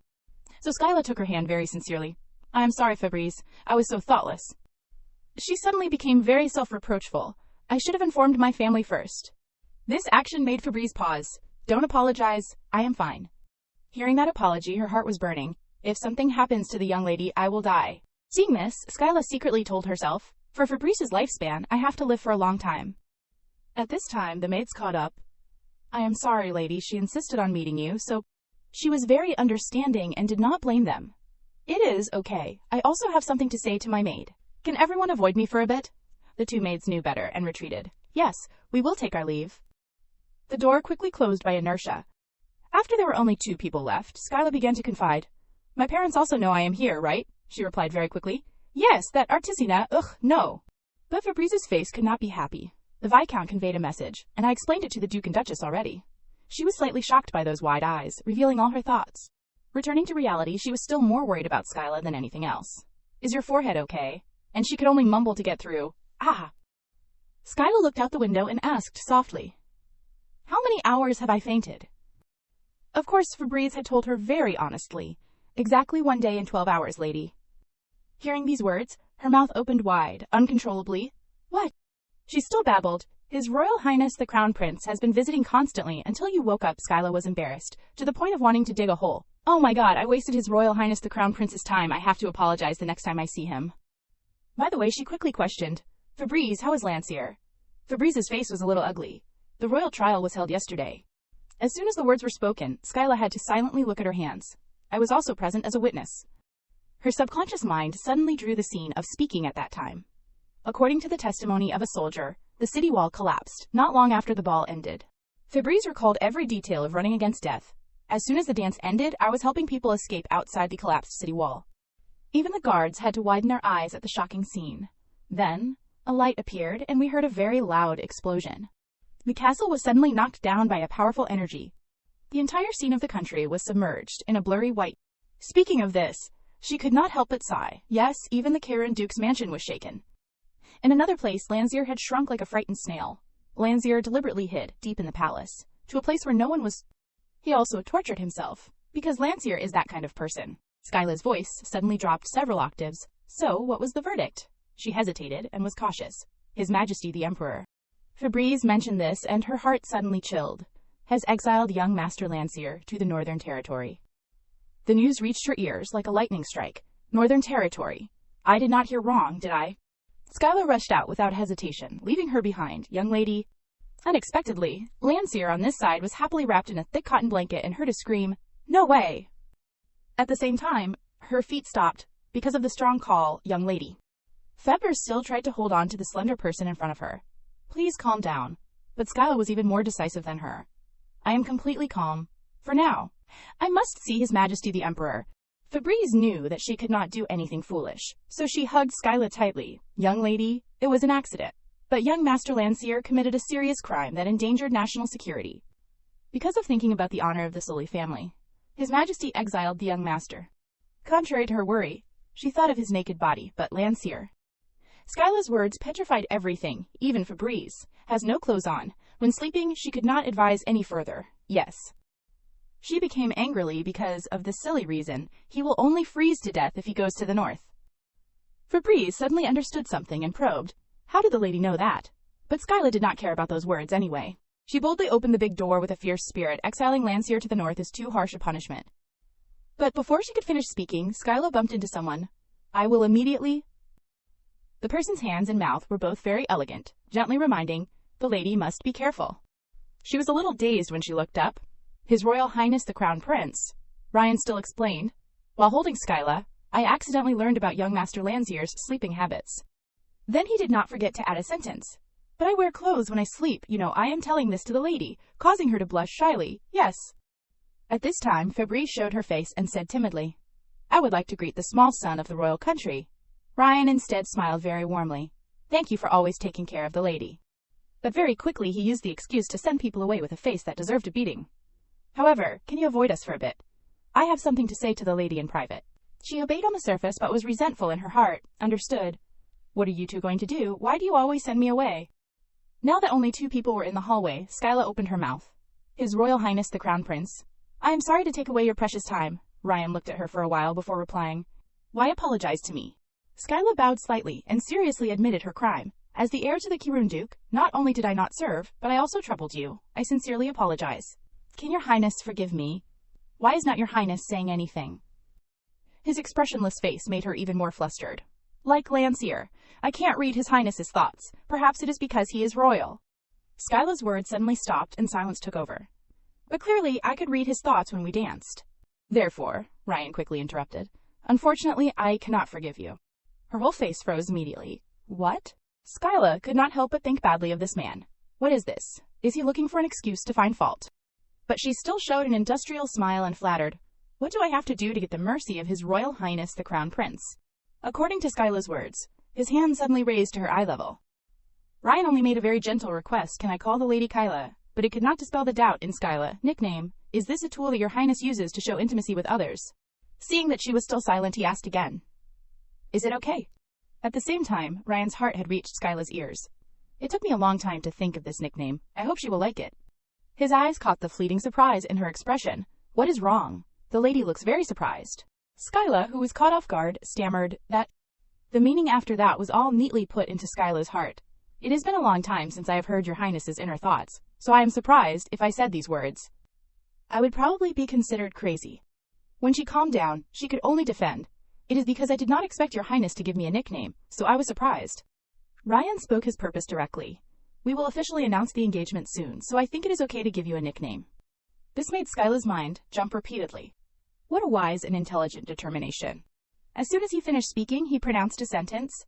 So Kyla too, she was stunned by it. Don't call me your highness anymore. That Skyla could not accept it, so she changed the subject. Even if I am a representative of the upper class, calling His Royal Highness the Crown Prince by name is a little. But Ryan considered it very seriously, thinking carefully. Ryan is my nickname. This secret made her look at him with different eyes. Everyone in the Empire knows. The Crown Prince's name is Ryan. What is going on? As if understanding Skyla's question, Ryan leaned close to her ear and whispered, This is a secret that only my close officials know. My real name is Dandelion. The corners of her mouth unconsciously curled up. Are you Mindole? He even excitedly raised his thumb. Yes, I am. Skyla was now no different from a proper clown. The name of the next emperor is Dandelion, the majesty of the royal family. Ryan was still very dignified, putting his hands on his hips. If you want, Kyla can call me Dandelion. But in her head there was only doubt. Could it be that your highness came to see me just for a nickname? At this time he finally confessed. Indeed, Kyla is very perceptive. Ryan confessed to Skyla at this time. That is why I like Kyla. She was too surprised and did not have time to shape what was happening. Skyla could only laugh secretly as if benefiting. Is this the taste of power? Being called by the Emperor with such a close nickname, I have really made it. After a moment of digression, he got to the main point. This matter, I was going to explain it slowly to Kyla, but Kyla has already heard it from her maid, right? Whenever this issue was mentioned, she was very worried Lancier was really exiled to the north. Knowing that he could not hide it, Ryan nodded. His Majesty the Emperor's current verdict is like that. Skyla suddenly had a bold thought. So what do I have to do to keep Lancier from being exiled to the north?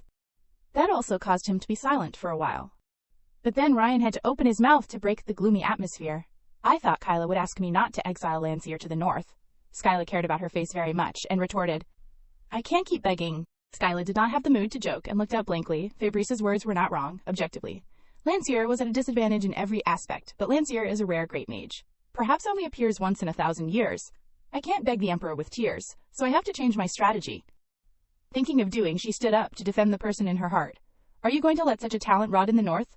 But he still took the upper hand and blocked her. A claim that is difficult to accept. A naive mage who can't even control his own magic power. Can he be called a talent? Ryan did not hesitate to admit. To me, the young master is no different from a ticking time bomb. He kept questioning with the danger. This time, it is the palace walls, but how can you be sure that next time, it won't be the Emperor's bedroom? However, Skyla was still very determined. I will adjust. She stood up straight and solemnly assured, I will personally put a collar on Lancier and supervise him. I will train him.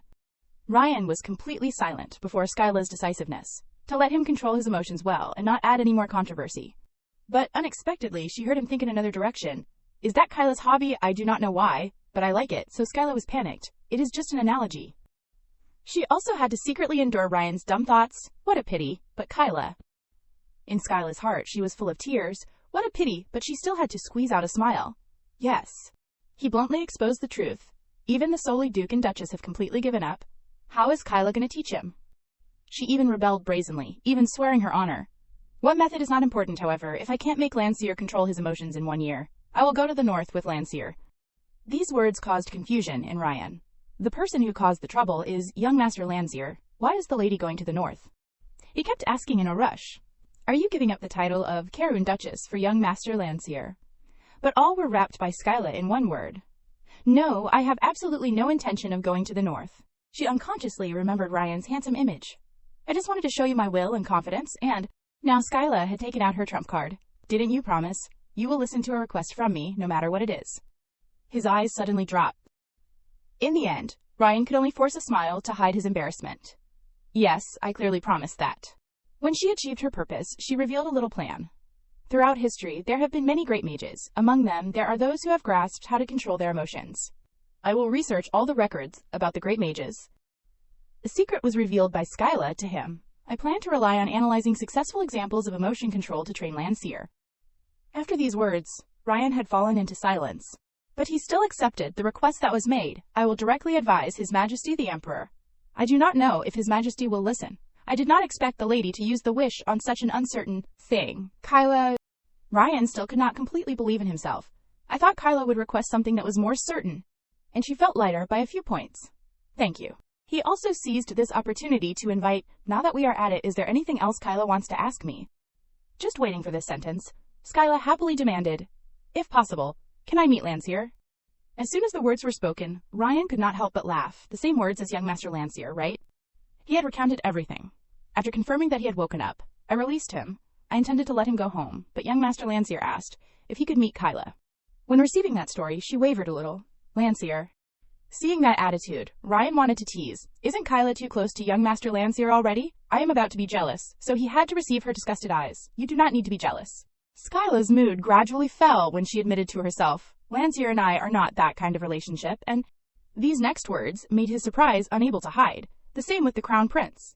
Ryan finally understood these words. Yes, that is right. His eyes narrowed to get rid of the anomaly through his pupils. I hope you can maintain that spirit. In the evening, she followed the maid Fabrice to the carriage.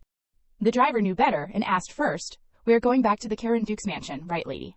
Skyla quickly said the location. No, to the Solely Duke's mansion. She also conveniently reminded, lady, the Duke and Duchess are waiting for you there.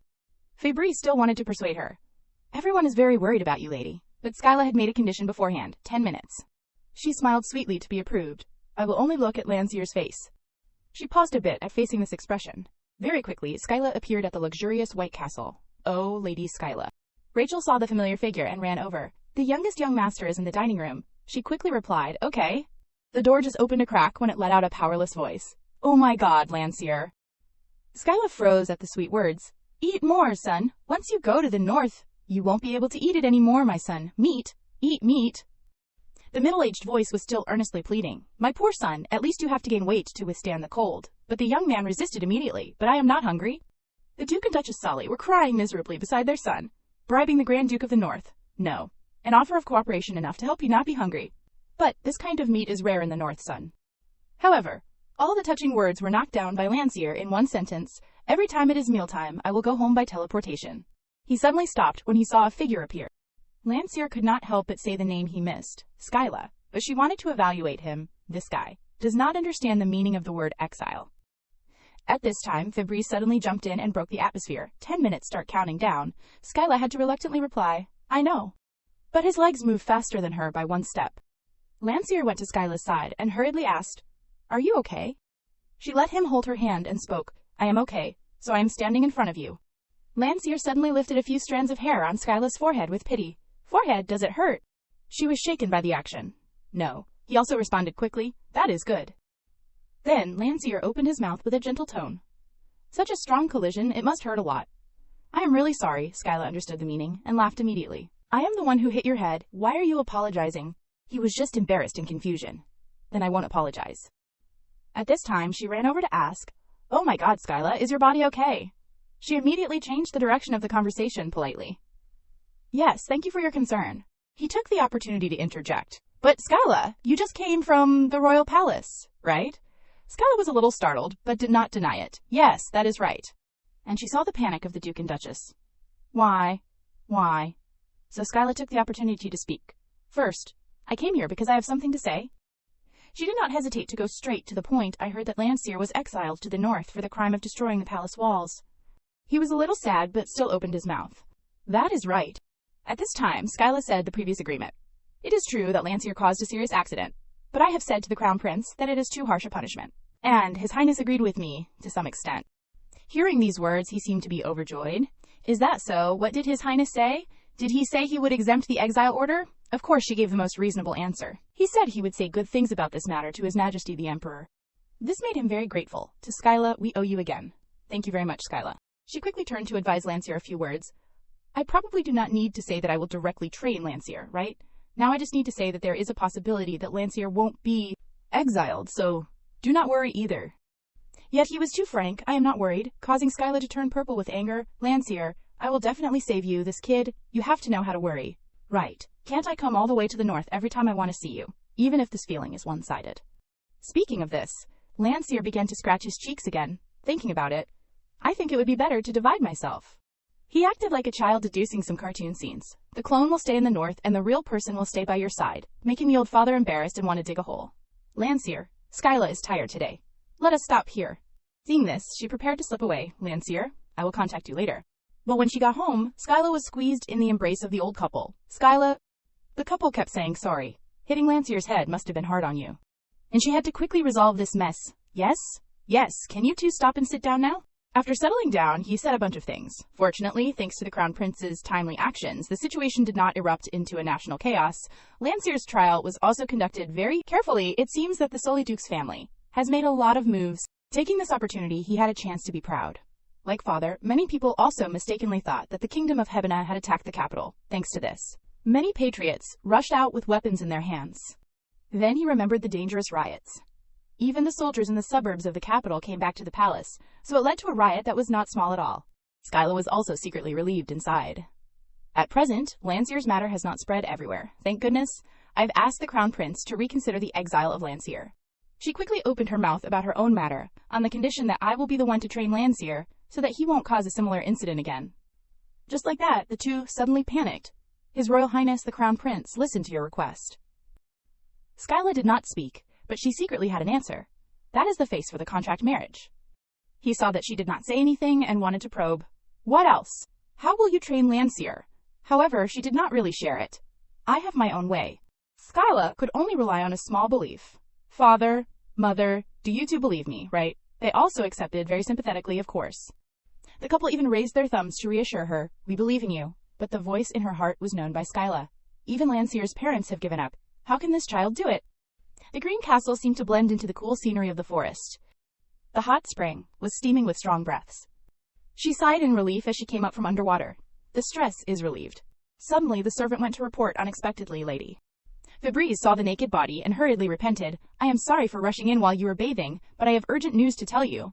But Skyla was focused on questioning. "What is the matter?" She uttered shocking news. "The Crown Prince has come to find you, lady." So she was shocked. The Crown Prince. Skyla could not help but guess. Could it be that he is waiting for me? Febreze struggled to follow her to get dressed. No, the messenger from the royal family came and said that His Highness is coming soon. Skyla rushed out of the room with all her anger. At least they should have notified me one day in advance. It is really rude. What is going on again? However, the big string in her broke suddenly. A group of maids came in with a ton of things. "Invite them in." "Lady," her mother was also involved in this. "Skyla, the Crown Prince is coming to our house in 1 hour. Right, honey?" Skyla was completely helpless in the face of that warm welcome, Mom. She did not care about anything and ordered the people behind her, help the lady put on makeup as quickly as possible. They pounced on her like hungry tigers. "Lady, do not be afraid." Skyla was surrounded and could only complain, "So scary, no do not, please." Not stopping there, she excitedly turned to Febreze. "Febreze, bring that dress here." She obediently followed. "I understand." At this time, her eyes suddenly narrowed in doubt. Mom is not the kind of person who makes a big deal out of things like this. Maybe the Crown Prince's arrival is the reason. Finally, Skyla had to sit still for the group to dress her up. Even though this is just a fake engagement, it seems that His Highness wants to score points in my parents' eyes, or come to tell me about the punishment of Landseer. But she kept wavering as she saw her happy. Seeing Mom so happy, well, this time, she was still in the mood to help Skyla choose clothes. Wear this one, honey. Facing the low-cut dress, Skyla had to grit her teeth and endure. Just ignore it to be safe. Just then, the bell rang and said loudly, "Lady, His Royal Highness the Crown Prince has arrived." She heard this and quickly adjusted her clothes. "Okay, I am coming right now." Skyla just left the one mistress and one servant alone in the spacious room. After a while, she appeared in a layered dress. Ryan turned around following the call. "Kyla." He smiled awkwardly. "Sorry for suddenly coming to find you like this. How are you feeling?" Skyla kept that polite face. "Yes, I am fine. But..." She dragged out her voice as if wanting to probe. "The matter that your highness is about to say is so important that it cannot be conveyed through a letter." However, Skyla received Ryan's tangled thoughts. "I do not know either."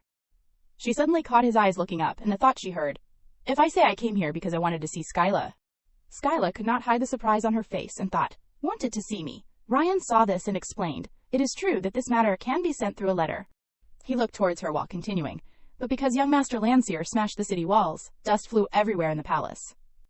Ryan's expression could not hide his excitement. "I wanted to go out for some fresh air and happened to meet the lady." The more Skyla listened, the more confused she felt. Why does he want to see me? Could it be that His Highness likes me? One of her hands reached out to pull a chair. Ryan's voice still rang out. "The words that the lady said yesterday, I have directly conveyed them to His Majesty the Emperor." He tilted his head, his smile clearly on his face, and His Majesty the Emperor generously accepted the lady's request. Hearing these words, Skyla could not hide her excitement. Following that, Ryan added, "It took me 3 hours just to persuade His Majesty." The words he said were like arrows piercing Skyla's conscience. "Although I gave up many rights of the Crown Prince's palace, but it is okay to have His Majesty's permission." She thought shyly, "I feel so bad." Ryan leaned forward and dropped a question. "The exile order of young Master Landseer will soon be revoked, so will Skyla listen to my request?" Skyla asked curiously. "Yes." He carefully put a fence up first. "If you find it difficult, you can refuse." But she had already made clear her views, so she listened attentively. But it is the price for getting acceptance in a legitimate way. Even so, a voice still rang in her heart. "I am Skyla's conscience. To be honest, I feel a little guilty." Then Skyla had to reluctantly accept Ryan's proposal. "I will do what I can." Looking at the face of the person in front of her, blooming like spring, she could not help but wonder, what will the prince ask for? Will he organize an engagement ceremony immediately? Or request support from the Kaerun family on the day of the Crown Prince's coronation? Unexpectedly, what Ryan proposed was so simple that Skyla froze. "Let us spend time together drinking tea once a week." She forced herself to ask again, just that, and he also smiled brightly and explained, "As the representative of the Kaerun Duke, spending time once a week is a burden." Unexpectedly, Skyla was still amazed, looking at the person in front of her with wide eyes. "Why is that? If Ryan wants to, I can spend time on any day," in her heart. She was busy questioning her life. "I am just a noble. I will do whatever the Crown Prince says." Ryan still kept that mischievous smile when he replied, "These flattering words do not sound bad." He said softly, "I have realized one thing through this incident." Ryan's expression suddenly became more serious. "Skyla," she kept denying, "but in my opinion, Skyla is not simply a close friend of young Master Landseer." Skyla slowly corrected, "I said Landseer and I are just friends." She did not forget to carefully repeat it a second time. "To me, the positions of Landseer and Ryan are the same." In her heart, she was still constantly calculating, because both are people that I am trying not to like. But Ryan leaned forward with interest. "Those words." He smiled brightly. "The words are full of implications, wanting to say that Skyla likes both me and young Master Landseer." Skyla drank tea while leisurely affirming, "Let us just say that." However, she could not help but panic as she observed his expression. "What is wrong? I can't read the Crown Prince's mind. At these times, it is so uneasy." Ryan intertwined his hands. The story continued from this. "I will say one more thing. If something similar happens to me, Skyla will save me." This question made Skyla freeze. Just like the way she did with young Master Landseer, she hesitated and looked back Ryan that question. Seeing that confused look, Ryan did not force anything more. "No, it is okay if Skyla does not answer." He slowly stood up, maintaining a polite demeanor, and continued, "Thank you for receiving me with such delicious tea. Next time, it will be my turn to prepare." Skyla hurriedly stood up immediately afterwards. "Are you wanting to go back without anything more?" Unexpectedly, Ryan only answered her with a smile that was brighter than before. "Thinking about it, I should have cared more so that Skyla could rest more. I will solve everything so that Skyla can recover quickly." She froze and reluctantly responded shortly, "Thank you." But in her head she secretly asked, I am healthy already. Ryan did not forget to give more instructions before leaving. Skyla, come see me every Saturday afternoon. Then he turned and Skyla could only watch him leave. Unexpectedly, Ryan tripped before he could take a few steps. Looking at the man who fell flat on his face, Skyla could only sigh secretly. He really is easy to fall. If he falls like this on the coronation day, it will probably be a national disgrace. Returning to the library, she quickly requested the helper, help me find the materials related to the Kingdom of Hebena and Princess Bliss. The servant softly asked back, these are the materials that you have read once. Should I take them all? Skyla rubbed her chin and wondered. There are no new materials, the girl explained slowly. There are no new materials. After all, the princess has passed away for some time. The disappointment was undisguised on Skyla's face. She sighed. Then we request the materials at the royal library. If possible, borrow the library's records about other nobles as well. The other person accepted and replied shortly, I understand. Speaking of which, the Great Mage is an existence that is so rare that only one has appeared in thousands of years. The existence like that appearing 2 people in just over 10 years is a miracle. Skyla kept calculating. Princess Bliss is the most recent Great Mage. She requested again, summarize everything and bring it to my study, and considered a few other factors. If we investigate her, I do not know if we can find anything. She began to remember the past. 4 years ago I checked and there was no solution, but... And then Skyla decided to make a determination when she saw the pile of books that the other person brought. Try to find it again, even if it is just a little information. It can help. Skyla quickly started her research. She could not help but think of that person, Princess Bliss. After many years of meeting her again, she still smiled so brightly. Skyla's hand propped on her chin, her face showing contemplation. Why does her face look so familiar? Her eyes swept over the content on the page while her mouth kept mumbling. Golden pupils, huh? At this time, the person outside suddenly spoke. Lady, the servants in the royal palace have come to find you. Skyla raised her head and asked in confusion, but I did not call them. Austin presented in a very detailed way. His Royal Highness the Crown Prince sent them. Because of your health. He did not forget to add a word. It would not be polite to send them back, so I took them into the living room already. Hearing this, Skyla had to follow. As soon as she came to the door, Austin's voice rang out again. There are rumors that His Royal Highness the Crown Prince dotes on the lady very much. Skyla walked in the hall, secretly asking in her head. His Royal Highness the Crown Prince dotes on me. After thinking for a long time, she sighed. I do not know what will happen. He was talking nonsense just yesterday, but... The door of the room was cracked open. Skyla froze when observing the scene in front of her. She was so shocked that she unconsciously sighed. Why did you send so much?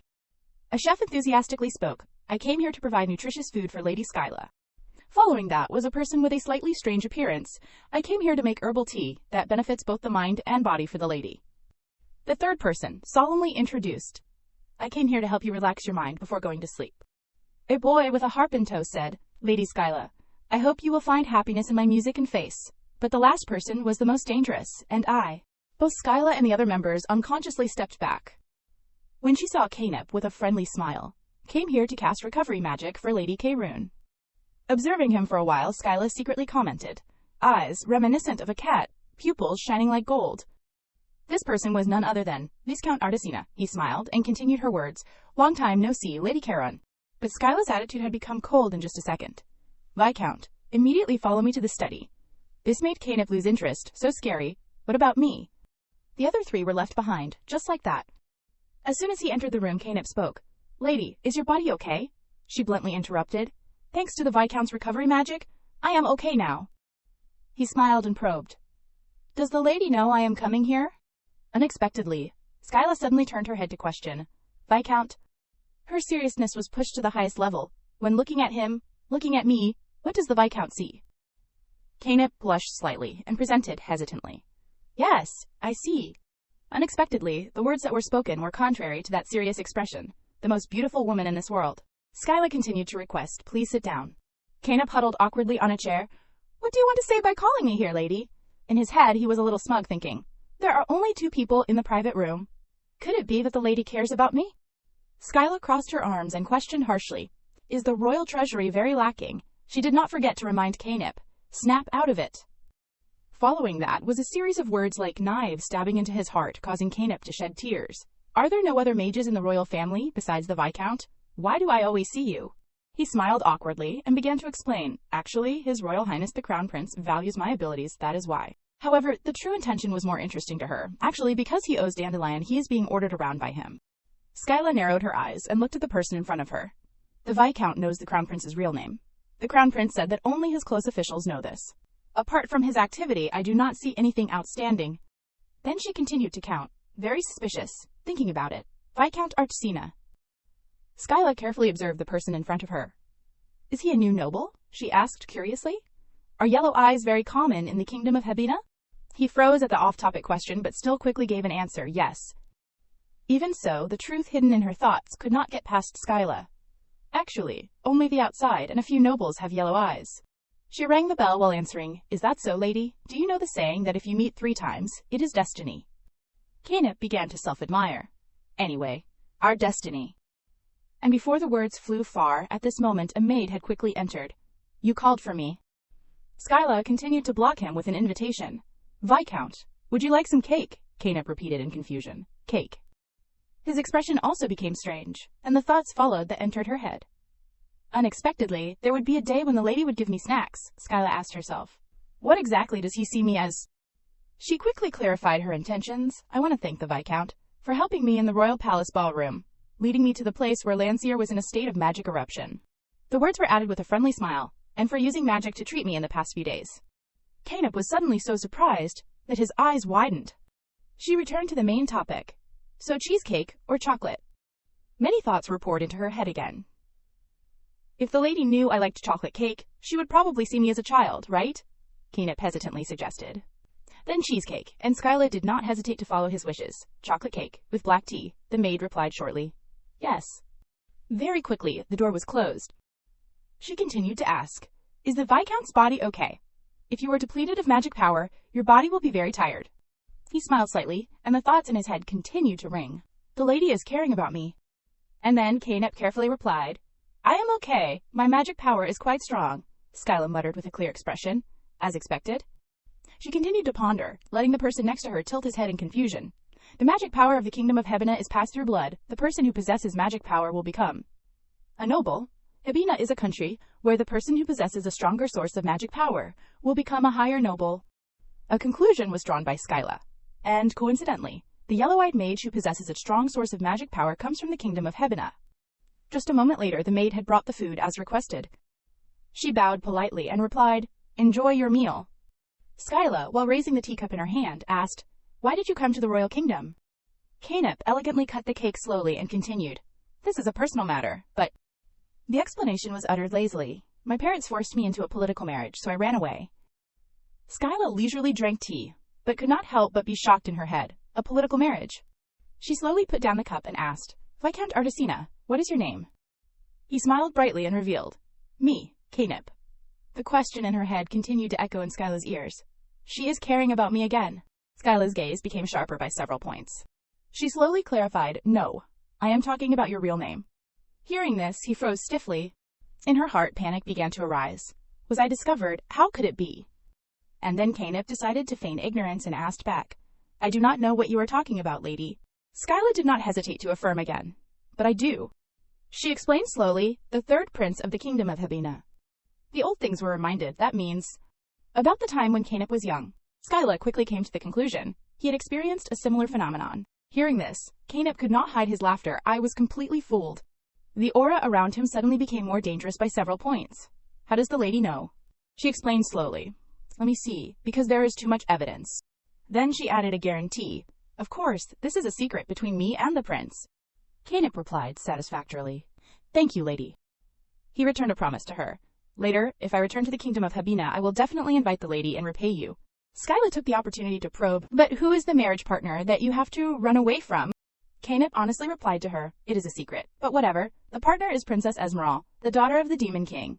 Skyla gave a guess. If she is the daughter of the Demon King, is not she very beautiful? Curiosity had told her the mind-blowing truth. She is 25 years older than me. Canip suddenly changed his attitude. Enough small talk. His tone became more cautious when he questioned, The price for knowing my true identity, what does the lady want? The question was released as light as a feather, but the meaning was profound. The price for knowing my true identity, what does the lady want? Skyla could not help but look over and explain, What price? There is none. I heard it from Dandelion, so I know everything. Canip rubbed his chin and thought, He said the exile order has been withdrawn on the condition that the lady educate young Master Lancier. He looked at her, his smile clear on his face. My older sister, The lady must be very curious about Princess Bliss, a great mage. Skyla looked back at Canip, already calculating in her head. He is not as stupid as he looks. At this time, he shrugged and replied, I am the youngest son of His Majesty. The age difference between me and my sister is not small, so I also do not know much about her. She nodded slightly to assure. It is okay. The corners of Canip's mouth curved into a smile. He sincerely suggested, So I will answer according to what I know. You can ask me anything, lady. The afternoon gradually fell. Canip stood up again and stretched, sighing. It is this hour already. Skyla looked over and softly continued. You have helped me a lot. Thanks to that, I have been able to grasp the ways that can help Landseer. He just smiled in response. It is nothing. The conversation came to an end with her guarantee, I will train Landseer well, according to your advice. Canip faced the door and did not forget to leave a sentence. Good luck, Lady Karen. In his head, he also sincerely thought, I hope that young Master Landseer will not have a tragic ending. Skyla unconsciously said the answer. I will try my best. Canip froze and observed her. He could not help but ask curiously. Can the lady read my thoughts? Skyla directly affirmed. To be precise, I can hear them. He hugged his head and sighed. No wonder. That is why I can't hide my true identity. Then Canip asked again. Wait, so can the lady use magic? Skyla avoided his gaze when replying, Number. Walking out the door, she explained. During a trip before, I was cursed by a mage, so that is why. Canip asked in surprise, What kind of magic is it? She refused to explain further. Let us talk about that later. I have to report about the education to His Royal Highness the Crown Prince. Before leaving, Skyla did not forget to say goodbye. I will go first, Viscount Artesina. He waved his hand and replied shortly, Go home carefully, Lady Caroon. He did not forget to send her a thought. When you get back, take me to see your room. Skyla smiled warmly and accepted the opinion. She walked while thinking of one person, Landseer. Skyla did not hide it and directly affirmed, I miss you. The two girls began to speed up and called loudly, Landseer. The small hand knocked repeatedly on the door. Skyla called from inside, panting. Landseer, I am coming in, Landseer exclaimed in surprise. Skyla! He was sitting on the ground, an embarrassed expression clear on his face. The question was raised when she approached, What are you doing? Landseer hesitated. This thing. His hand was holding a piece of paper. The explanation that followed made Skyla confused. I see this as you and am making them... Landseer smiled brightly and explained, Every time I think of you, I make one. A small memory flooded into Skyla's head. Here, if you feel lonely, see this as me and come back. Landseer's innocent expression at that time struck straight into her heart. This is Skyla. Skyla asked blankly, How have you been living lately? He replied in confusion. Well, breathing and living day by day. Observing Landseer in front of her, she could not help but feel confused. But why is his condition like that? The worry gradually grew in her heart. He was still calm when the exile order was issued. What is wrong with him now? Skyla slowly sat down next to him and began to bring up the topic. Landseer, what is wrong? Is it because of the magic eruption? Her gaze never left the person next to her. If not, why are you sad?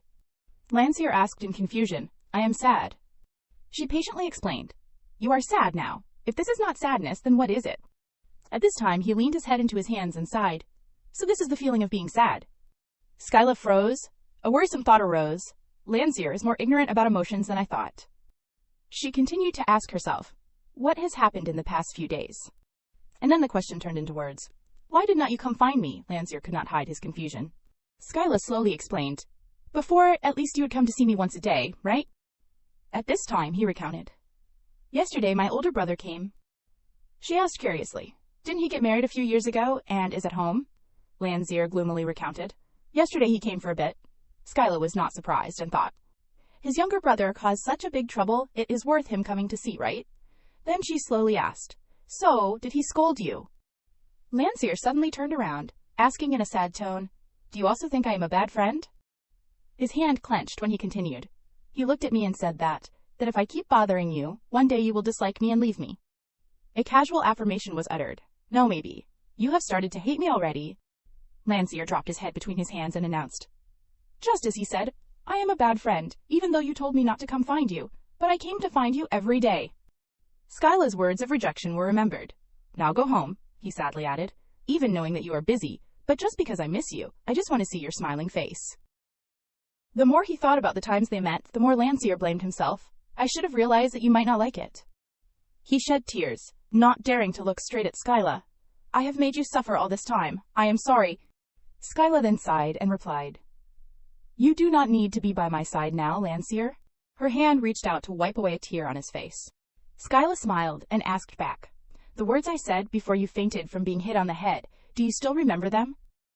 Lancier looked at her with wide eyes in confusion. His eyes flickered slightly, and his face turned pink when he remembered. She was satisfied and looked over before continuing. It is good that you still remember. Hearing this, Lancier was shocked and asked back, but the words you said you liked me, were they real? Skyla only asked shortly, what is wrong? She smiled and teased, do you want it to be a lie? He hurriedly waved his hand to deny number. Then he slowly added, but every time I said I liked you, you said you hated me. Skyla tilted her head to reply, because your liking and my liking have different meanings. As soon as the words were spoken, Lancier was confused. Seeing this, she had to explain, listen Lancier, you like me as your only friend. But no matter how much he said, he would not understand. And I like you as a friend of the opposite sex. Lancier asked blankly, what is the difference? She continued to open his mind. The feeling you have for me is obsession, and the feeling I have for you is...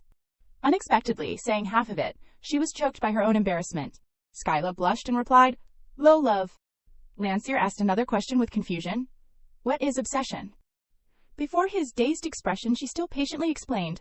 Imagine this, if I go traveling with another friend besides you, how would you feel? Unexpectedly, she received a very difficult answer. But you do not have any other friends. Skyla was ashamed and turned to anger. Shut up. She crossed her arms and seriously asked back, so how do you feel? After a moment of consideration before Lancier smiled and replied, I will use sleeping magic on that person and go instead. Hearing this, Skyla's eyes widened and she seriously affirmed, that is obsession. Skyla's whole person began to sink into thought. The old things that were recalled explained this. Because the Viscount, the only person in her life, said goodbye, it caused her to be greatly shocked. If only she had other friends. How nice it would be. After thinking east and west, Skyla spoke again. Listen carefully, Lancier. You, from today, besides me, make other friends, he obediently replied. I understand. Lancier's cooperative attitude could not help but surprise her. His hands at this time were many tiny spots of light. The crumpled papers in front of him were lifted just like that. They gradually formed a concrete figure. Lancier smiled and introduced the paper figurine that had just been created. Here, friend. Skyla was so annoyed that she swung her hand and punched her friend. She raised her voice and scolded, I told you to make friends, not to create friends. Skyla angrily instructed Lancier or go to a job introduction center and hire a friend, but he still innocently asked back, are we going now? Skyla's hands clenched into fists. Please do not make me use violence on you. At this time, Lancier slowly stood up with an announcement. But other than Skyla, I do not need other friends. She cut off this thought. No, from now on you will need them. He slowly lowered his body and sat down. Then he reluctantly agreed, okay, if you want, I will make one friend. A few seconds later, another question was raised. But, how to make friends? Skyla was stunned for a moment. She became flustered when explaining, well, if you get along, the two will gradually become close. Lancier asked in confusion, besides you, does Skyla have other friends? She boldly affirmed, of course. He looked at her intently. In Skyla's heart, she could not help but shout, why not? Lancier only asked slowly, who is the other friend? Skyla was still questioning herself. Do I have one? Why? Why? Finally, a name was uttered that made the other person surprised. Is Ryan. Skyla continued to affirm again, I am close to His Royal Highness the Crown Prince. And then secretly sighed, I revealed the identity of one noble, Blast. Lancier indifferently commented, you only danced with him once. Is dancing once enough to become friends? She had to follow that up and cover it up. Well, that is also a way. At this time, Lancier rubbed his chin and concluded, so the ladies who asked me to dance with them at the royal ballroom this time wanted to become friends with me. Skyla seemed to catch a lifeline. The excitement was written all over her face. Ball, that is it. She placed her hands on Lancier's shoulders and smiled at him. Skyla was awake at this time. Lancier has never appeared in social parties or tea parties. Is not this an opportunity for him to make friends? Her thoughts continued to go deeper. But the royal ballroom has just taken place, so there probably won't be a ballroom in the near future. She quickly made a suggestion to him. Lancier, do you want to come to a social party with me? Yes. Skyla's expression was unusually enthusiastic. Then tell the person to send all the invitations sent to you here. Lancier happily responded. Unexpectedly, only immediately after Skyla had to ask in surprise, threw them all away. The manager politely presented, even though her expression was rapidly turning ugly. Yes, I am sorry, because the youngest young master has never participated, so... Lancier suggested in confusion, I am sorry, or should I turn back time? Skyla replied speechlessly, no, the soul may be divided into two and fly away too. He hugged his head and cried, I do not want to. Landseer felt at a loss and sighed. What should we do now? You wanted to go to a party so much. But she had almost flown away. Not that I wanted to, never mind.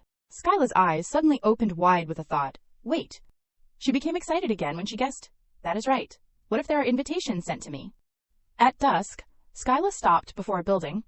She looked around, very confused. Where is that scent coming from? On the other side, there were two people burning paper. Skyla came closer and asked curiously, What are you two doing here? Madame Kairun raised her head to look at her. My beautiful daughter. She continued to smile. It has been a long time since I have had private time with your father. Hearing this, she could not help but be suspicious, while the two of you spend 25 hours in one day to date and be in love. At this time, it was Duke Kairun's turn to speak. Every time your mother eats marshmallows, her mouth is covered with it, so if I wipe her mouth, I will definitely kiss your mother. Skyla refused to receive any more dog food. She quickly went home. Austin bowed politely and greeted. You are back, lady, Skyla suddenly called. Austin. Then she hesitated and requested. The invitations I received for the party, gather them all and bring them to my study. He raised his eyebrows in shock. Party invitations. The response to her was disappointment. Lady, I am really sorry. Austin explained blankly. But all the invitations sent to the lady have been burned. He hesitated when mentioning the reason, the Duke and Duchess. Skyla's expression was not surprised at these words. They said they would use it to make a bonfire. Austin bowed to admit his mistake. I am so ashamed. His thoughts reached Skyla's ears. If I paid a little attention to the usual invitations. She hugged her head and sighed. Then tomorrow I have to report to His Royal Highness the Crown Prince. Thinking of the invitations made into props for her parents, love, Skyla was a little tangled. What to do? Immediately after, she saw herself in a strange space. This is... A voice rang out in the back, causing her to pay attention. Skyla. A letter with raging flames, the corners already scorched, appeared, causing Skyla to be shocked. It spoke accusingly. You have never valued social activities anyway. Then, without saying a word, it rushed to attack Skyla. She woke up abruptly and shouted loudly, Number! Only until now did Skyla realize that she had just had a dream. She slowly sat up. It took a while to recover. Then a thought flashed. Oh no. Skyla remembered a few things. Prince Cade asked me to keep the secret about his true identity, so does not that mean I can't do anything this week? Thinking, she made a decision. I have to talk to Mom about the party. Several thoughts shifted to Madame Kairun. If Mom used to be very involved in the upper class, then the current her can also be like that, but... Skyla was able to quickly confirm. Mom will definitely tell me to wear that. A voice rang out when the carriage began to roll. She decided to act rashly. Well, I will just say, what is there? Ryan was waiting in the room early. His expression became more radiant when he saw Skyla. Ryan's soft voice rang out. You have come. She bowed slightly and replied, Your Highness, Ryan.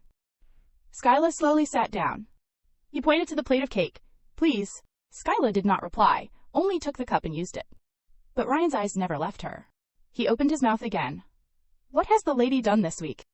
Skyla put down the cup while replying, I investigated Princess Bliss of the Kingdom of Hebena, the most recent great mage. She presented in detail. Princess Bliss has no friends other than Count Diurne. The story was told. Ryan was very focused. Finally, at the moment when Count Diurne left, she completely collapsed. And a conclusion was drawn. Landseer at this time is no different from Princess Bliss. Ryan was very absorbed in Skyla's words. Landseer must meet other friends besides me. Skyla yawned and said, However, I have not decided what social party is worth Landseer attending. Seeing this tangled expression of her, he also fell into contemplation. Ryan quickly made a suggestion. Let us do this. He calculated a distance in a few seconds. The 9th birthday of my younger sister, Princess Yuria, is coming up. When that time comes, I will invite you and Landseer to the birthday party. Skyla's face lit up in an instant. Princess Yuria's birthday party. She weighed this suggestion. The princess is still young, so most of the participants are young nobles who have not had their coming-of-age ceremony yet. Skyla secretly commented, They are still inexperienced in the social world, so they will overlook Landseer's small mistakes, right? She smiled brightly and politely replied, Thank you for this wonderful suggestion. We will definitely attend. Ryan put his hand on the table and gave Skyla a promise. The invitation will be sent within the next week. Please wait. Finished with one problem, at this time he continued. The prolongation of Ryan's words made Skyla unconsciously look up to listen. Yes. Ryan asked back slowly. Besides that, is there anything else to report to me? She calmly affirmed, no. In Skyla's head she was urgently rummaging. Did I forget something? He replied indifferently. Is that so? Ryan propped his hand, waiting expectantly. But I really want to hear what the lady has experienced. Skyla's eyes widened in shock. Afraid that she would be cautious, he spoke his purpose directly. We will be officially announcing the engagement soon, but I do not know much about the lady. Ryan took a sip of tea, his gentle voice asking patiently again. So what have you done this week? She hesitated for a moment before speaking. The truth was that Skyla could not answer this question either. Skyla looked back blankly in her memory. What did I do in the past few days? She was so dazed that she was embarrassed. There is also nothing different from usual. Skyla slowly recounted each thing she had done to Ryan. I researched the Great Mage Bliss, processed the materials that needed approval. There must be more than that, making Skyla fall into self-doubt, and received reports on the current situation and the manager and the head maid. Ryan laughed until tears streamed down his face. Kyla, I knew you were always working, but I did not realize you literally only know work. Skyla glared at him, annoyed. Ryan, are not you the same? Suddenly she startled, realizing, oh, I forgot to use honorifics. Skyla was momentarily flustered. Since when am I so comfortable with Ryan? Meanwhile, he continued rambling, I am not as busy as everyone thinks, because I am not the crown prince yet. And all the important national affairs are handled by His Majesty the Emperor. Hearing this, Skyla was struck like lightning. Am I the only one living like this? Ryan leaned forward with a curious expression. At the ball, too, you did not have any friends. I thought there would be many nobles socializing with you, but what were you doing anyway? Ryan's laughter burst out uncontrollably. Now I understand why. Skyla glared, adopting a self-deprecating tone. Probably because I have a bad personality. He immediately denied it, his voice still laced with amusement. But I do not think so. Regaining his composure, Ryan asked her earnestly, Skyla, you are still young, but you are already working so hard in place of the Duke. Doesn't that seem strange to you? Skyla was silent, as if he would hit a nerve so deep she could not even argue. Ryan stated seriously, for the next year, try living as a noble Lady Skyla, not as the Duke Carun's representative. Skyla could not let go, instinctively raising her voice. But there is so much work I have to do. He casually cut her off. Let Duke Carun do it. Ryan told her, frankly. That is not originally your job, is it? Skyla trembled at this suggestion, even so. She felt a sudden emptiness. Skyla wondered, if I give up my work, what will I have left? Her hand tightened on her skirt. Many doubts arose in her heart. I have only ever thought about becoming a duke. Ryan gently explained further. If it is work you want, you can do as much as you like after you become the duke. So for now, try doing something you actually want to do. What do you say? After a moment of internal struggle, Skyla looked up, her expression composed. Thank you for your advice, but this is what I want to do. Ryan rested his chin on his hand and questioned her intently, as if playing a psychological game, really. She remained silent again, and looked down. To ease the awkward atmosphere, he offered a small proposal. Today I will issue an order to Duke Carun. For the next year, you are not to assign any work to the lady. Skyla was so incredulous that she stood up abruptly, slamming her hands on the table. What? Ryan looked at her seriously. Next week, I expect to hear a more interesting story. Skyla's face went blank for a moment. Yes. A cold, empty feeling enveloped her completely. A piercing scream echoed throughout the peaceful mansion. What did our daughter do wrong? Duke Carun angrily questioned Austin again. Skyla can't handle the work now. He was flustered, a look of embarrassment clearly on his face. That is... He clenched his fist and declared powerfully, listen carefully, I absolutely trust Skyla, my daughter. But she completely understood what Duke Carun was thinking. That is what Dad says. But in his heart, it is completely different. Skyla, standing nearby, could read his thoughts. No, my time with my sweetie pie, my honey bun, my little sugar plum will be reduced. Skyla wearily rubbed her forehead, helpless. Dad? She quickly suggested, how about combining your office with Mom's? What do you think, Dad? You two will have time together. These words startled both Duke Carun and his wife. Skyla's brilliant idea moved them to tears. My dear, our daughter is truly a genius. Well, of course. She takes after me. Maybe it is because she takes after the Duke. With nothing to do, Skyla lay motionless on the large bed, her thoughts racing. Skyla called out listlessly, Febreze. She was still very confused.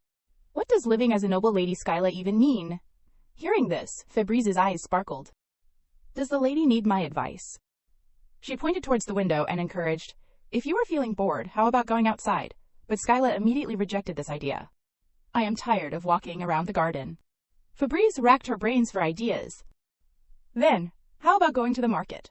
Autumn's coming soon, so there's a lot to see. In her heart, Febreze was eagerly anticipating it. Please take me with you, lady. Let us buy matching bracelets. After thinking it over, Skyla suddenly thought this idea was not bad. Oh, not bad. She quickly gave the order. You are coming too. Go get dressed quickly? Fabrice was overjoyed. Lady! A date with the lady! But Skyla's next words brought Fabrice crashing down. Ah, contact Landseer too. Her face lengthened with judgment. Yes. Skyla excitedly got out of bed. She did not forget to remind Fabrice. We have to bring Landseer along. Contact him. I will pick him up in 30 minutes. She remembered Canip's words. The Grand Magician is someone who possesses power so great that ordinary people can hardly understand it. Easily exploited, also respected by others. And finally, socially isolated. That is the fate of someone born as a Grand Magician. Skyla sighed in sympathy. Come to think of it, when Landseer was young, he had quite a few people around him. Mostly people who approached him out of curiosity or to exploit him. Because of that, he was almost kidnapped. Landseer asked innocently and curiously, unaware of the danger lurking. What should I do with these people? These words made Duke and Duchess Solly extremely worried. After that incident, Landseer grew up in confinement. Just thinking about taking him outside made Skyla feel happier. Landseer will probably be surprised when he sees the market. Fabrice pretended to remind her, lady. She immediately put on a serious face. I am going to change into my outdoor clothes now. You get ready. The outside of the castle was extremely magnificent and splendid. Skyla, wearing a beautiful dress, stood waiting outside. At that moment, someone rushed up to her. Lady Skyla, she was surprised to see such a hasty appearance. Rachel. Skyla stared blankly as she panted and asked, Landseer is not ready yet, Rachel said anxiously. Please understand that I tried my best to stop him.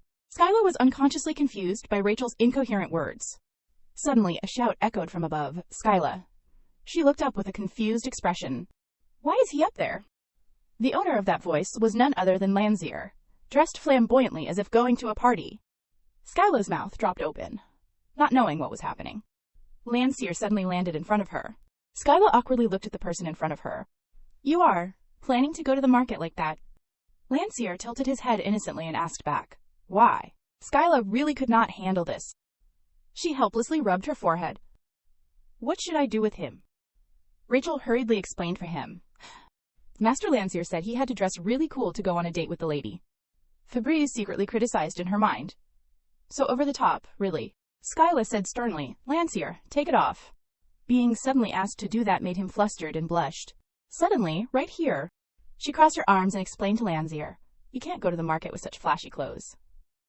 He whined like a child and looked at Skyla with pitiful eyes. But today's our first date. I want to dress nicely. Just looking at his outfit made her head hurt. We are not going on a date. And even if it were a date, you have to dress appropriately for the time and place. You even wore your pajamas to the ball. You only wear pajamas to sleep? Landseer finally understood. So that is how it is. Skyla lifted the hem of her dress and kindly showed him. When going to a complicated and crowded place like the market, it is better to dress as simply as possible. She gently coaxed Landseer, so you go inside and change into something normal, okay? Landseer silently looked at Skyla for a moment. Immediately after that, he smiled brightly and replied to her, I understand. Rachel immediately rushed over to diligently complete the task.